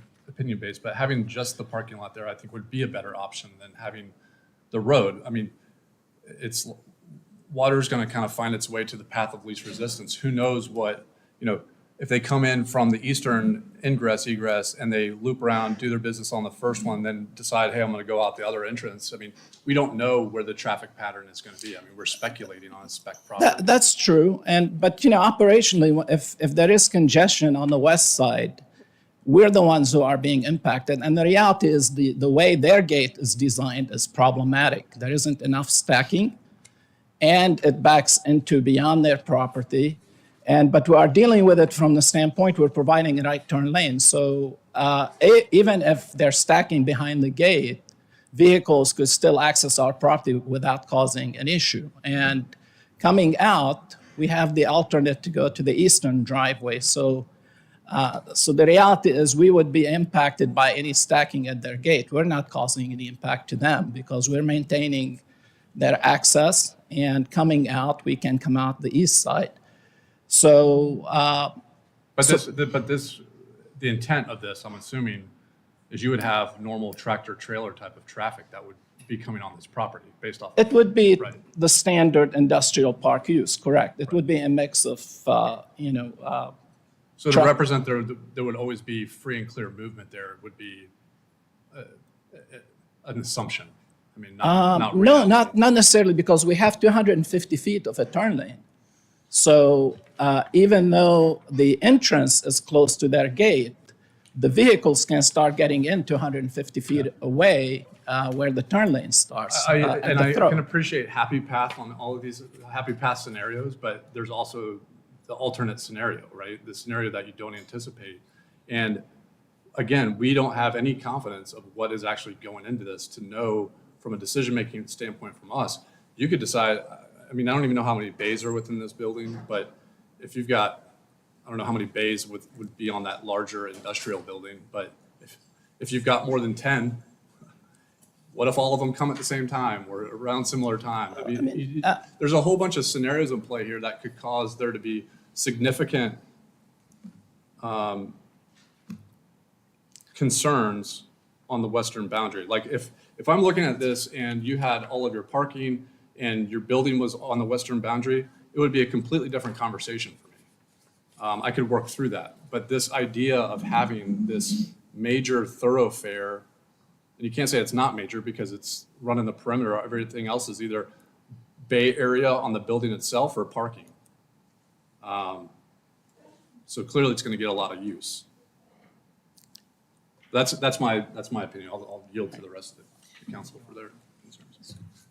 Can you just show me where they had, okay, I've actually pulled this one out. So that roadway on your left, Yeah, this one. that is here, Right. here, directly abutting this property with the buffer, as laid out in the code. So it's looping up here. looping So they're around using here. this road here. No. That's the. Pam, while they're working on They're some, coming here?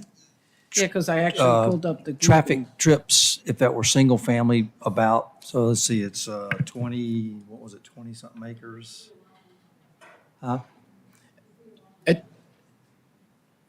So this- Gene, you know what the this trip is the road generation they would be? use. Would be about About 80 or 90. Okay, so 20, if it was 26 acres, so let's say 4 units to the acre, 100 Okay. units, what would 100 units? It would be about double the amount of traffic. That's what I'm just, Oh, okay. about double? Okay, all right. Okay.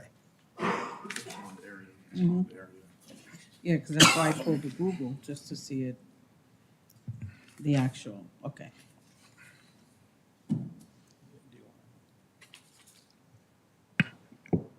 Good evening.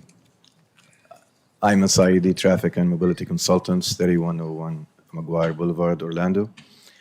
I wanted to answer the question regarding how the traffic was estimated, right?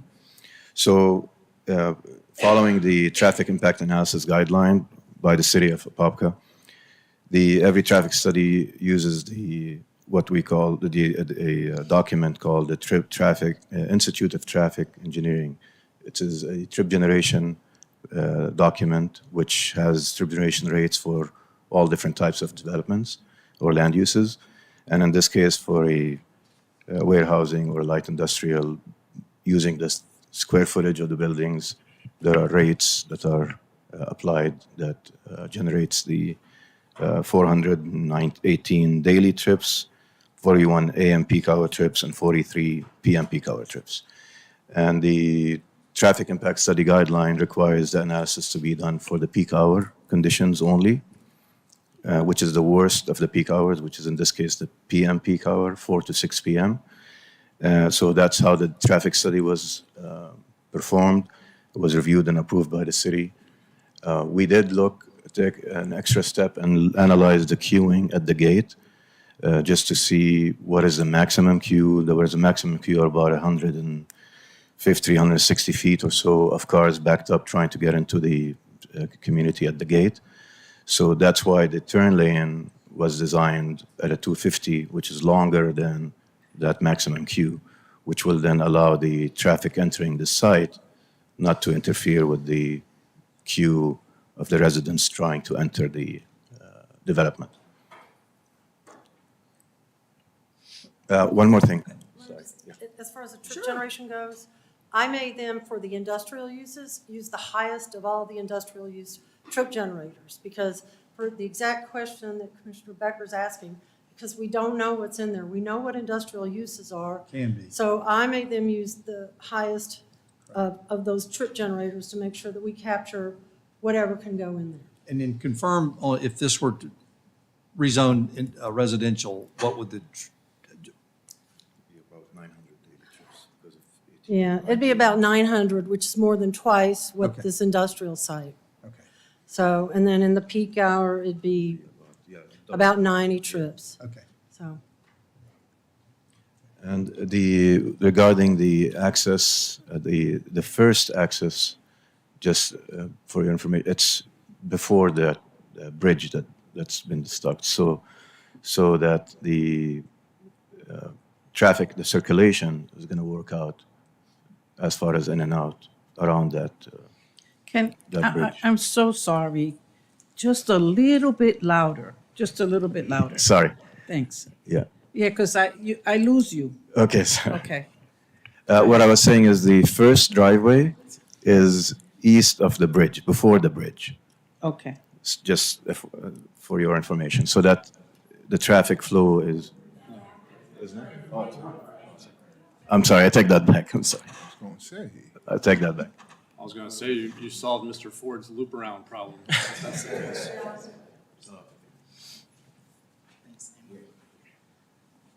Okay. Let me ask you a question to the engineer. I have a couple other questions about the road, but let me ask the engineer first. Looking at the project, what it would take to move the ponds to the back and then shift the buildings forward. So where you see the ponds, that's a sloping area. And there is a significant amount of drop. Like the site, if you look at the north side to the east of that second building on the north side, that pond, from the top to the other side, there is approximately 20-foot drop. So really, that portion of the site is where, the drainage can go because it's the lowest portion of the site. And the same on the southeast corner, you can see on that plan where those lines are, the faint color lines, that's the contour of the land, and that's dropping. So that becomes, the ideal, or from a drainage standpoint, where you need to put your ponds. The other issue with these buildings, when you start to reconfigure them, when you're designing industrial buildings, the loading docks become problematic because you have to have enough room to put the buildings and to be able to have enough depth for the loading dock. Honestly, we've looked at a lot of options to doing this, and really the driving force was how to minimize, in terms of the buffering, how to put the loading docks interior to because a lot of times people are concerned about the loading dock, looking at it, seeing the trucks, parked. That's why the rear load buildings, we tuck them in the back behind the buildings, and we spend a lot of time on the buffering and landscaping on the west side. I understand the concerns, with the proximity of the driveway to the west side, and that's why we did the additional landscaping, and that's why we did the turn lane. We made it 250 feet. So that's not required by code, and we transitioned the access to the residential community specifically so we're not interfering with their access to the community. I can understand, Commissioner, the concern, with trucks, behind your house. But unfortunately, this is an industrial site, and something has to give, and we can sit here and redesign the project. But I believe that, we've gone to the extent we can to mitigate the fact that we are adjacent to residential by providing the landscaping, putting the loading docks in the back, doing the turn lanes. And we've been working on this for a significant amount of time to get to this point. But we're here to work with the community. We suggested to them that we could limit traffic coming out during the hours of 5 and 7 p.m. coming out of that western driveway. We're willing to do that. They also stated they had some issues with their gate, and we also, our client, is willing to help if they wanted to widen that access to their gate, which is beyond our property. We would work with them on that. So we're really trying to be good neighbors and doing the best we can, but we're here to work with the community. Obviously, if you have things which would make it better, we're willing to consider it. The problem is once you start shifting something, it's a lot of things would have to change. It's not as easy as shifting a roadway. But if any other questions, I'll be glad to address them. I just have similar comments as the rest of the commissioners, as well as the residents that are here. Is although yes, you are adhering to our code, we've had developments provide 100-foot buffers with landscaping, enhanced landscape buffers. That was well greater than what our code required. So, although I appreciate the trees, we need a lot more than that for this project. And similarly, what I've seen in other municipalities happen too is they've required trucks to have different types of reverse noises so that it's not the same as what you hear in an industrial park usually, so that it doesn't affect the neighboring properties. And similarly tonight, we've also had to where we've had deed restrictions to where we can actually limit the actual hours and force that limitation on the tenants in there as well. So some of those things are what I'm interested in. I understand the topography of the site is limiting, but at the same time, you get paid the big bucks to make it work. So let's figure out how we can kind of make this better. I understand this makes sense the way it is, but maybe you need to make the square footage a little bit smaller and create a bigger buffer. We need distance more than trees. That would be my ask to accomplish this. And Gene, what's their max square footage that they're allowed to have, currently zoned, entitled? It's permitted up to 0.6, so 60% floor area ratio. Sam, Yes. can you calculate I'll that? give you the number in 1 second.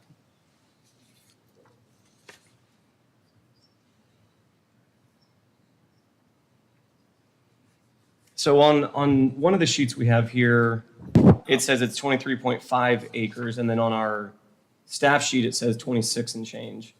So let me address both questions. So we are limited to a floor to area ratio of 0.6, which would allow about 750,000 square feet on this property.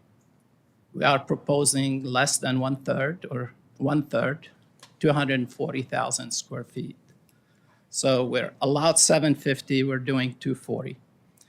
As far as the property area, we are considering, when you look at open space and all the other stuff, the project area, we're considering parcels 2 and 3. That's the 23.5 acres, but the total land area is 26.5 acres. And that includes some additional land in the back. Some of it is wetlands and what have you, so we're just setting it aside and we're not touching it. So that area in the northeast corner is parcel 3. And the area to the north of the pond, that's being left alone. So we're setting aside quite a bit of area which is not being I mean, it's not developable.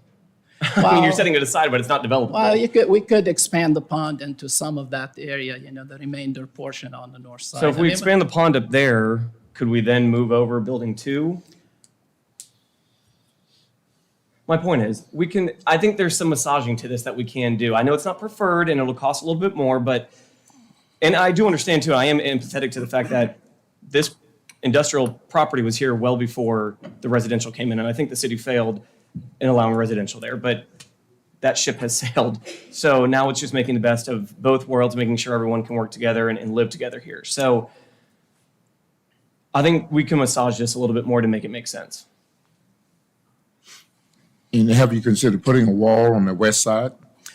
There is an existing PVC fence with, I believe, columns in between, and we are putting a hedge on our side of the fence. That would help with noise and things like that. And then we are putting the trees. So there is a 6-foot PVC fence. Who does that fence belong to? It is their fence. They also have a buffer, which is landscaped. And then so really, when you look at that area, you have their buffer because they're adjacent to us. We have our buffer. There is a fence in the middle. And we are proposing, in addition to the fence, a hedge, which would be at growth, it would be 6 feet tall. So there'll be significant buffering between the two properties because I believe they were required to do a buffer on their end with the fence. What are they putting, the plastic fences? It's already there. It's already there? I'm sorry, sir. A PVC fence. Oh, the PVC fences? Yes. Why don't I see it? See it. Oh, you want, no, come on, I'm sorry. Yeah. Hi, my name is Cheryl Gamble. I live at 1247 Hillcrest View Loop, and my husband and I moved in. We probably was the 10th house there in the subdivision. It's been over 2 years. The homes in our subdivision are anywhere between $400,000 to up to almost $1 million. And we're talking about backing our subdivision up with an industrial park.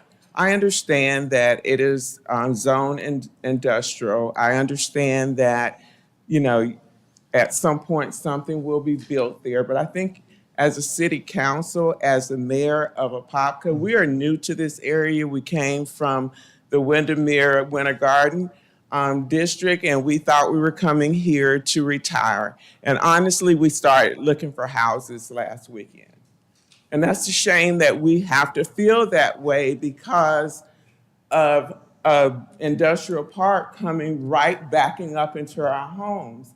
And I'm sure all the people along that way on that side probably feels the same way. And it's a shame for us to want to move in 2 years. But I have to be honest with you, we need to do something. You guys, you have the weight of this city on your shoulders, and you have to make informed decisions. And I appreciate you guys from what I'm hearing. I'm hearing Nick, I'm hearing Kyle, I'm hearing you guys say that, you need more information. I think the whole group needs to say that because you do need more information. You do need to put the onus on this development group to make it work. And I understand that they said they sent out a notice. We've yet to receive a notice. I don't know anything about a notice. So you guys have to keep them accountable. And as far as Pam, as far as the street that she's talking about, Bradshaw and John, it's a travesty up there. We have to pull all the way out on Bradshaw to be able to look, to be able to make that left turn. So you guys need to get in your cars, you need to come down here and see what's happening. There's not 4 cars backed up at the gate. Sometimes there's 10 cars backed up at the gate. And there are 2 gate entrances. So understand what's happening before you make decisions. I would advise and I would admonish you guys to please pause this tonight, get more information, come out and visit us. We're part of you. Come and see what's happening in our neighborhoods. Thank you. That we don't prolong it much further. We have been meeting. He and I talked on the way in. Honestly, I think it will come. I don't necessarily think it's all bad, but I do think they have to be willing to meet us. As Commissioner Nestor said, it ain't our fault that Taylor Morrison built in an industrial zone, and it ain't their fault that Taylor Morrison, but it happened. Well, but we say zone. I would argue. I'm gonna say because on the yeah, left you know my word. if you look at the western boundary west of 429, it's all residential. Right. So to say that it's an industrial district, I think is a misrepresentation. Well, it's missed on your staff part. It's an industrial zoning. I'll give you that. And the point that I'm not arguing is necessarily the industrial use. What I'm saying is I want to steep myself in reality. And if we're having tractor trailers go on that road directly abutting, even though it's the buffer of the code, those rigs are well above the fence line height of 6 feet. Right. Those mufflers are going to be well above that. Right. And all that disturbance that could potentially come with that. So again, I'm not up here saying I'm against industrial use per se. Right. I'm just saying that western boundary and going where there's existing footprint, and we've done this on many, many developments, residential to even other residential, where developers will come in and make sure that they're doing what's right by the existing homeowners. It's not a race to first. It's just who's there and doing what's right by the neighbors. Because I can tell you, if I meet anybody on that street that lives in that neighborhood, and can I look them in the eye and say, yeah, I felt good approving this with that concept plan? No. And I'm glad to hear you say that. In our HO meeting, it was my intent to invite you all, but you were having the annexation meeting at the same time. So I would propose that we all come to the table in a town hall with the commissioners, the developer, and our community, and see if we can find a medium. Because I already see that the developer is standing by what is in the document, what's the code. So we know where we're going. We know where it's going to try to go. But I don't want, if we can find a medium, I'm happy with that. And I think that the residents will be happy. Knowing what's coming is not that bad than knowing what may not be there in 10 years from now. But I do think they have to be willing to work with us. And right now, I don't sense that. I mean, yeah, they're going to give us a lane, but I think we need to be a little better than that. So that would be my recommendation, and we can leave it at that. And I really would like for them to investigate the idea of putting those ponds at the other end. I think that would be a big step. So it looks like we've got pretty unanimous consensus here Is the about best just thing to table it now? this, and we'll bring it Table back again. the next council meeting. I think we need to maybe have our staff, kind of, think creatively, Pam, you and your team, as far as the roads and how we have the least impact on the neighborhoods, and as well as the ponds. They're coming from here. What? And they start- Michael, you're looking at me. I'm just discussing over the possibility you'll have to table this matter again. So we're trying to coordinate when and how far out. Okay. That's what The it other thing is. is that we definitely do need they need to, so there was not a community meeting as far as they were not sent out notices? No notices. Okay, so we need to have so let's start with a noticed meeting.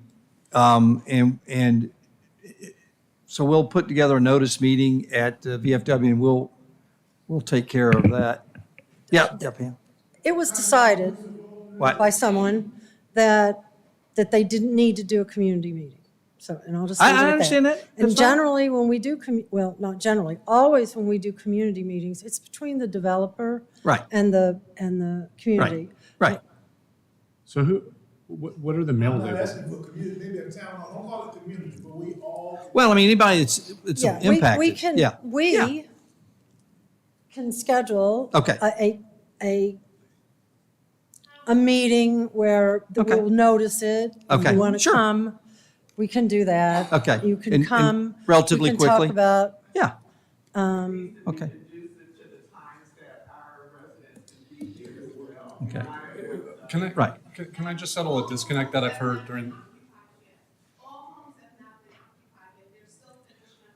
Well, we can only do with what we got. So can someone just clarify something for me? Because there's clear disconnect here in terms of this community meeting. Like I get the meeting happened. It was an HOA meeting, not the formal kind of community meeting. However, there's Sorry, Commissioner, we did send community meeting notices. Just for the record, we sent them.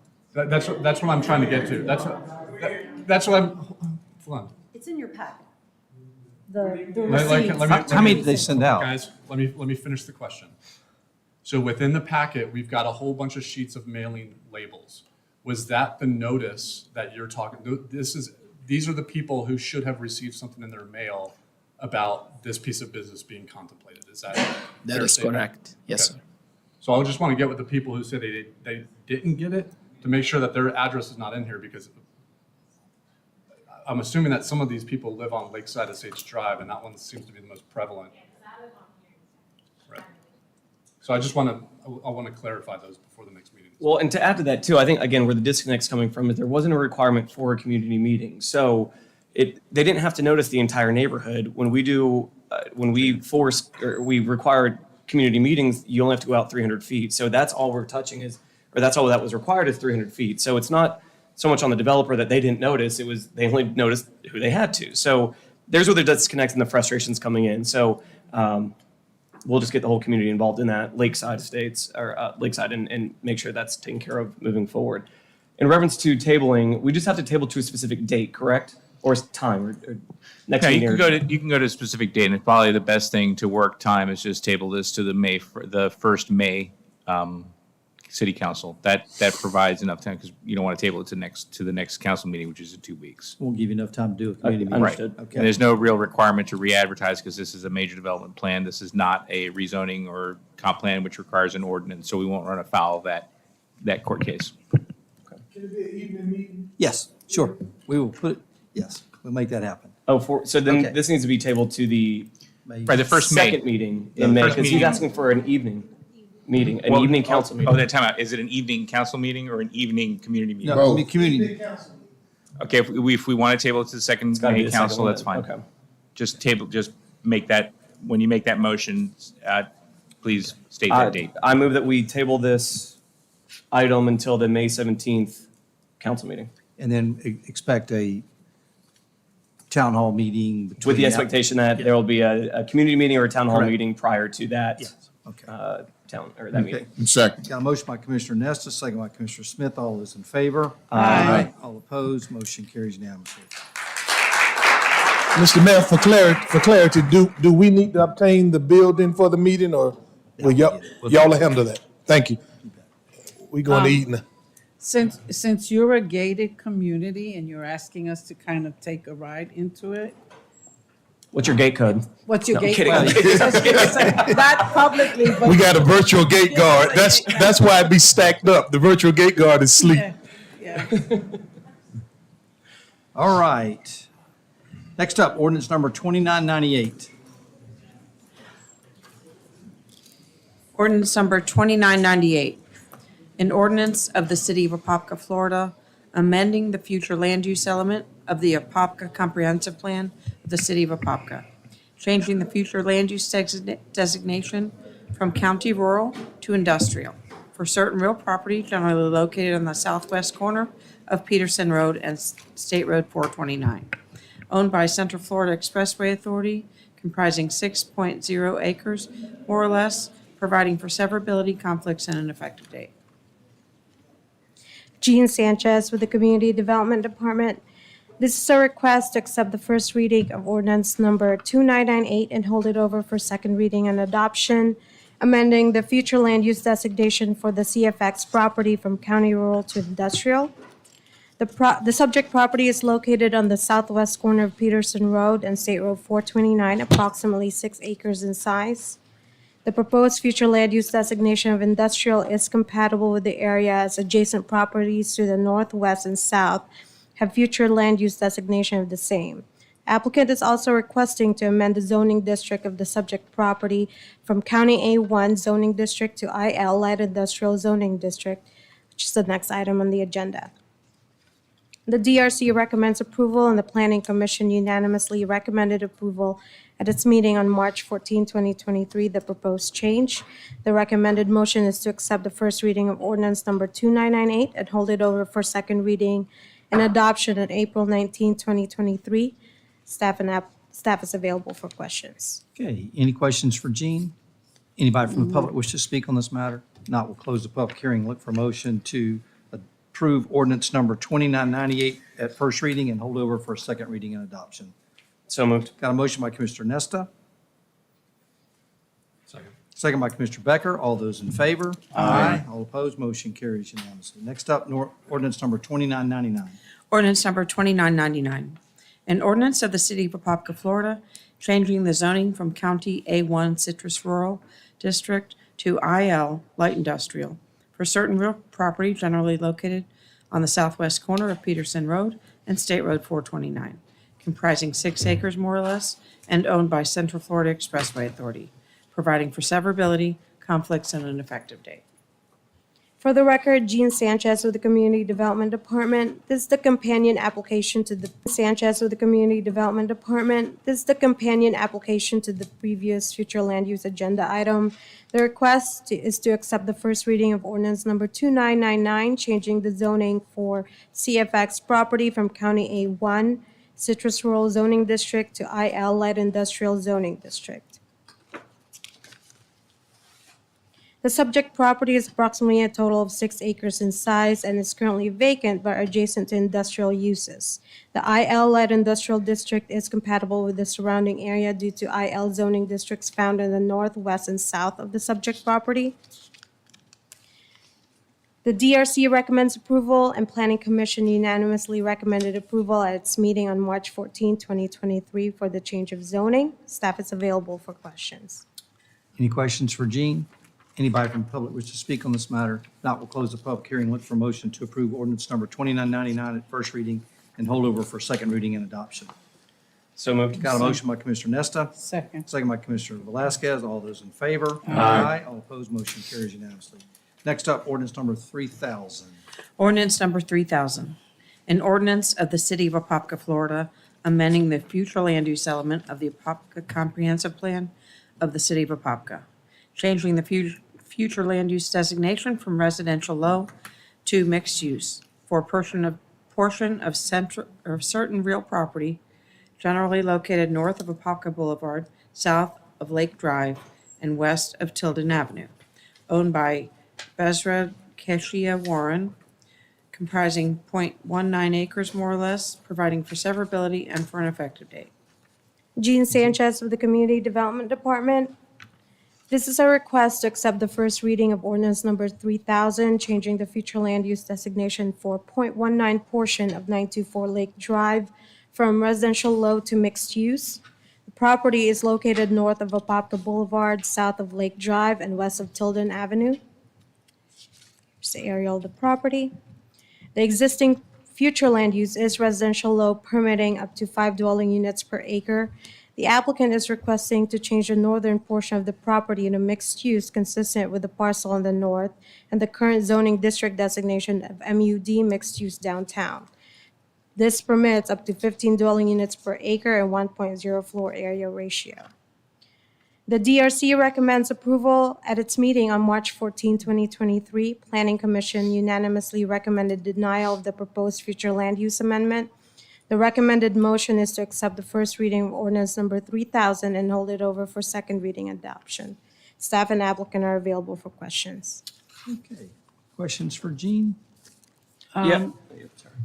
I was going to ask the attorney to kind of explain, as you did, to us individually as to why the P and Z was a unanimous disapproval and the conflict you had said between. I think I'd rather have the applicant come and speak and Oh, make their okay. presentation, and then we can discuss Okay. further. 'Cause the applicant may be able to also clarify that. Commissioner Oh, Nesta? okay. It's okay. You had a Yeah, question? I'll follow that same order. Okay, all right.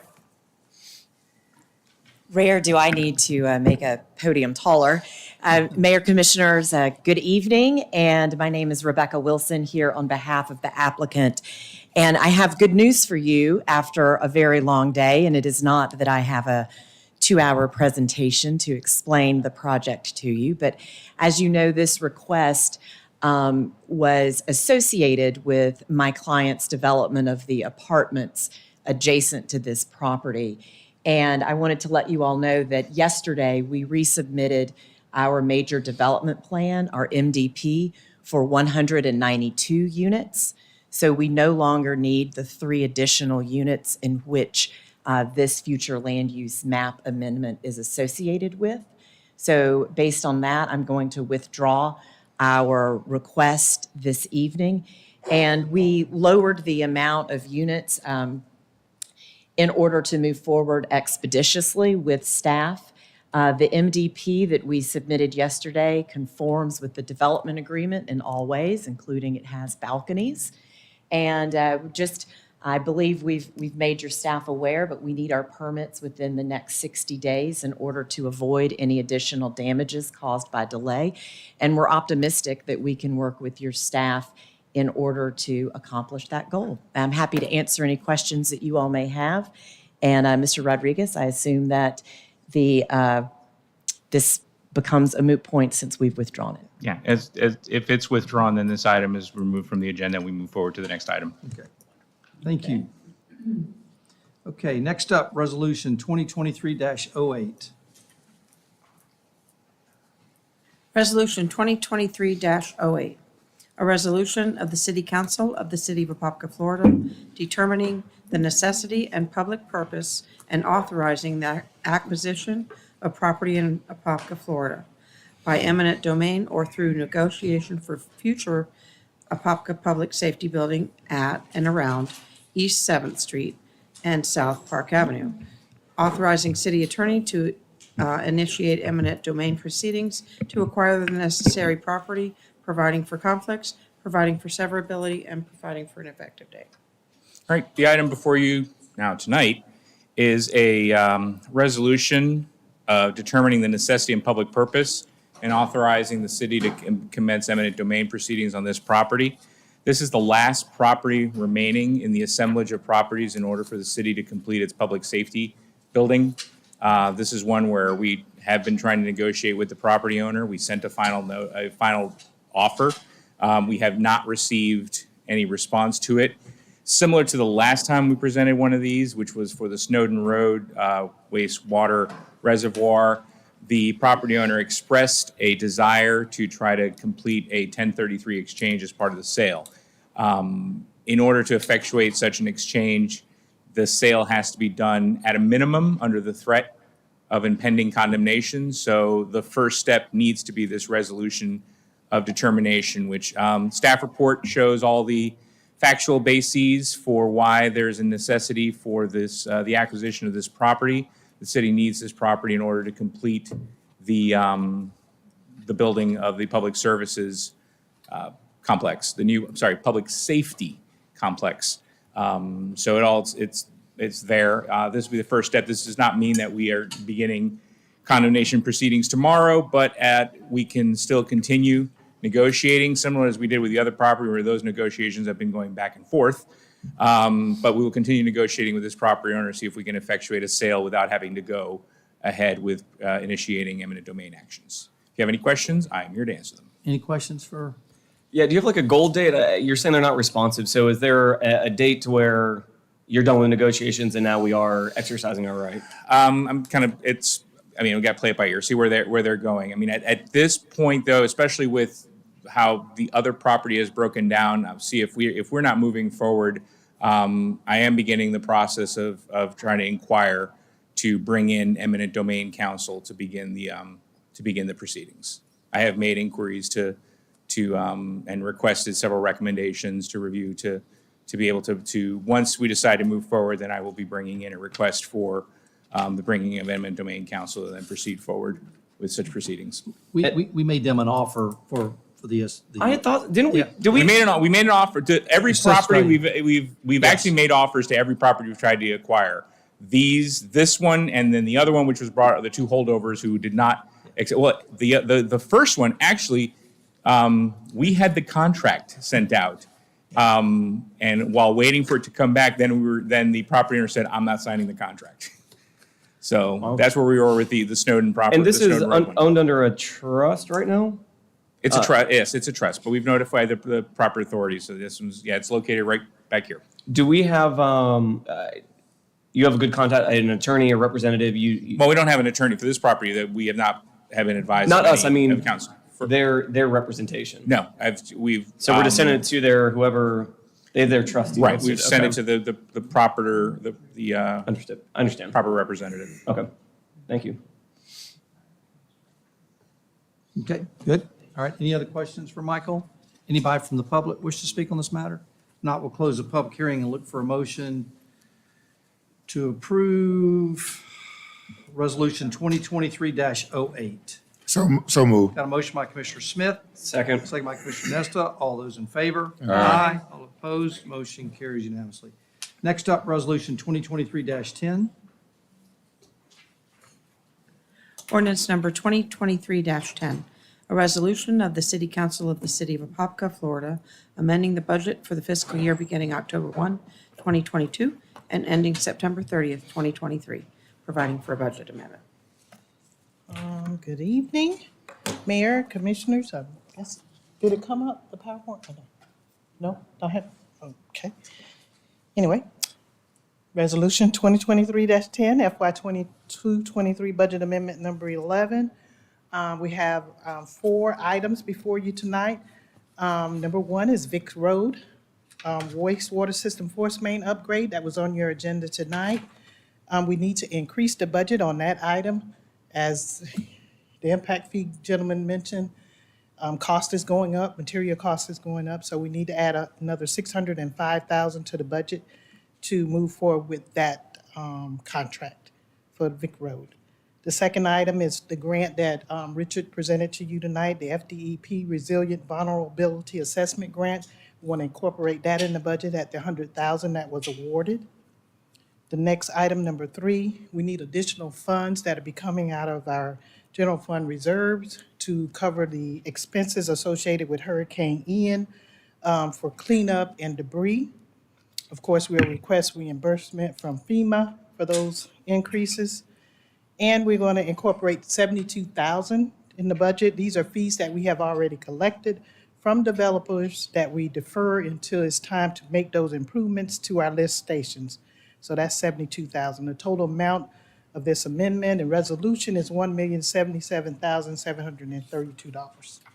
Any questions for Blanche? Anybody from the public wish to speak on these matters? My only, it's off topic to what we're doing here, but it's the same premise. When is the appropriations for the Economic Development Department going to happen? When the position comes for confirmation, we will incorporate that in the budget. Why would we have to wait for that?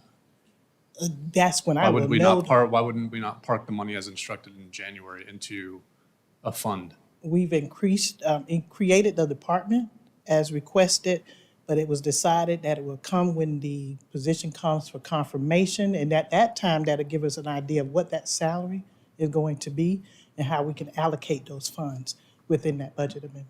Yeah, well, I mean, irrespective of salary, we agreed to seeding it with 200K. So even if they get paid less than that, which I do, obviously they will. Where would you like the other funds? Excuse me? Where would you like to allocate the other funds within that department? Yeah, I mean, it would either be split amongst salaries and benefits and then other kind of ancillary spend like conference or travel or that sort of stuff. Okay, if you knew how much that is, share that with me. We're happy to break it down, but that's what we were waiting on, the confirmation of the position when it comes back, and that'll give us the exact amount of the So proposed then I salary. would have to bring that back to council because I can't act unilaterally. I'll bring that back to council because it's not going to be me that decides that. I'll bring No, it'll come when we fill the position, it'll be that same council meeting that we will make the adjustments to the budget. I guess, so $200,000 is not for salary necessarily. Right. Right. So why would you not allocate the funds into the department? Well, Like, I don't- didn't like think we we were do with all transferring the whole 200,000. You're building a budget for the department of $200,000. Some of that's going to be base salary and benefits. Some of that will be other, like every other fund in our city. whether it's postage or other OpEx type of things, all of that's going to be divvied amongst what you do. Now, once you know the salary of the person that you're going to extend the offer to, then all that other stuff can fall in line and you do some reallocations at that point. But, you know, Yeah, wouldn't it just be like a similar journal entry that we're taking it, debiting one account, crediting another That's effectively? considered a budget transfer. Yeah. But we do have to initially do the budget amendment to incorporate it in the budget. Well, I think that's what he's asking. It's Yeah, just, but the question, yes, he is. And the decision was made to bring it at the confirmation. What he's asking now is, can we do it earlier than that? And can we break it out by giving an estimate for the salaries and put the other amounts in other lines? I think that makes sense to do next meeting if we can get that budget amendment then. All right. Okay. Need a motion to approve Resolution 2023-10. So moved. Got a motion by Commissioner Nesta, second. second by Commissioner Becker. All those in favor? Aye. All opposed, motion carries unanimously. All right, at this time, the city council meeting will, go into a recess in order to conduct a closed collective bargaining executive session. Pursuant to Section 447.605, subsection 1 Florida statutes, the city council will hold a closed collective bargaining executive session to discuss collective bargaining agreement between the city and the Apopka Firefighters Local 5293 International Association of Firefighters. The discussions in this session shall be confined to discuss the proposed collective bargaining agreement between the city and the Apopka Firefighters Association Local 5293 International Association of Firefighters.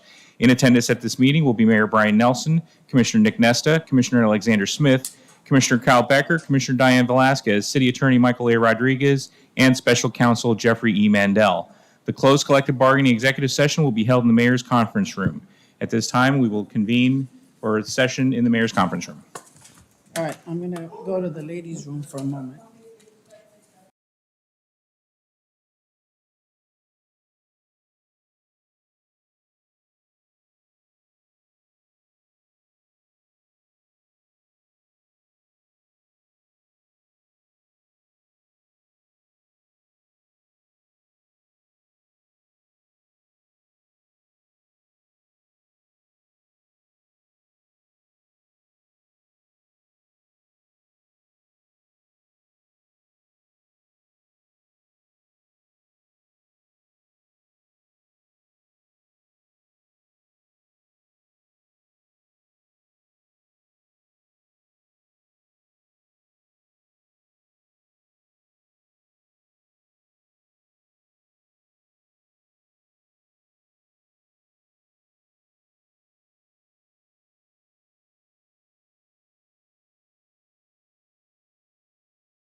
Good.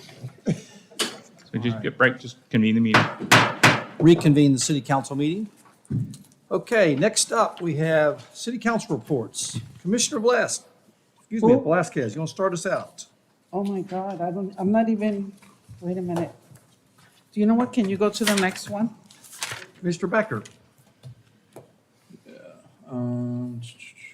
So first off, thanks to Ms. Sherman for giving us the financials. So I just want to, as we get these, I don't want to misrepresent numbers, right? But, what you sent to us is basically by fund, by department, by line item, what the budget is for this fiscal year, how much has been expended thus far through the end of February, I think that's most recent report was for. How much is left, obviously, between the budgeted amount and how much has been expended, and then any encumbering dollars, meaning, hey, we're likely going to spend it this year, it's been encumbered, that should really count as almost a quasi expenditure. Like a PO has been issued Right. or something. So, and, as I go through this, and this is where I need the help, is because I can get dangerous with numbers and make certain assumptions. Because what you would do is naturally is if we're through end of February, that's 5 months worth of actuals. So I just kind of divide what we've done thus far, annualize it out to get to a directionally annualized number, then add on the encumbered amounts as well to get to where we're kind of generally tracking. Yeah, and yeah. Obviously, some departments may have seasonality in their spend. They spend more, say, during the summertime, with a camp or recreation, whatever the case might be. There might be kind of some bumpiness. Seasonal. Right. But as I look across all of our funds, I mean, there's a lot of funds with very material positive balances in terms of, meaning we're going to spend much lower than budget. Now, a lot of people would say in the private world, oh, that's great, your EBITDA or your margin's going to be fantastic, great news story. However, in city government, staffing, getting people in the right positions to service our residents, and et cetera. Are you seeing the same kind of trends? Are you concerned about any of these trends? Because some of them are pretty material in terms of how much, if you annualize what we have spent through the first 5 months. Well, we're looking at that, and definitely with the March report that we're going to be bringing back to you in April, and we're going to include in there a projection as well. We Okay. did notice that some things are not trending, as much as they possibly should be. Keep in mind, this is basically almost like a cash basis, doesn't include like accruals or anything at this particular point. That happens at the end of the year here for the city. So a lot of things are not truly reflective of what they actually are or what we have actually incurred. It's more like this is what we've paid for at this particular point in time. So it's kind of, So even the encumbered amount doesn't reflect an accrued point of it's view. just an obligation because it hasn't been paid for, but we have issued a PO. Got it. Yeah, because that would be the most interesting, right? Because again,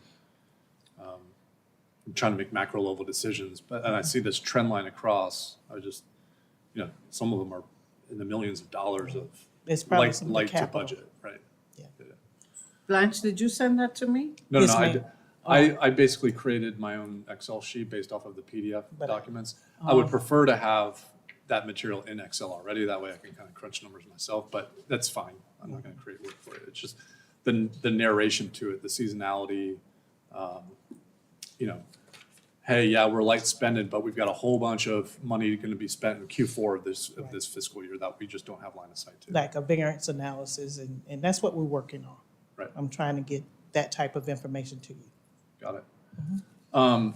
Jim's not in the room, so I don't know if anybody else would be able to speak to this one. Obviously, I don't know if other people are getting them, but we're getting a lot of the feedback to the business tax receipts. And I know we had conversation around, what's legally able to be exempted from a Florida state statute perspective, but then I looked at other cities that have different fee schedules, so I'm not sure if fee schedules are mandated by the state, like actually how much you charge for the different businesses, but like I think Winter Guard and some other folks had fee schedules for what those BTRs would be. So, higher business tax receipt liability for businesses that are actually conducting business within the city of Apopka versus ones that might just be more mailer type of, hey, I've got my LLC that I use to manage properties outside of Apopka, that I don't do any interaction with the city in terms of my business activities. That might be maybe less of a liability in terms of what that cost is. So I'll follow that up with Jim. You want to have a presentation on that?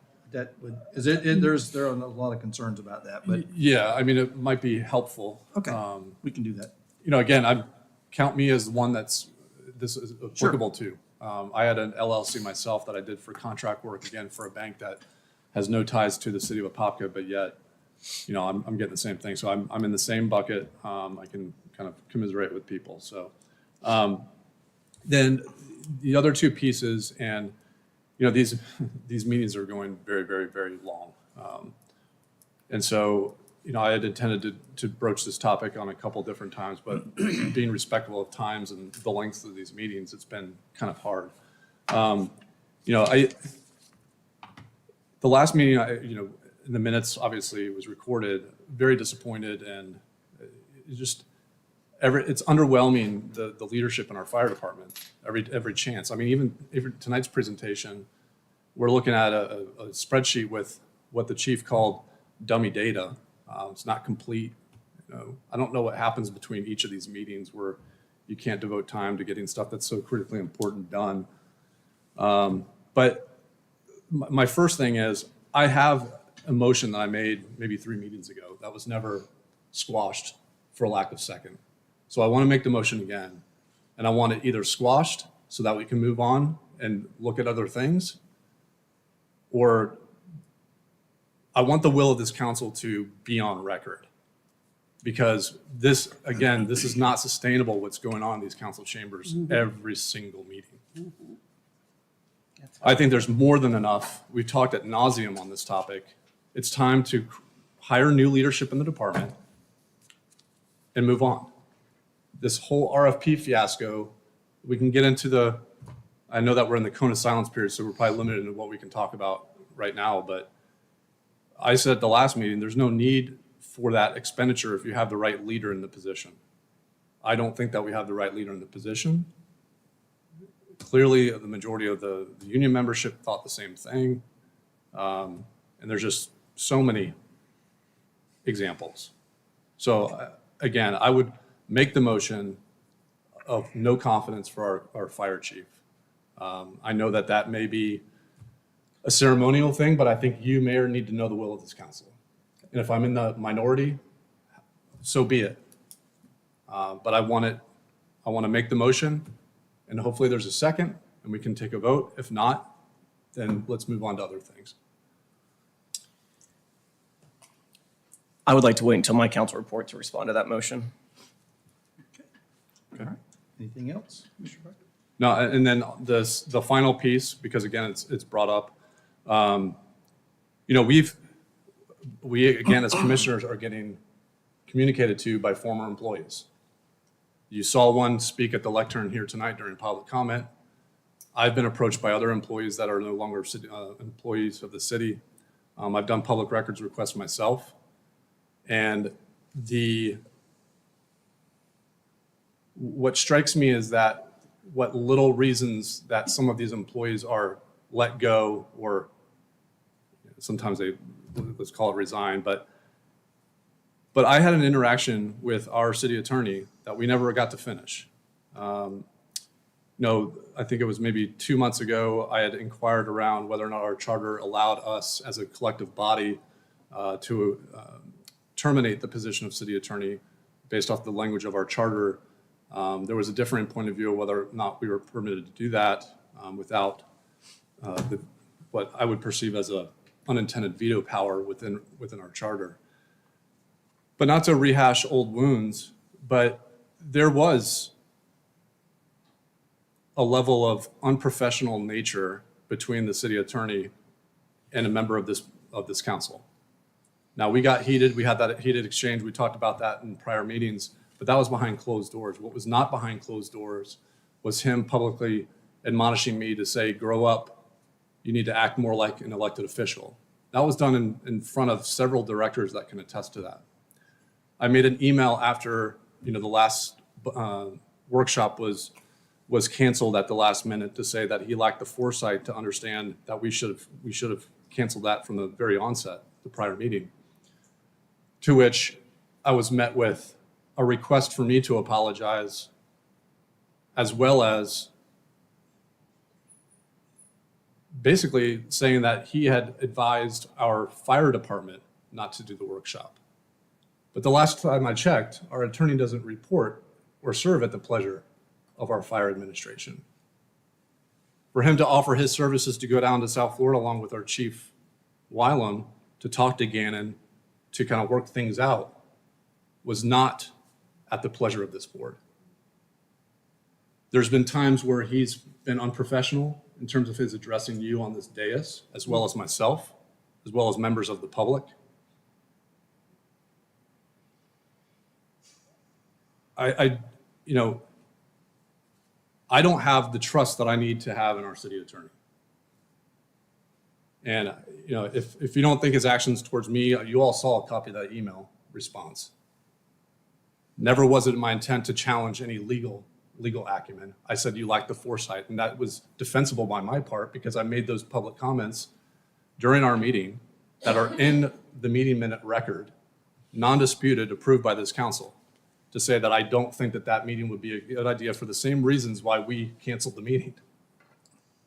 So the lack of foresight was a factual statement, not some sort of gamesmanship or me needing to grow up to act like an elected official. So I would also make a motion that we relieve the services of Mr. Rodriguez from the city attorney position.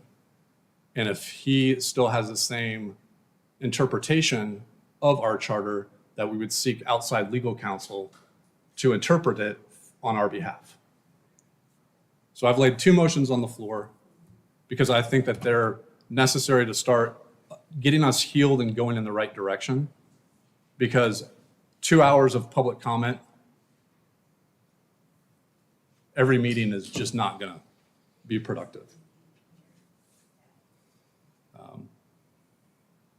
Commissioner Becker, I'm being informed that people are not able to hear you speaking. Is everybody's mic on? It is, It's but when that's his not a microphone surprise. is on. It's been on this whole time, so if people aren't hearing me, then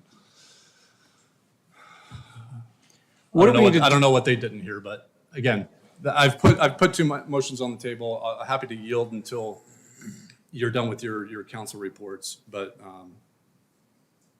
I just need to know where the rest of the council stands so I can focus on other things. What can we do to get a second opinion, just to confirm or not confirm your interpretation of our charter? Who do we go to for that? The state to confirm?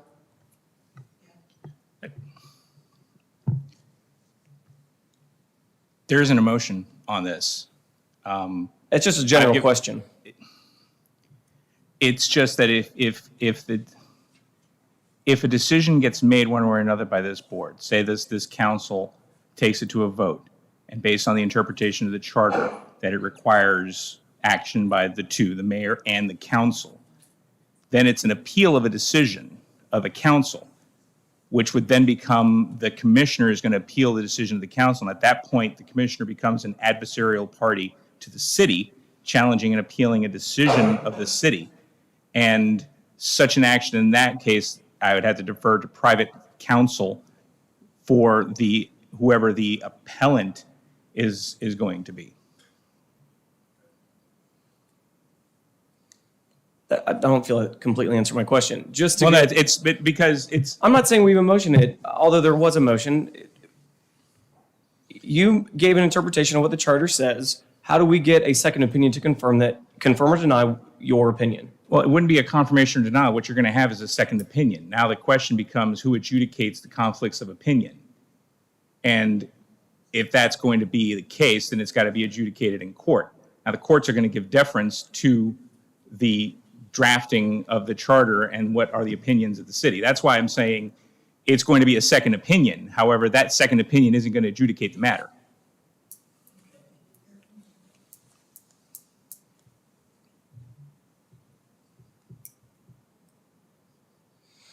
Guys, again, I go back to, look at, all these specialized things that the city is dealing with right now. We're hiring outside counsel for a lot of these other things. And prior to Mr. Byrd serving, we contracted out legal services. My finding is, it seems like, and this is anecdotal, I'm not making any firm claims here, but when you have a full-time attorney in the walls of City Hall, who do they interact with the most on this board?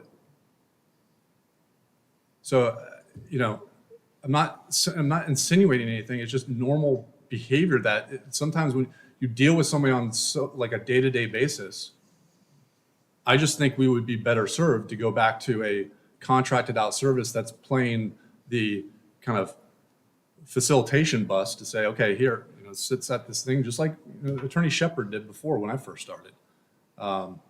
He's still used for some services, I believe. Well, a lot of municipalities do that same thing to where they just hire out a third or a law firm, and then we can pick, not we, but if we have a land use issue, we hire that specialist. If we have a HR issue, so that I know City of Sanford does that. There's a lot of municipalities that do that. So I just don't know fiscally what that looks like, if it would save us money or not right now. But and Attorney Rodriguez, you and I have spoke about this to where it's like we all need to be able to tap into you and trust you. And if we don't have everybody's buy-in up here, then that makes our board weaker. So I don't know how we replace or how we fix those relationships. It doesn't seem like there is going to be that.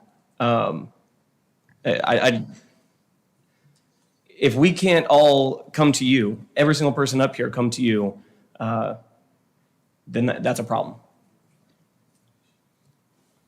As I've always stated, I've always had an open door.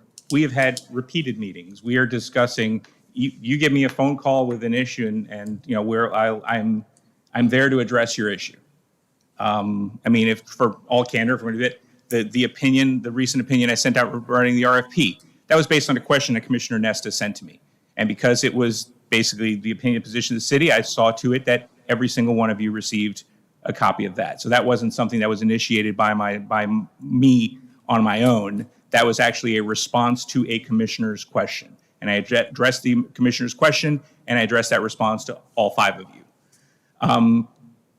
As I've said, I have an open door. I have always been responsive to any requests that any of you have made.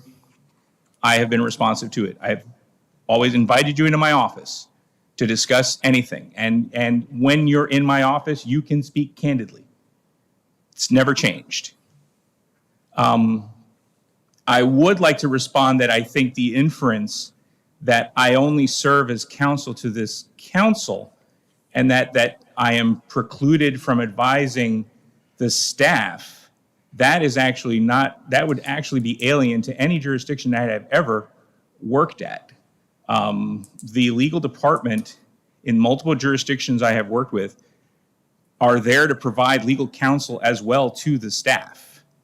It is not improper for a in-house counsel to provide advice to a department head who comes and asks for advisement.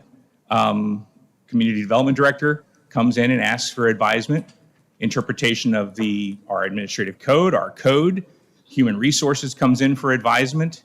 To state that if a department director comes in for some type of advisement, that I cannot give that department director advice and I have to come back to the council for such direction. I think it's not something that I've ever encountered in any other jurisdiction that I've worked at, because I serve as legal counsel to the city, and the city that includes the staff of the city. I cannot advise them on personal matters. I'm not their personal attorney, But I'm not precluded from advising a department head if they ask for legal advice in matters relating to the city. So I just kind of want to clarify that.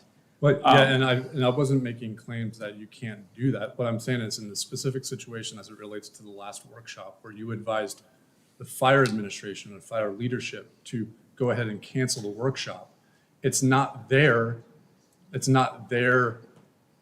ownership to be able to cancel the workshop. Except I didn't advise them to cancel the workshop. In the email, that's what.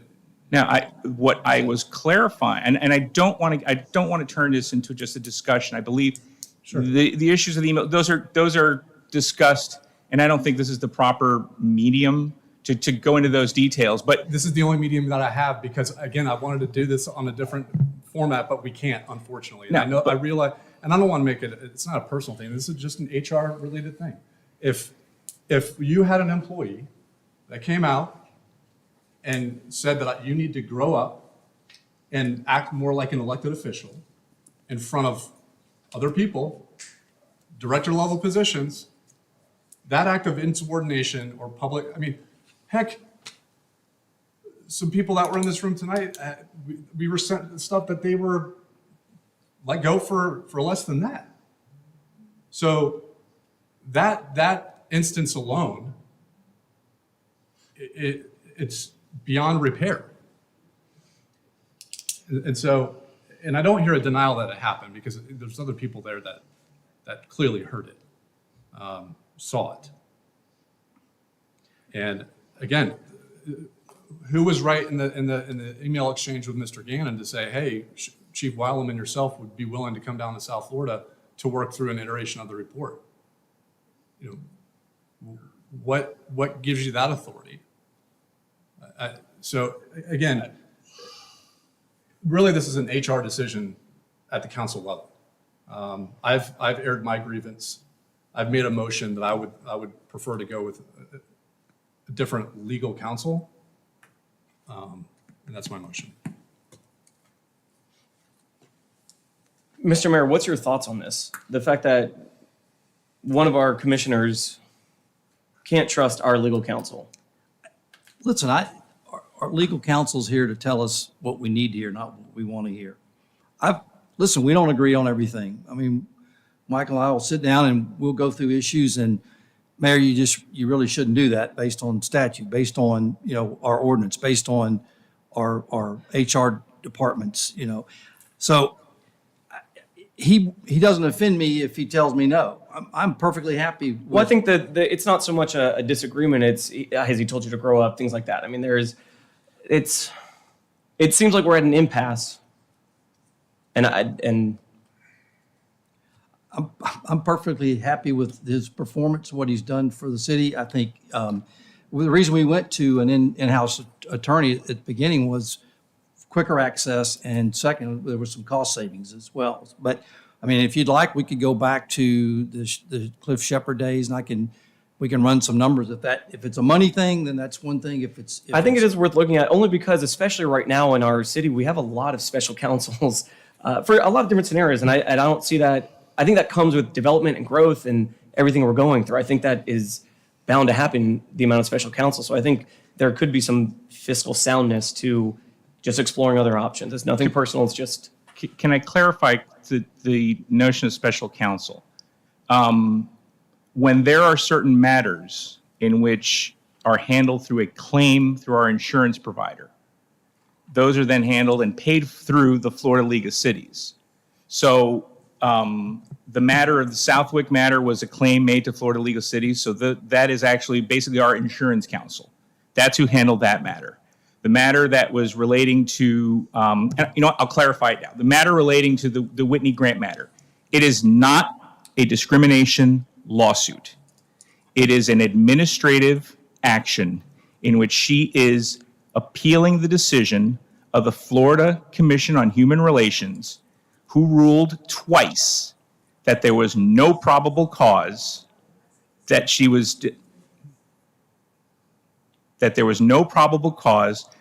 dismissed for a discriminatory purpose or for retaliation. The state ruled on this twice. The matter actually was going forward. It's an administrative matter. It's actually an administrative hearing before the Division of Administrative Hearings. The matter was going forward. We were actually at the hearing. The testimony was the employee began to testify as to what I said. When you do these hearings, you have stipulations that are done where you agree who the witnesses are. The final agreement, her counsel did not list me as a witness. I was not listed as a witness. When she continued in her testimony to testify as to what I said, the city attorney said this. I raised the issue with the administrative law judge and stated, under the ABA canons, an attorney cannot act as both advocate and witness. At that point, I advised the judge, if the witness is going to testify as to what I said, I am not allowed to testify to refute or to verify or to dispute the testimony. Therefore, I have to withdraw from the case because I cannot serve as advocate and witness. I was willing to stipulate all of the emails, all of everything, but as an attorney on behalf of the city, I cannot stipulate to somebody stating my words under oath without the ability to verify or to contrast like any witness.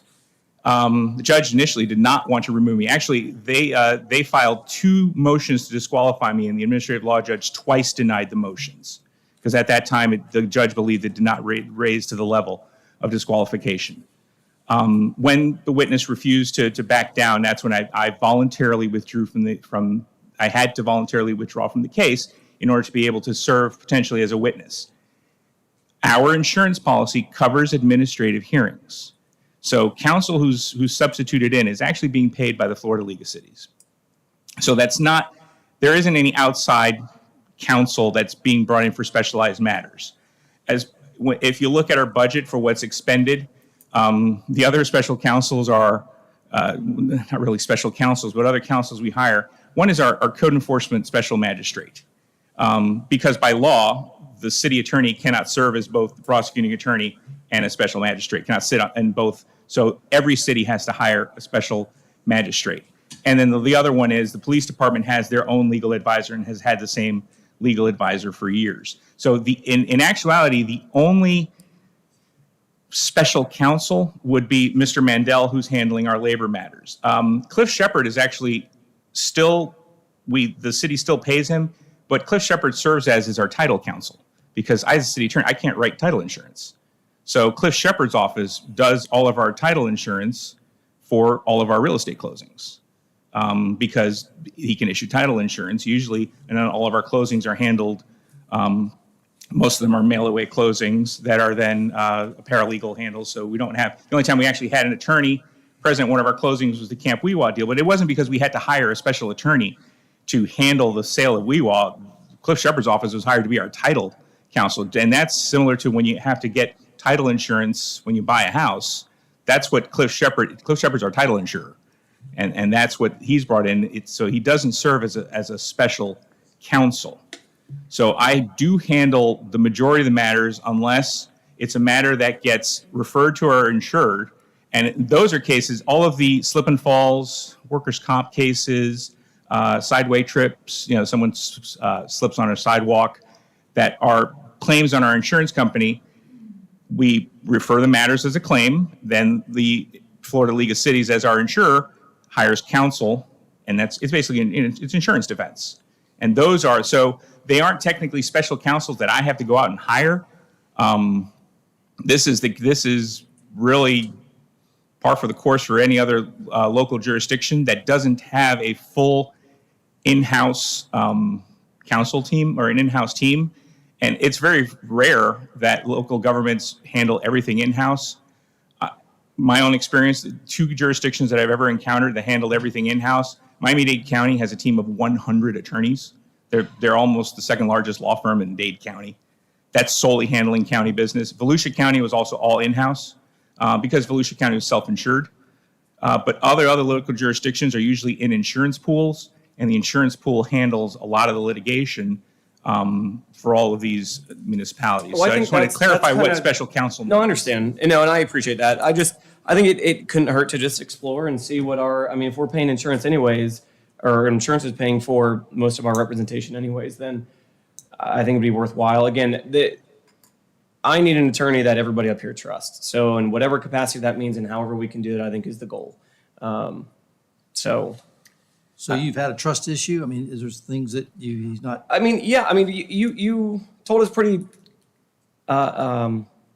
confidently that the Southwick property and that whole issue was going to be in our favor, and we lost that embarrassingly. So, that lost some trust. But it was your opinion, and that's the thing. I'm not saying that made me lose some trust because, again, you said confidently in multiple meetings that here's some case law studies that why this is going to be the way that it is. I'm confident, et cetera, keep going this direction. And then very quickly we went a different direction. So, Well, on that issue, there was some legislation passed that didn't give us.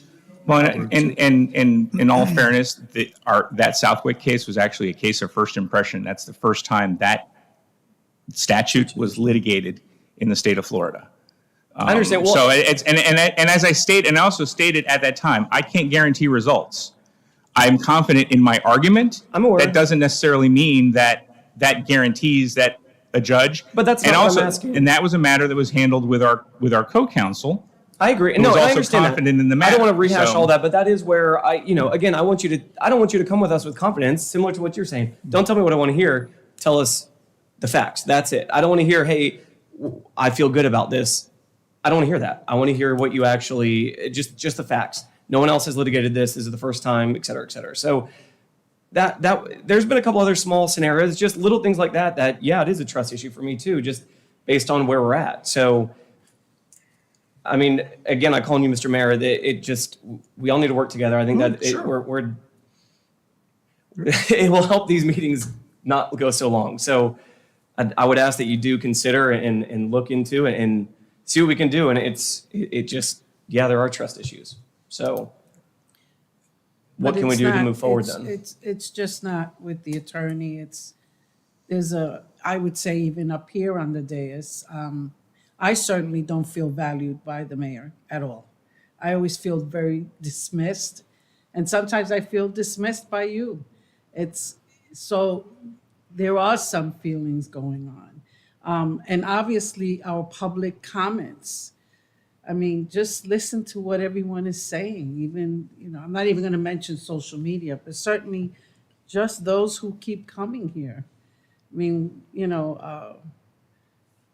one public comment said he's been coming for over a year and a half, and nothing is changing.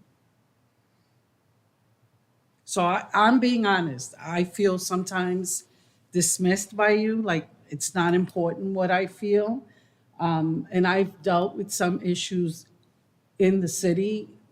And again, I'm not going to rehash it because those things have been corrected and things have changed. But certainly, I have to say to the mayor that I constantly feel very dismissive by him. And I don't always feel like I'm an equal up here. But I work with, as best as I can, with the tone that's here. I'm elected. I feel that my vote is just as important as everyone's up here. My opinions are just as important as everyone here. And I just keep working through it. I just would like to change how we treat each other, how we I really want to set a different tone here for our council meetings, and we're not doing that. It just seems that it's the same. And sometimes there's a lot of anger. I just don't know how to kind of change that.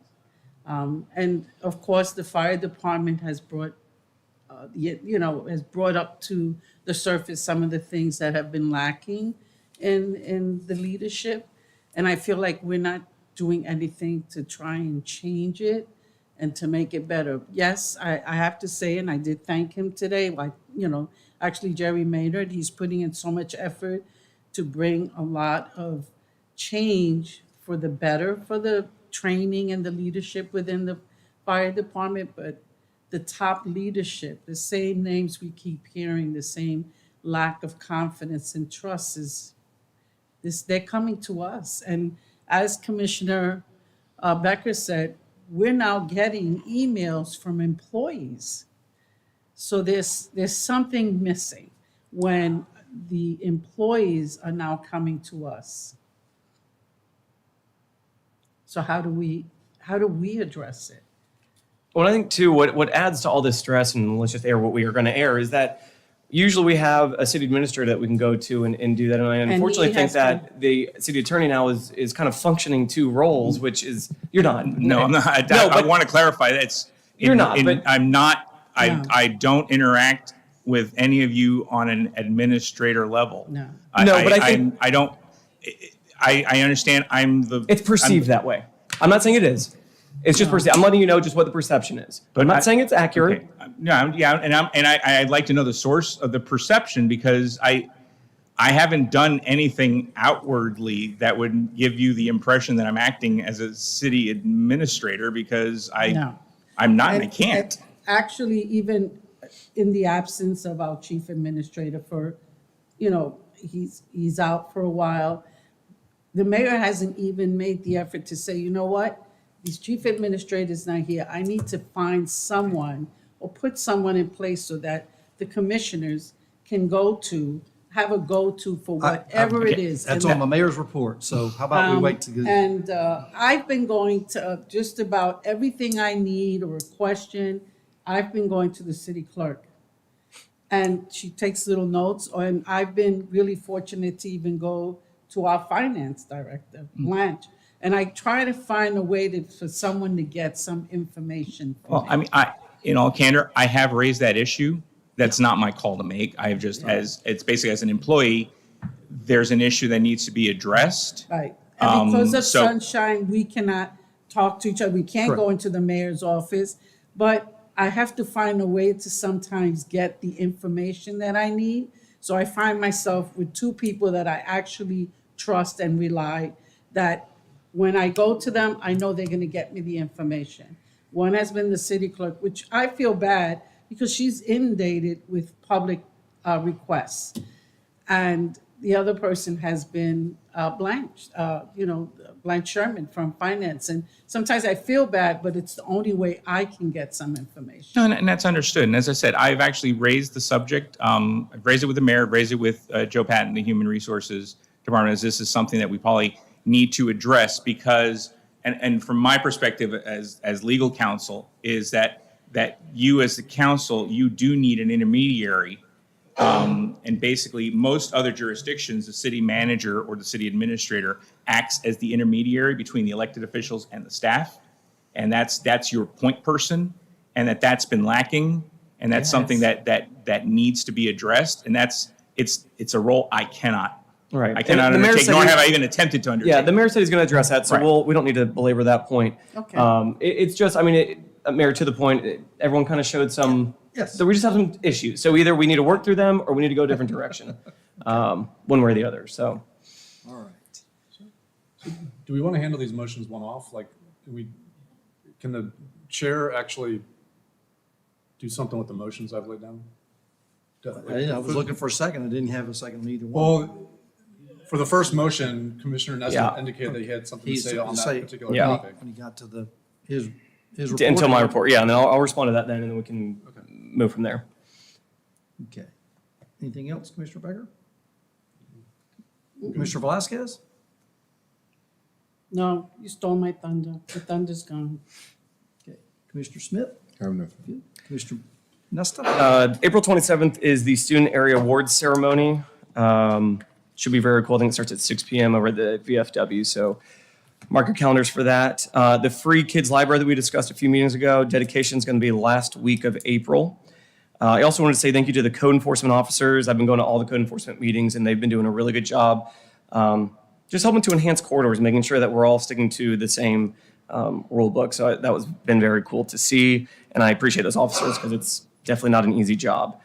As most of you know, my family and I are moving this week to another property within the city of Apopka. So pray for us because two-year-olds don't move easily. So working through that this week and very excited to start a new community, still within the city of Apopka though. Wanted to talk to the rest of us and just kind of get a head nod. I brought up New Journey Youth Center before, speaking in reference to the Forest Street property, Forest Avenue. I'm fairly certain we've cleared that property out and spoke to Attorney Rodriguez just to kind of get a head nod that we can lease that property out to them, that we're all in agreement. So that they can, I mean, they're going to be investing something like $300,000, $400,000, $500,000 into this property. It's going to really make that corridor incredible. And I know we have the sidewalk going in. It's going to be really cool when they're done with that. It's going to be a huge value added, something we've never seen in the city before. So just wanted to see kind of, are we all on the same page there? Was that with you, really? The New Journey? Yes. Oh, okay. The only Because the museum actually approached me regarding that building. Okay. The thing we need to be careful is if our future plans, we want to build a new, Right. a new city hall, a new whatever, we can give them, I don't know, give them a 5 or 10 year lease. But I think at some point, I don't think we want to obligate ourselves to a 99-year lease. I mean, I agree with you. No, Okay, and I think okay. that I built that expectation with them. Okay. Yeah. I mean, I think, For some renewals built in, but we got to, yeah. That's not their expectation. But they do want to, that part of that corridor there, that block has been sold off to a private entity. So we're not going to have the whole thing. And another part is for sale right now that I'm fairly certain New Journey is working on getting under contract with too. So there's some work there. So sure. I do think they're going to be a huge value add to our city. So as long as we kind of have that head nod that we're all good, then I'll work with you to get that information going. Next one was Camp Weewa. I've spoken to staff about this. I mean, right now we're not making a lot of money on Camp Weewa. We're making no money on Camp Weewa. We're losing a lot. So staff wants, what's the goal? What's our vision? What do we want to make Camp Weewa? And is it going to be do we want to make money on it? Well, I would like to. We don't want to lose a lot of money. That's right. I mean, the goal. A couple things. I know we've got training now going on for archery, rock climbing, wall. There's one other event out there that we're going to. So we'll be able to start bringing out groups to look at, as a part of this bigger plan. One of the other things we want to try to do is set up. We've got some RFPs we want to look at to maybe piggyback on, where we can use caterers. Let's say Highland Manor or Naughty Lobster or Porky's as caterers for they could go after those weddings and receptions and all that, because Highland Manor's got a huge presence in that wedding field that it's unique. So I think there's some opportunities there, but we need to have some people that are helping us fill that place up. Yeah, and I think I think that because that's a lot of different kind of avenues Sure, there. So sure. I think we just need to refine it more and help direct staff to be able to do that. And either we need to fund it to make sure that it's hugely successful, or we just need a clear vision, I think. And I wasn't I wasn't here for that, so I didn't know if everyone else had a specific vision, and we can all bring those together to make sure that's a huge success, just to ensure that it's not losing money. Well, to answer your question, I mean, when we contemplated the purchase of that property, Foreman at the time was tasked with creating pro formas that proved out its ability to pay for itself. Mm-hmm. That's what lent my yes vote to that purchase. And that's not making money off the backs of residents. I mean, that's, when Gary was there, he was booking corporate events.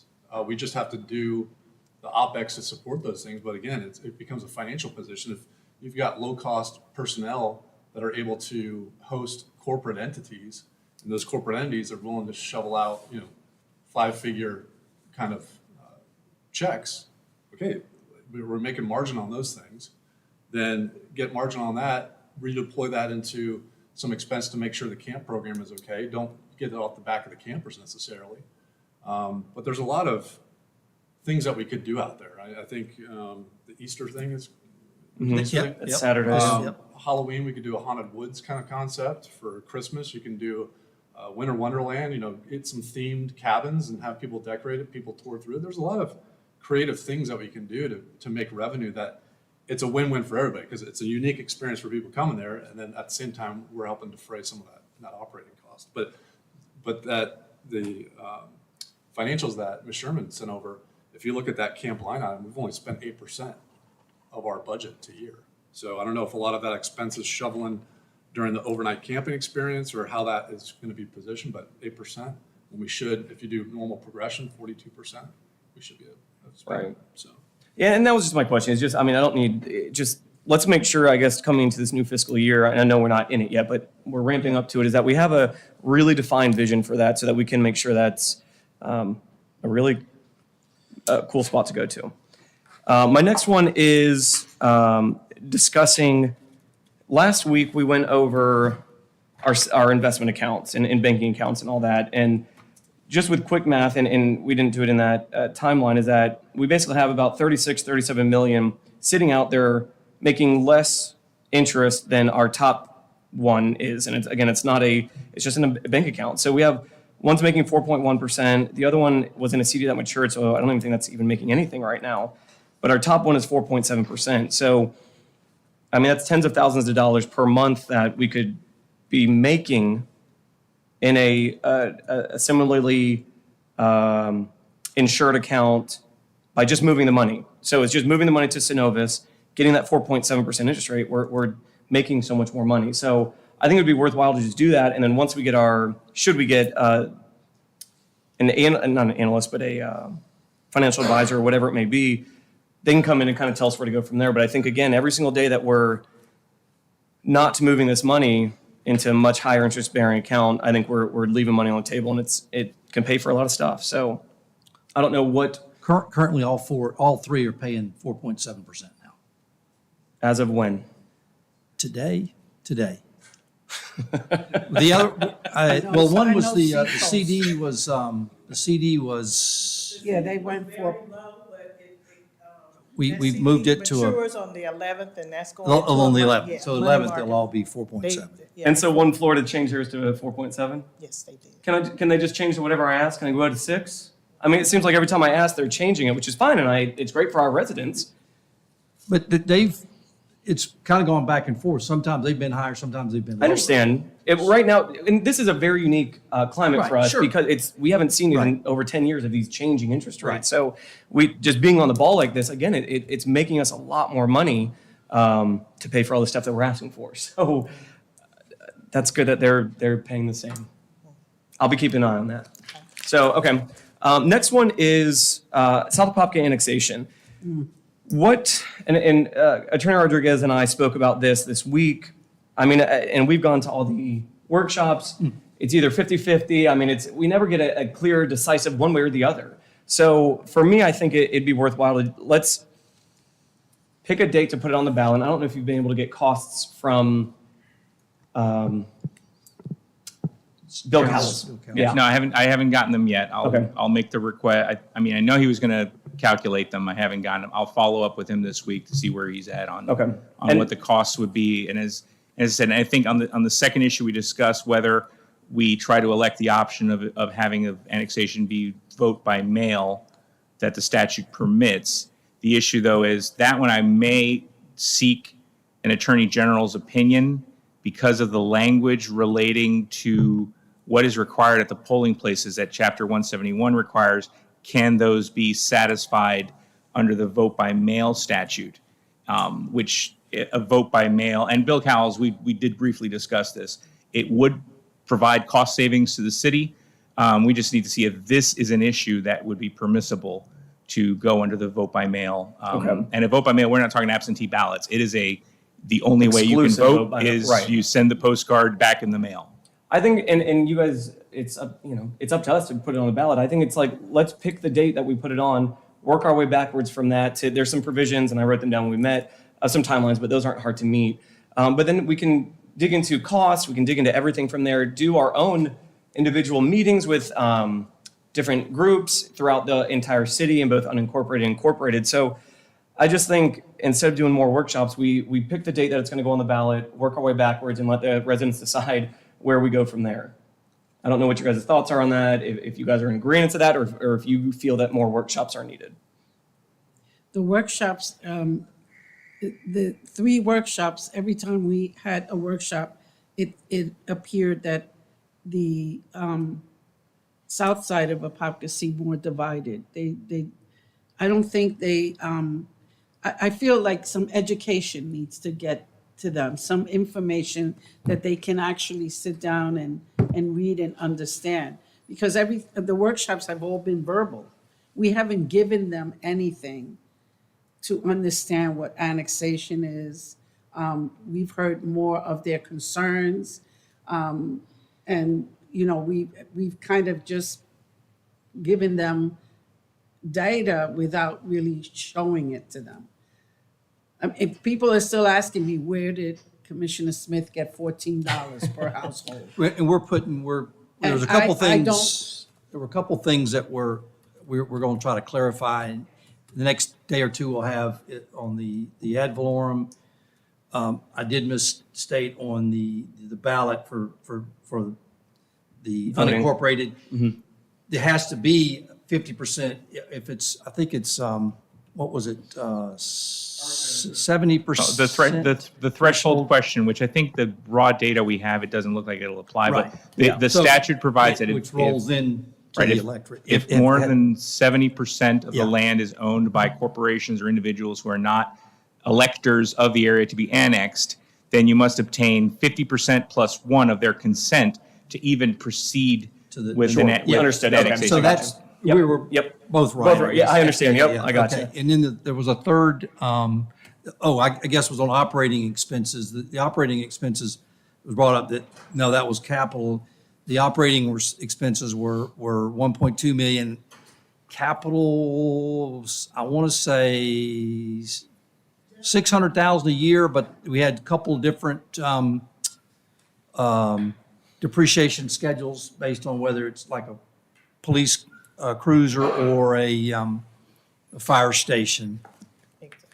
So What was presented at the meetings?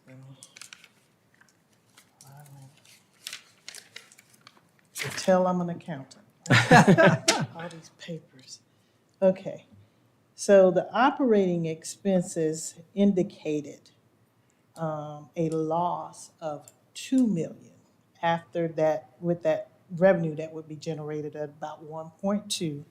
And you take all of the operating expenses for personnel, for police, fire, police and fire. And then you go down to public service, then parks and recs, and then the Wheatley Park is on there. So that resulted in a loss of $2 million. When you factor in the capital component for 1 year, which is 632,000, that increased that deficit to 2.7. So those are the numbers that were being looked at when determining if you raise that millage, how much you would need to raise that millage rate in order to cover that potential cost. So we're going to get you the numbers. We wanted to get that. And so all those, the 3 items, I want to make sure everybody had those. So Understood. Yep. And so, Yep. yeah, I mean, that adds to the, and I don't think, and again, it's up to this board of let's just pick a date, whatever it may be. I would like to align it with another election to save money, but it doesn't look like it's going to be that. Well, you could do March primary, but. Well, actually, Cal said no to that. Yeah, in speaking with Bill Cowles, the concern that he had with having a municipal annexation vote done at the same time as another election is because the area that's to be annexed and those eligible electors within that area, it doesn't correspond with any legal precinct. Yeah. So then what you have is it would be cumbersome to make sure that the right folks get the right ballots, because you would have one ballot that would have just simply the primary questions. You would have another ballot that would have primary questions and annexation questions, and that it would cause, it's too cumbersome for the supervisor of elections to have it, that his preference would be vote by mail if we could do it, or have it as a separate election, because his idea was to create one place within South Apopka where everybody goes to vote that doesn't necessarily correspond with a precinct. And if it's 1 or 2 places within the city of Apopka where the residents go to vote, that doesn't necessarily correspond with precincts because it's limited solely to the city limits. Okay. So let me, I want to jump onto that one. I was was under my mayor's report, was talking about having another town hall meeting, which I'm good either way. I thought I could get in this month's newsletter. I couldn't. So it would have to go in the the May newsletter, which would mean push us out. So I had 2 dates in June. If you want to do a town hall meeting with every city resident getting it in their newsletter. So I've got 2 dates that I've booked at the Bridges Center, June 6th and June 13th, 6 to 8 p.m. So I'm whatever, the will of the council. If you want to do another workshop, we're more than happy to do it. If you don't want to do another one, I am perfectly fine that way. I'm out of the country both those dates. Oh, are you? Okay. Well, then for now, I don't want to, let's keep going with the direction we're going. I would think there's going to be plenty of community meetings, I think, moving forward. Let's just have a date that we're our goal date, and we start we can back into. For the vote. Correct. Okay. Yeah, and then we can kind of back into a lot of different workshop dates from there, and we'll have a deadline of when we need different information and all that to be supplied to Orange County. Actually, there's some provisions there, so. Okay. Hopefully you guys are all good with that, and. Sure. Yeah, I don't mind doing it. It just, at the end of the day, if county and city personnel are not aligned in terms of the value proposition, it's going to create this weird dynamic. It's going to cause significant amounts of confusion. So anytime there's something on a ballot, there's going to be people advocating for and against it, right? I just, all the workshops that we've had thus far, I just don't think have hit the mark in terms of really just kind of taking it down to basics. That whole cartoon from years ago, how a bill becomes a law, right? I mean, yeah, we hear verbally the mechanics of it, but all of these workshops that we've had have deteriorated pretty quickly. It just turns into this off-topic kind of conversation, and maybe that's the resolution to it. Maybe it's we get it on the ballot. We kind of force ourselves into really educating people about because Ms. Morris brought up a good point, right? It's we try to come up with questions to frame the advantages and disadvantages, but really it's just what are the advantages and disadvantages? Put them on a piece of paper, and people vote as they may. Well, so what would you like to do then? I'm going to see because you seem to want to do something opposite than me, which is fine. In my head, when we first started talking about this topic, maybe a live forum isn't the best forum to get people to concentrate behind a closed door to say, hey, what do I really think about county versus city? What are the advantages that I feel like I have living in the county? What are the advantages I might feel if I moved into the city? I had said maybe do a mail survey, see what that does. Your feedback at a meeting was to have more of a facilitated, purposeful kind of survey, but really it gets it away from the kind of the us versus them mentality, elected officials versus the residents, and give them an opportunity just to elicit their feedback and get that pulse check. Because obviously hand raising on, limited people that are in these things, and it's a 50-50 proposition, is that truly reflective of the people that are going to be making this decision? It would be nice to have that level of heat check in a more formal fashion, a more scientific sample, but again. Yeah, that'd be great. But I'm just not sure we're going to get that. This is the Mr. Analytical mind thinking versus the entrepreneurial mind that's a little bit quick to say, hey, let's do it via where it counts. Let's let people decide on an official ballot. Hasn't been afforded in decades. Then we'll in the background right now, we'll work on getting some answers on a lot of different things. In the next council meeting, let's just kind of everyone just figure out where your heads are at with that, and let's come up with a plan. My last final item is I do have a presentation. Rob, I don't know if you can get that ready for me. I was approached by our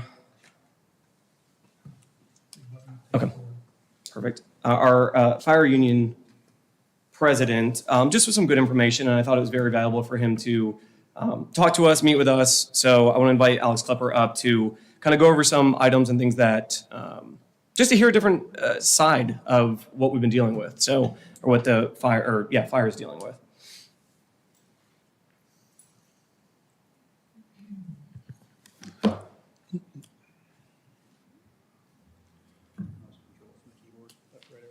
Okay. All right. Good evening, Commissioners, Mayor. So I'm here tonight. I was hoping I wasn't going to have to be, but it's been a long day. It's been a long couple of weeks. There's been a couple presentations about fire department and the updates and that sort of thing, and it's just kind of the difficulty. And I've had this discussion with several of you, with members of the community and stuff, that it's difficult when we can only speak in 4-minute bursts. And it doesn't seem to be to the advantage of everybody. So I've sat here and we've watched the last two council meetings, presentations from the fire department. They're pretty much the same thing. And we have a whole lot of things to get done. And if we're talking safety and planning and all these sorts of things, then we need to put things down. It needs to start. We need to get the base down and run. But we seem to be going nowhere. The last two presentations, I mean, it's good stuff. I mean, I'm very happy Engineer Cody Bennett has, on his own accord, gone and put together, a full health and wellness revamp for our entire department. He's been doing that on his own. He's been attending the classes on his own dime. There's union classes he's attending, but I don't know why that keeps, if it's been done, is this taking months and months and months for this one sort of thing, or today it's a checklist. So anyway, let me get into it. We'll kind of circle back to that and see if this makes a little more sense to you. So today what I'm going to do is present a basic strategy that is based off of where we are at the fire department. It's like a week behind because like I said, I was not expecting to have to do this today, but it was before. But I think you'll catch on pretty quickly. So the big thing is the department cannot continue to function without a clear direction and transparency. That's causing a lot of frustration, a lot of fear, a lot of anger. We have to know where we're going. We have to know what the plan is. We can't wait and rely on the trust of saying we want to, we're going to, we need to, we plan to. When, as you show, 85% of our membership doesn't have any trust in that leadership. So where do we gain that trust from to believe, well, they're going to do the right thing this go around? So the strategic plans become such an ethereal idea, right? It's some massive thing we can't get our hands on. We're working towards it. We're going to reshuffle the deck. We paid, $20,000 to get strengths, weaknesses, opportunities, and threats from the Gannon Emergency Solutions. We have it. It was a survey. People were polled. It was 61 members of our department, I believe, is who they did long form interviews with. This is a valuable survey for your department. So get your plan, move forward. Again, we've sent it back out. I guess, again, we're doing another survey, asking the exact same questions to the exact same people, except for perhaps a few new hires who've been here for a couple of days, as that's going to very, very much sway the direction of the department. So, this is a little quote. I'm going to skip it because this has been a long night. But here's where we're at. This presentation is going to go through phase 1, 2. Hopefully that gets done within a 1 year because we need these critical things now. We don't need them 5 years from now. We have things we need 5 years from now, but there's things we need today as well. Then we're going to move on to 24, 25, and then where we're going in 26. So here's where we're at today, a little back in the past. So we just put in 18 new positions. All of our fire engines have a new backwards firefighter. You can see there's how we've increased the staffing, making all our engines 3 personnel on them, which is a great and big improvement. It's something we advocated for, and I know the council advocated for it as well. Very happy to see that put in place. What we've also done is place Squad 5 out of service. Those personnel were relocated to Station 1 to staff the heavy rescue. 2 firefighters are now on Heavy Rescue 1. And combine that with the special operations members, if we are able to reinstate this team, you get 5 people who are trained in technical rescue situations, motor vehicle accidents that need a higher level of understanding of how to extricate people quickly and efficiently, high-rise fires, search and rescue, those different things that they can specialize in. So that'll give them 5 people responding to these calls rather than the initial 2 to 4. So special operations qualification relies on the training division, fire chief, re-implementing the SHOT team as soon as appropriate qualifications and standards can be put in place. To my knowledge, I believe they're there this week, the National Fire Academy, to try to take a class to understand how to put this together. So hopefully that will be back on the radar somewhat soon. And then Station 5 will acquire a third firefighter on Engine 5. It's only decreasing their current staffing level by one less member than it currently operates with.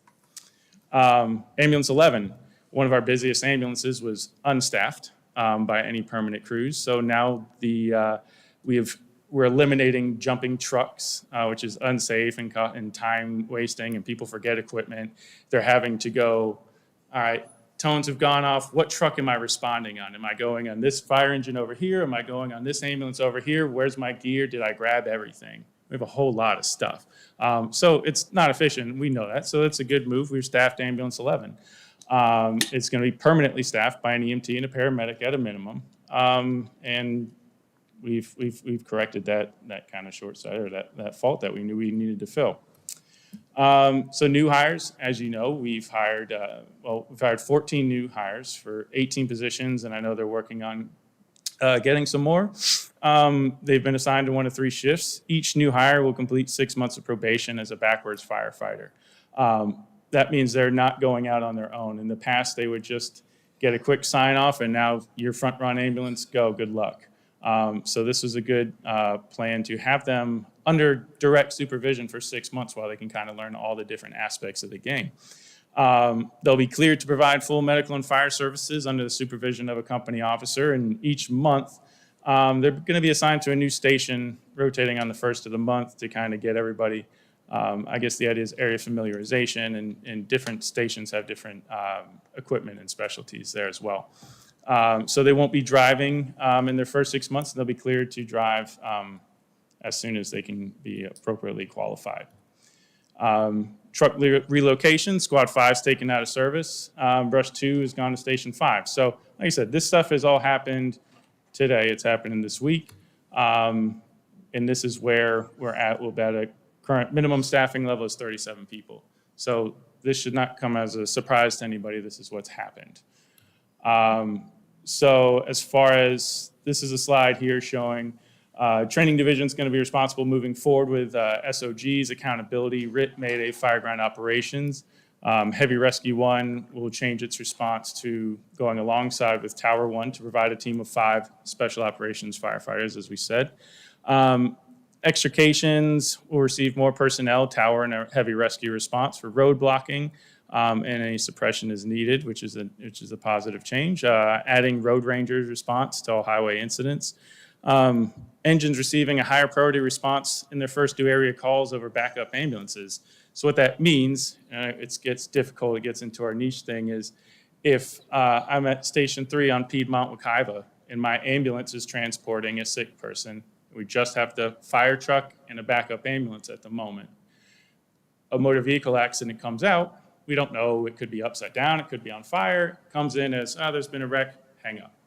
They would jump into the ambulance and show up and go, oh dear, I don't have anything to put this fire out other than a fire extinguisher, the same as anybody else might have in their pickup truck.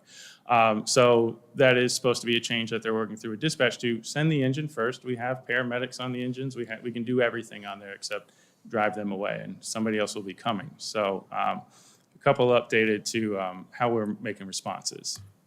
So here's where the new changes would come. This is a big one here. So a change management acquisition in a deputy chief, all right? We've shown we don't really know how to do this stuff. I can't point to one thing that's proven, yeah, we really have a strong grasp on leadership, and we know how to make big, massive institutional changes. We have failed on that front multiple times. So it's gonna, the things that we're doing is we're delaying costs, and we're trying to be what we would call fiscally responsible, or some would call it cheap, but then you end up footing the bill at the end, right? Somebody comes to collect this rent eventually. You can't just keep putting it off. We have a fire chief who's shown extreme difficulty with communication, planning, execution, and listening to the needs of his department. Those are pretty much the top 5 things you should have in that role. But you need full buy-in from top to bottom, all right, to have progress. That is why we had advocated for the change management team. It seems like a no-nonsense decision or like common sense decision, right? We clearly don't know how. We've had a fire chief who's been underwater for quite some time, managing a smaller department, and now we're growing, and we're going to continue to grow. All these people in here talking about we're growth, growth, growth, growth, growth, growth, growth. All right, we have to catch up. All right, and I'm not trying to say who was to blame in the past. Like I said, I don't care what happened in the past. I'm here today. You're here today, and we need to move towards the future, and we need to move quickly. We don't know how to do it. All right, we've been given an opportunity, and we haven't gotten anything done that we haven't had to beat somebody over the head with. All right, it's non-tenable. This is not something that we continue to do. So we could have, a change management team come in and work quickly, someone who has expertise and can show that they have the ability to wrap their head around large-scale change and enact those things and create plans, because to date, we still have no plan. That's why I'm here, because there's no other option. Everything else keeps getting delayed, so I'm going to give you a plan. A deputy chief is an important thing. I know they mentioned, Chief Weiland mentioned getting a deputy chief. Problem is, who's that going to be? So that's the concern, and that's why we kind of like having a third party involved as well, because was it last meeting when Chris Gannon was here from Gannon Emergency Solutions, and he turned around and after we had just seen a presentation where the fire chief said we need more help in training and in all these divisions, he turned around and said, "Do you need help?" And it looked like their heads were going to explode because they were scared to say, yes, we just gave a presentation, yes. So who are we putting in this job, and are they going to be able to actually function, or is it just somebody else? We're going to bring in another friend or another person who's afraid to shake his head up and down, yes, I need help. That's not helpful to just fill a chair if they don't have any autonomy or an authority. We need this position. We have left millions of dollars on the table. We didn't put in for any grants this year. We're hiring a lot of people. There's no SAFER grants. We didn't put in for the AFG grant. We didn't put in for anything, to my knowledge. And that's a lot of money left on the table that having somebody in these positions and not up to their neck in 52 other different jobs would help and save the city money in the long run. We would continue on this phase, add additional 9 firefighters. So 3 additional firefighters would be a 4th firefighter on Engine 5. It's our most rural station, allows for efficient, safe engine responses, decreasing time to develop and deploy tactics on unit arrival at scene. All right. 3 additional firefighters, putting a 4th firefighter on Tower 1. This helps us get up to more normal staffing levels for a tower truck. There's a lot that goes into operating that vehicle, and it's really cutting corners to have 2 or 3 people on there.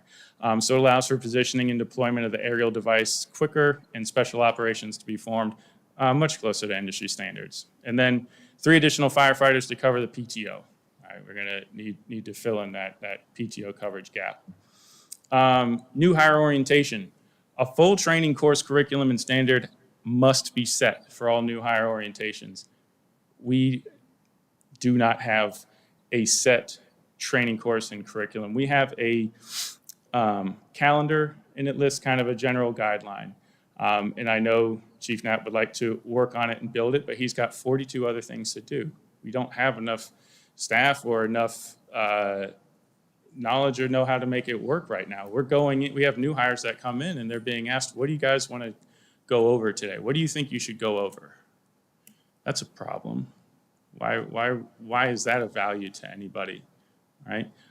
So it's just not good enough. All right.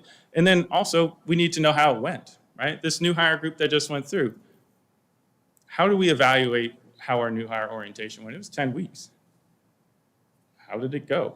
Do we have any sort of metric? Do we have any sort of plan on how are we saying, yep, this is the classes we want to do, these are the things we want to do, and this is how we're doing it?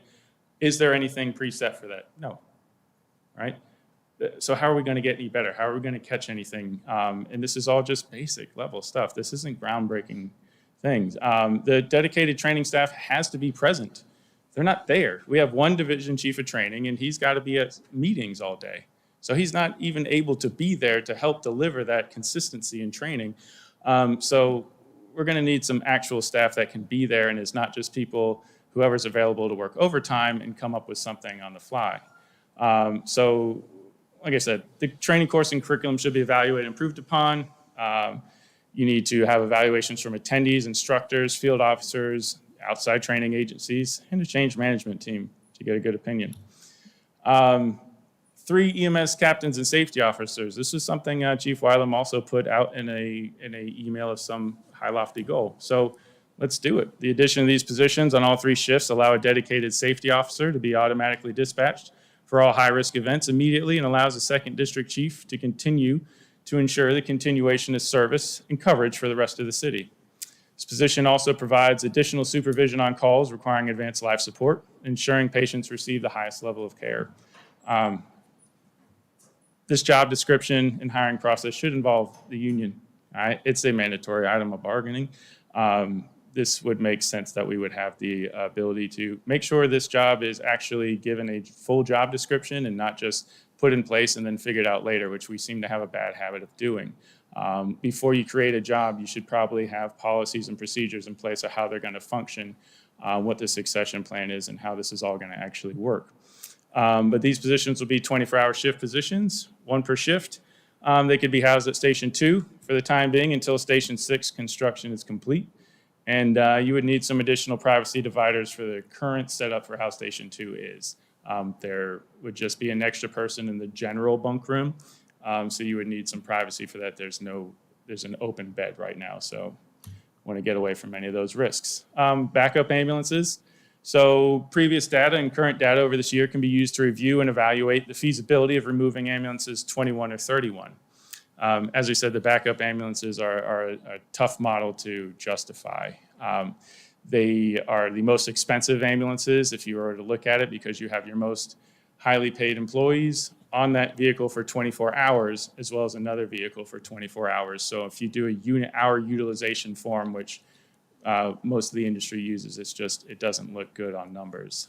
So what they're going to do, or what they could do, what we could do, is with staffing of Ambulance 11, they can review the calls and how it's affected the call volume, and then also consider the future addition of Ambulance 6, all right, with the building of Station 6. So the goal is to remove these ambulances, reduce the risk of cross-staffing response units without affecting the level of service we're providing to the community. Next thing would be training captains. So I'm putting there 2 dedicated 40-hour staff training captains to help ensure safety and continuity of training. 1 current single division member is not properly functioning model, and the current train the trainer Band-Aid isn't going to work either, right? Train the trainer is something you have at least heard of by now if you weren't familiar with it before. Train the trainer is taking an expert in the field and saying, I need you to deliver this course.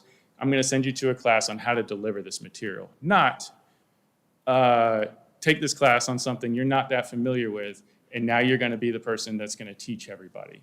Does that sound like a good idea to anybody? Does that sound like you're going to get the highest quality? No. All right. Some things you need to outsource, and then some things you need to just have a training captain that can get in that role and really fully dig their hands into there. So we recommend, 2 training captains, 40-hour staff, so that they are there throughout the whole time. In addition to that, you'd have a dedicated 40-hour staff lieutenant position to work under the fire inspector and suppression divisions. And again, these can all be negotiated and evaluated for the improvement. Phase 3 would be 2024. 9 new firefighters, so 6 additional firefighters for Ambulance 6 after Station 6 is completed, 3 for filling the PTO gap, and then, as I said here, 9 is the minimum necessary to do Station 6. 18 would be optimal for the staffing of Ambulance 51, but it would require additional remodeling of Station 5 to accommodate new bedrooms. It had a 7th bedroom at one point, but there's no window. I guess that's not up to code. So you would have to grow these stations a little bit to match the growth of the rest of the city. Ambulance 41 would be a remaining backup ambulance. So review the data, see if it makes sense. You could remove 2131 and then see the feasibility of removing Ambulance 41 as well. Goal again, reduce risk of cross-staffing responses without affecting the service to the community. On your right is a picture of what that would look like, pretty self-explanatory. So 2025, to meet NFPA 1710 minimum staffing, 12 firefighters. AFD would need to address an industry minimum staffing of 4 firefighters on engine companies with a recommendation of 5 and a minimum of 4 firefighters on truck companies with a recommendation of 5. 3 additional firefighters for PTO coverage. 3 additional firefighters would make a 4th firefighter on engine 2, a 4th firefighter on engine 3, and a 4th firefighter on engine 4. Addition to that, the public safety building, we're in the early stages of talking about that today. That AFD would partner with the Borjas and Duran families to design a proper memorial. These memorials would ensure that any and all fallen Apopka firefighters will be recognized for all time, and their passion for serving and caring for others in need will forever be remembered. And it will serve them justice to have the proper type of memorial. National accreditation, this has come up quite a bit lately. So accreditation is designed to help agencies increase and not create organizational performance and efficiency, increase clinical quality, and decrease risk and liability. So all great things. I feel like this is being pushed as a way to, this is going to fix all our problems. The issue is CAS accreditation, it even states in their application packet, when you feel your service meets or exceeds the standards, the application package can be purchased. So you can't even purchase the ability to apply for CAS accreditation. And it's like a 68-page PDF file you can read through at your leisure. But some of those examples are a well-established succession plan. We still don't have one. Written and clear strategic plan. We don't have one. Demonstrate a continued commitment to leadership development. We don't. Community diversity special populations plans, policies to regularly address recruitment and retention methods, employee satisfaction surveys. You have to show that these are established and evidence that they're working and that they're being evaluated. And so we can't use this as a crutch to say, oh, well, we can just throw some things together, and if that's the case, then we're just all lying to ourselves, and there's no benefit to that, right? These are great goals to move to. That's where we need to be. But that's not how we have to get there first. We have to meet or exceed these standards before we apply for accreditation. The chiefs we have can't even manage what we got going on, and now you're going to put them under one of the most strenuous things to try to get accreditation. It doesn't make any sense, just reasonably speaking. So once we have a strong foundation, we get rid of our immediate needs, then we can take on this type of large project and move forward, and that would be great. Phase 5 would be 26 through 28. Basically, we need to remodel all of our stations by then. I mean, that just kind of makes sense. We've already talked about that as of today. 3 and 4 are in need of several timely upgrades in space and configuration for comfort, privacy, and cleanliness. Station 5 would need 2 bedrooms to allow for 4 firefighters on engine 2 and 2 staffed ambulance if not completed prior. And then Station 2, same thing goes for that. All right. There's small stations. They weren't built, I guess, with large growth in mind, but that's where we're at, and we can't avoid it.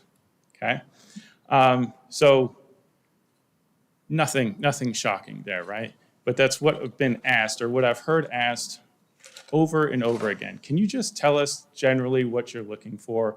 What do you need? And then we can come up with a plan of how to make that fit in the budget, right?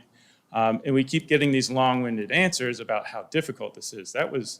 That's the general capital input. There's no magic wheel we're going to reinvent. For fire departments, you have like a couple options on the table. You have structural organization restructuring, call responses, stations, vehicles, personnel. That's pretty much all you can address as far as change goes. So why make it seem bigger than it is? It's the picture on the screen. It's the 2023 like top safety pick vehicle, very safe vehicle, right? But it doesn't really matter. If you're driving with the emergency brake pole and you got no seatbelt on and there's a 12-year-old behind the wheel who doesn't know how to drive. Right? It doesn't matter that this thing has checked all of the safety marks. It's got all the airbags. If we drive it off a cliff, we're not surviving, okay? And it's a fair, assimilation to what we keep dealing with, where what keeps being presented is just items being checked off a list, but with no clear direction or plan, right? Why? So when we come up in here and we're showing, well, we've purchased a lift for oxygen bottles, and we've secured these trash cans, and these are all things you need to do. But where's it going? What is the point? What is the aim? Why is that first? Why is the street light first? Why is that more important than this? Because there's no plan, there's no direction. So just put one, even a framework together, and then you can build off of it. But I can't, and most of us can't wrap our heads around why we can't get to that point. So here's a plan. Most of this plan is what's been talked about, what's been even brought forward by the fire chief, but why we can't put it on here. And this plan, most of it, I made a little addition to it myself, but most of this came from a sitting fire chief on our fire department. Our division chief, Will Sanchez, put together this plan, and it was in Sean Wylam's hands a month ago. In this council at this dais, he had it in his hand, he had that whole presentation and decided to give you a word cloud instead. And then I figured, well, the next meeting he'll come with this. He just needed to figure it out, right? And then next happens nothing again. I don't know why. And then nobody knows why because we won't get any straight answers. So there's a few more obstacles that need to be addressed. And that is just there's too much half-truthing, sugarcoating, and just flat-out lying going on, and it doesn't help or add any value to any of the discussions or any of the movements going forward. Here's some examples. December 21st, there was a press conference, and they said of Kleppers, and it wasn't my recommendations, but that's what was said. It was a safety committee. 22 recommendations, 18 have been completed, and the rest are in the process of completion. Today, 16 have only been completed, and at the time of the statement, only 11 had been completed. So that's a lie. February 22nd, at council, Chief Wylam was asked by Commissioner Nesta if we had a specific training program for multifamily dwellings. His response was, it's something we do train on a regular basis. That is a lie. February 22nd, at council, Wylam asked if the department covered expenses for a health and safety officer class that was presented as an accomplishment for the department. Wylam answered, this is a half-truth, we have $300 budgeted annually for training. True. The cost of that class was above $600. So the answer was no. We didn't cover those expenses, and we also didn't cover them. There were 4 days of that seminar. We sent them to they went to 2 days out of their own money. And then there were other classes there that they probably should have attended. One of them sticks in my mind. It was growing a safety culture in your growing department by using data. Seems kind of on the nose. Something we might have wanted to attend and bring back to the department. That would have probably been worth spending a couple dollars on. September 27th, on the State Fire Marshal abatement letter, the department implemented a formal mentorship program. There is no policy, procedure, evaluation, or metrics, and the current new hires have no assigned mentors. So what is formal about this plan? How has it been implemented? January 27th, again in report response, it says AFD staff, the statement that classes are improvised is false. All formal training instructors are state certified. Classes are absolutely improvised, and all formal training instructors are not state certified. Those are two actual facts. All right. What is the value of answering questions like this? If we want to grow and we want to come together and we want to build trust and we want to work on our communication, how do we do that if someone is constantly half-truthing and lying up here? It doesn't make any sense. Where is the value? If you're asked, do you train on something regularly, the answer should be no. We should, but I can't. I need this to make sure that happens. The answer is not make it up and make it sound better. The answer is absolutely not, but I need to. How can we work to make sure that happens? Did you send people to this class? No, we only have $300 in our training budget, but I'm gonna make sure I ask more. So you asking me this questions means you're gonna provide that for me, right? When I give my budget proposal. That's how you would do that if you were, competently leading your organization. We can't seem to get there. So those are fundamental problems that I don't know how we get past. There's no trust that anyone's telling the truth about what's actually going on. So how do you instill confidence? How do you generate transparency? How do you make change educational and non-punitive? We've heard this, that there is such frustration because of how difficult this is for the few chiefs we have, that there is a retaliatory effect there, right? They're upset that they're having to make these changes and make more changes, and they've got 52 jobs. I understand. That's got to be frustrating. But it's not my fault. It's not the guy's fault. You can't punish them for wanting to make things better. How do you institute accountability? We just keep saying, oh, a couple more months. Then what? What is the framework? What is the metric we're trying to reach? If I don't reach certain things, I've been given a succession plan as a lieutenant. If I don't have certain classes and certifications by a certain year, clearly I'm demoted or removed from that position. Why is there nothing for the most important people in the fire department? I mean, obviously the annual evaluations are going nowhere. They get this perfect 6% raise for having a good attitude. I mean, how do we believe in accountability? It's put up on the screen in the word cloud. What accountability? Is there any skin in the game?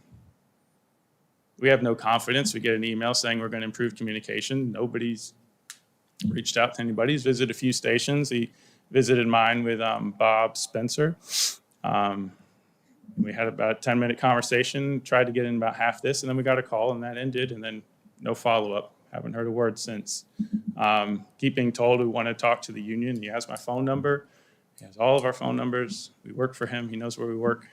No contact. It's kind of untenable. I really don't know where to go with it. The question of where do we go from here is one I need to ask you. I'm having people I've never talked to in the community reach out to and find me and want to meet with me. And what can I do? I don't know. Doesn't seem like we care to fix anything other than finding a list of, well, here's 300 things, and we're just going to start checking things off and saying they're completed, and who knows if they actually are or not. Just take my word for it. Trust me, I'm not lying this time. All right. So that is really the end of my presentation. Thank you, Commissioner Nesta, for giving me the kind of long format. Just unfortunate that is on the longest of format of meetings. I apologize for all that, but I don't think we have to have somebody helping us get through this, or we have to make a significant change in leadership. We cannot keep chasing our tails where we have new hires coming out, and the day after they start is when we get policies and procedures on how to respond to structure fires. The first day, they were just going to make it up. I got to work on that Monday and had to tell my new guys and my current guys, I don't know. Here's what we're going to do if a call happens right now. Because we don't get to pause, right? We have to be available all the time. So this is what we're going to do. I don't know what they're doing, and they're doing, but I'm going to try to figure it out. And later that day, we got some answers. This isn't working. We're going to add more. It's just, so, any questions? First of all, thank you for providing this perspective from you. As you know, I spent 2.5 hours on Tuesday with both the chief and Maynard, and they presented a book of things that they actually took Gannon's report and one by one, and then I have created this. right. It's right here. He's had that for weeks. This one right here that was on the table today. The same way that you feel, I think we all feel that. It's like we want to see our fire department get where you are asking to get to. You have to help us kind of and guide us. What are the priorities that you need?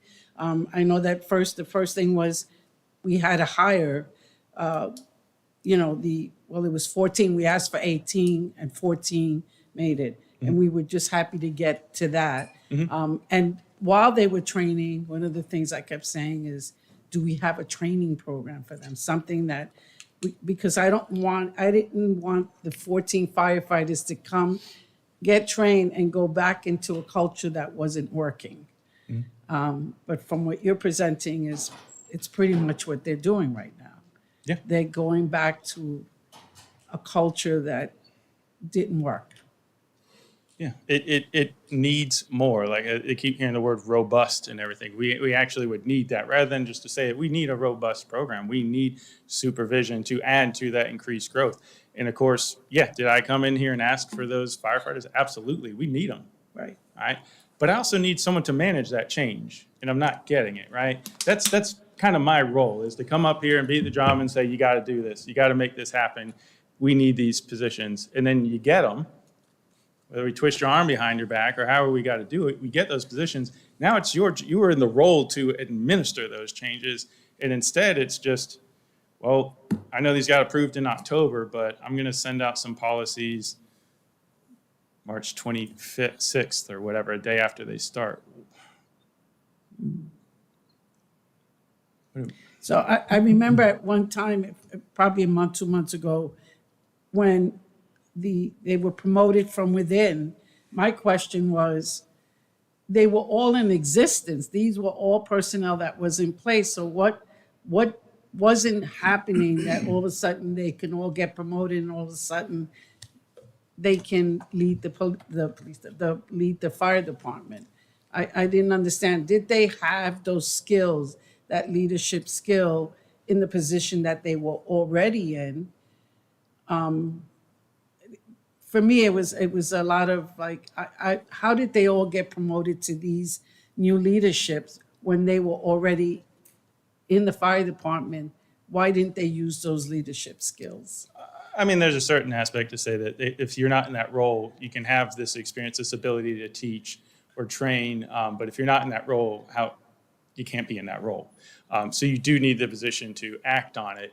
And I think a lot of the questions that were asked by our people is, why not have someone come in, with a full set of experience in it? Because they might have our new chiefs may have the knowledge, and they definitely want to do a good job. And I see that they didn't talk to me. I talk to them.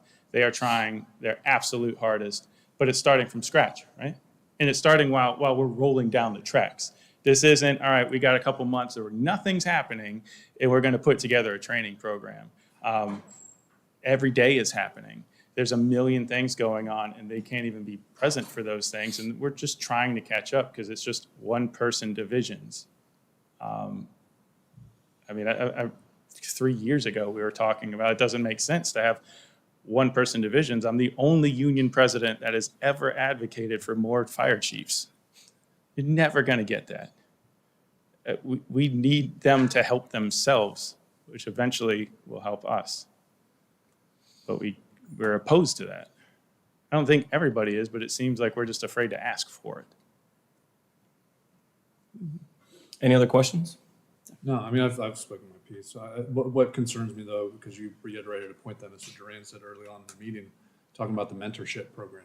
That was something that was touted in these council chambers the night that those men and women were sworn in as a benefit statement. And yet, what I'm hearing is correct, and there is no named mentors assigned to these mentees. That's disgusting. But I've made my point clear. It's the same thing as those examples. It's a lip service, right? And that's the last thing we need. The last thing we need is another piece of paper that says we're doing this. We're not. They don't have a mentor. We don't have a policy. We don't have a framework. We have there's nothing that exists other than we keep saying we've implemented a formal mentorship program. We just keep saying it like it's going to appear and it's going to work. It doesn't make it real. So thank you. Would you mind sending the PowerPoint to all the? Are you able to? I actually can't send it. If you can send it to everybody. Yes. Yes, I can. Perfect. Great. So go ahead. No. Okay. No, so thank you for presenting tonight. How this came about was this was presented to me a few weeks ago, that all of this information was in our chief's hands when we were all begging, including you, Mr. Mayor, read from it, literally pick anything in there and give us any detail that we're begging for. Didn't come. It was in his hand. Didn't read from it. Didn't know where to go in that binder. So that frustration, that lost all confidence in me of his ability to lead our department. So I will ceremonially second your motion, Commissioner Becker, that the fire chief needs to be relieved of his duty. This we can't do anymore. So thank you, Mr. Klepper, and I appreciate you taking the time and staying this late with us. Yeah, I mean, it's pretty clear. It's not a good position. Okay, if you hire a change management team, you put in, Will Sanchez as the deputy chief, you hire these positions that are in this report, I think you're going to have a much more better functioning fire department. If not, I think we're going to have to continue doing the same thing for as long as this takes, because it's not going anywhere. All right, we got a motion by Commissioner Becker and a second by Commissioner Nesta. All those in favor? Aye. Aye. So we got 3, and those opposed, aye. Aye. So we got 3-2. Okay, thank you. I hope you take that to heart, the will of this council. Okay. We have to start somewhere. I mean, Mr. Chair, every council meeting, I have to prepare mentally just for public comments. And here we are, it's almost 10 o'clock at night, and we all arrived here at 12.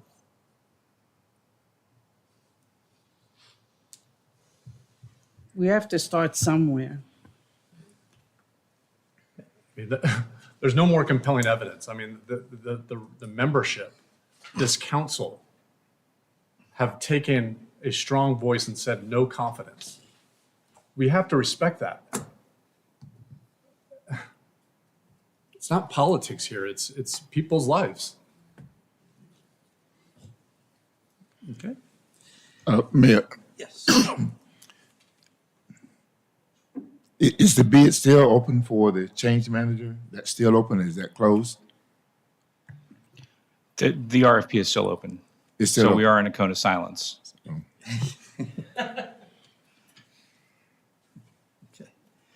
All right. I have a second motion that's still Oh, there. okay. I just want there to be official, either a Okay. second or a lack of second and squash, but there's a motion on the table in terms of our city attorney. Okay, got a motion by Commissioner Becker to vote of no confidence on termination on our city attorney.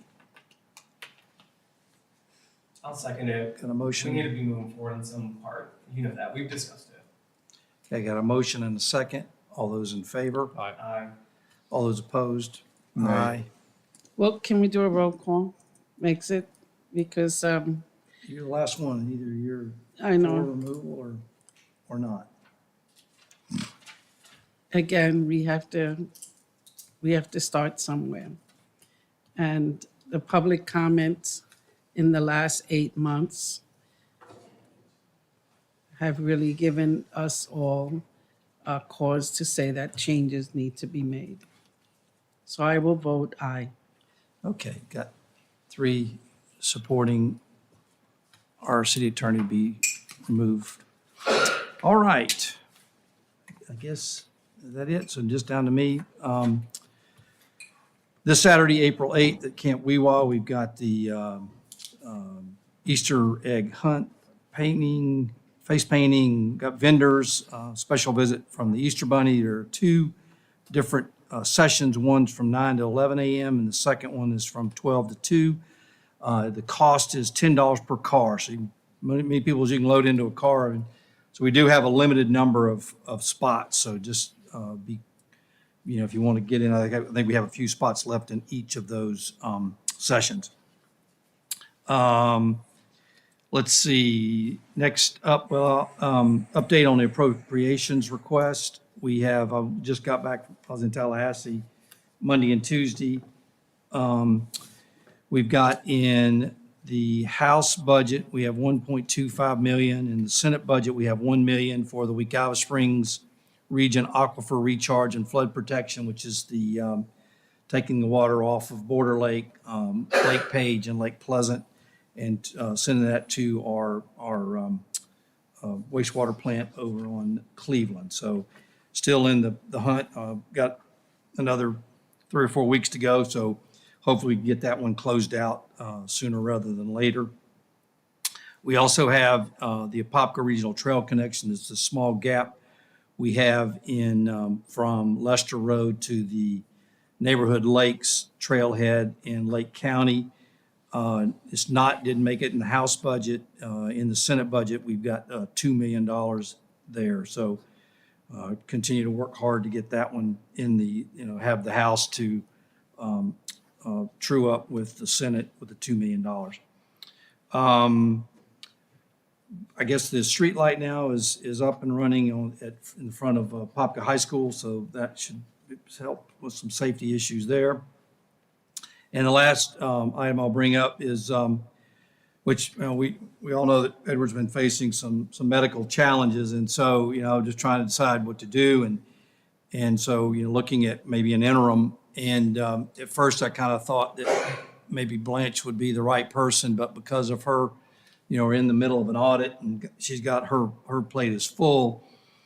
I reached out to, matter of fact, it was our attorney who said, hey, what do you think about Chuck Vavrick, who was our former police chief, stepping in. And so he's agreed to step in and help facilitate those city councilmen's, any issues you might have. He's got somewhat of a limited budget, so you'll need to try to give him some, you can't just pop in and say, I need to see you. You'll need to give him some notice. He's got a daughter he needs to pick up from school. He can make arrangements, but so he's willing to step in, and Edward's perfectly fine with that. Understands that you need information that's coming your way. So with that, everybody have a very successful Easter season, and we will see you back in a couple of weeks. So Susan.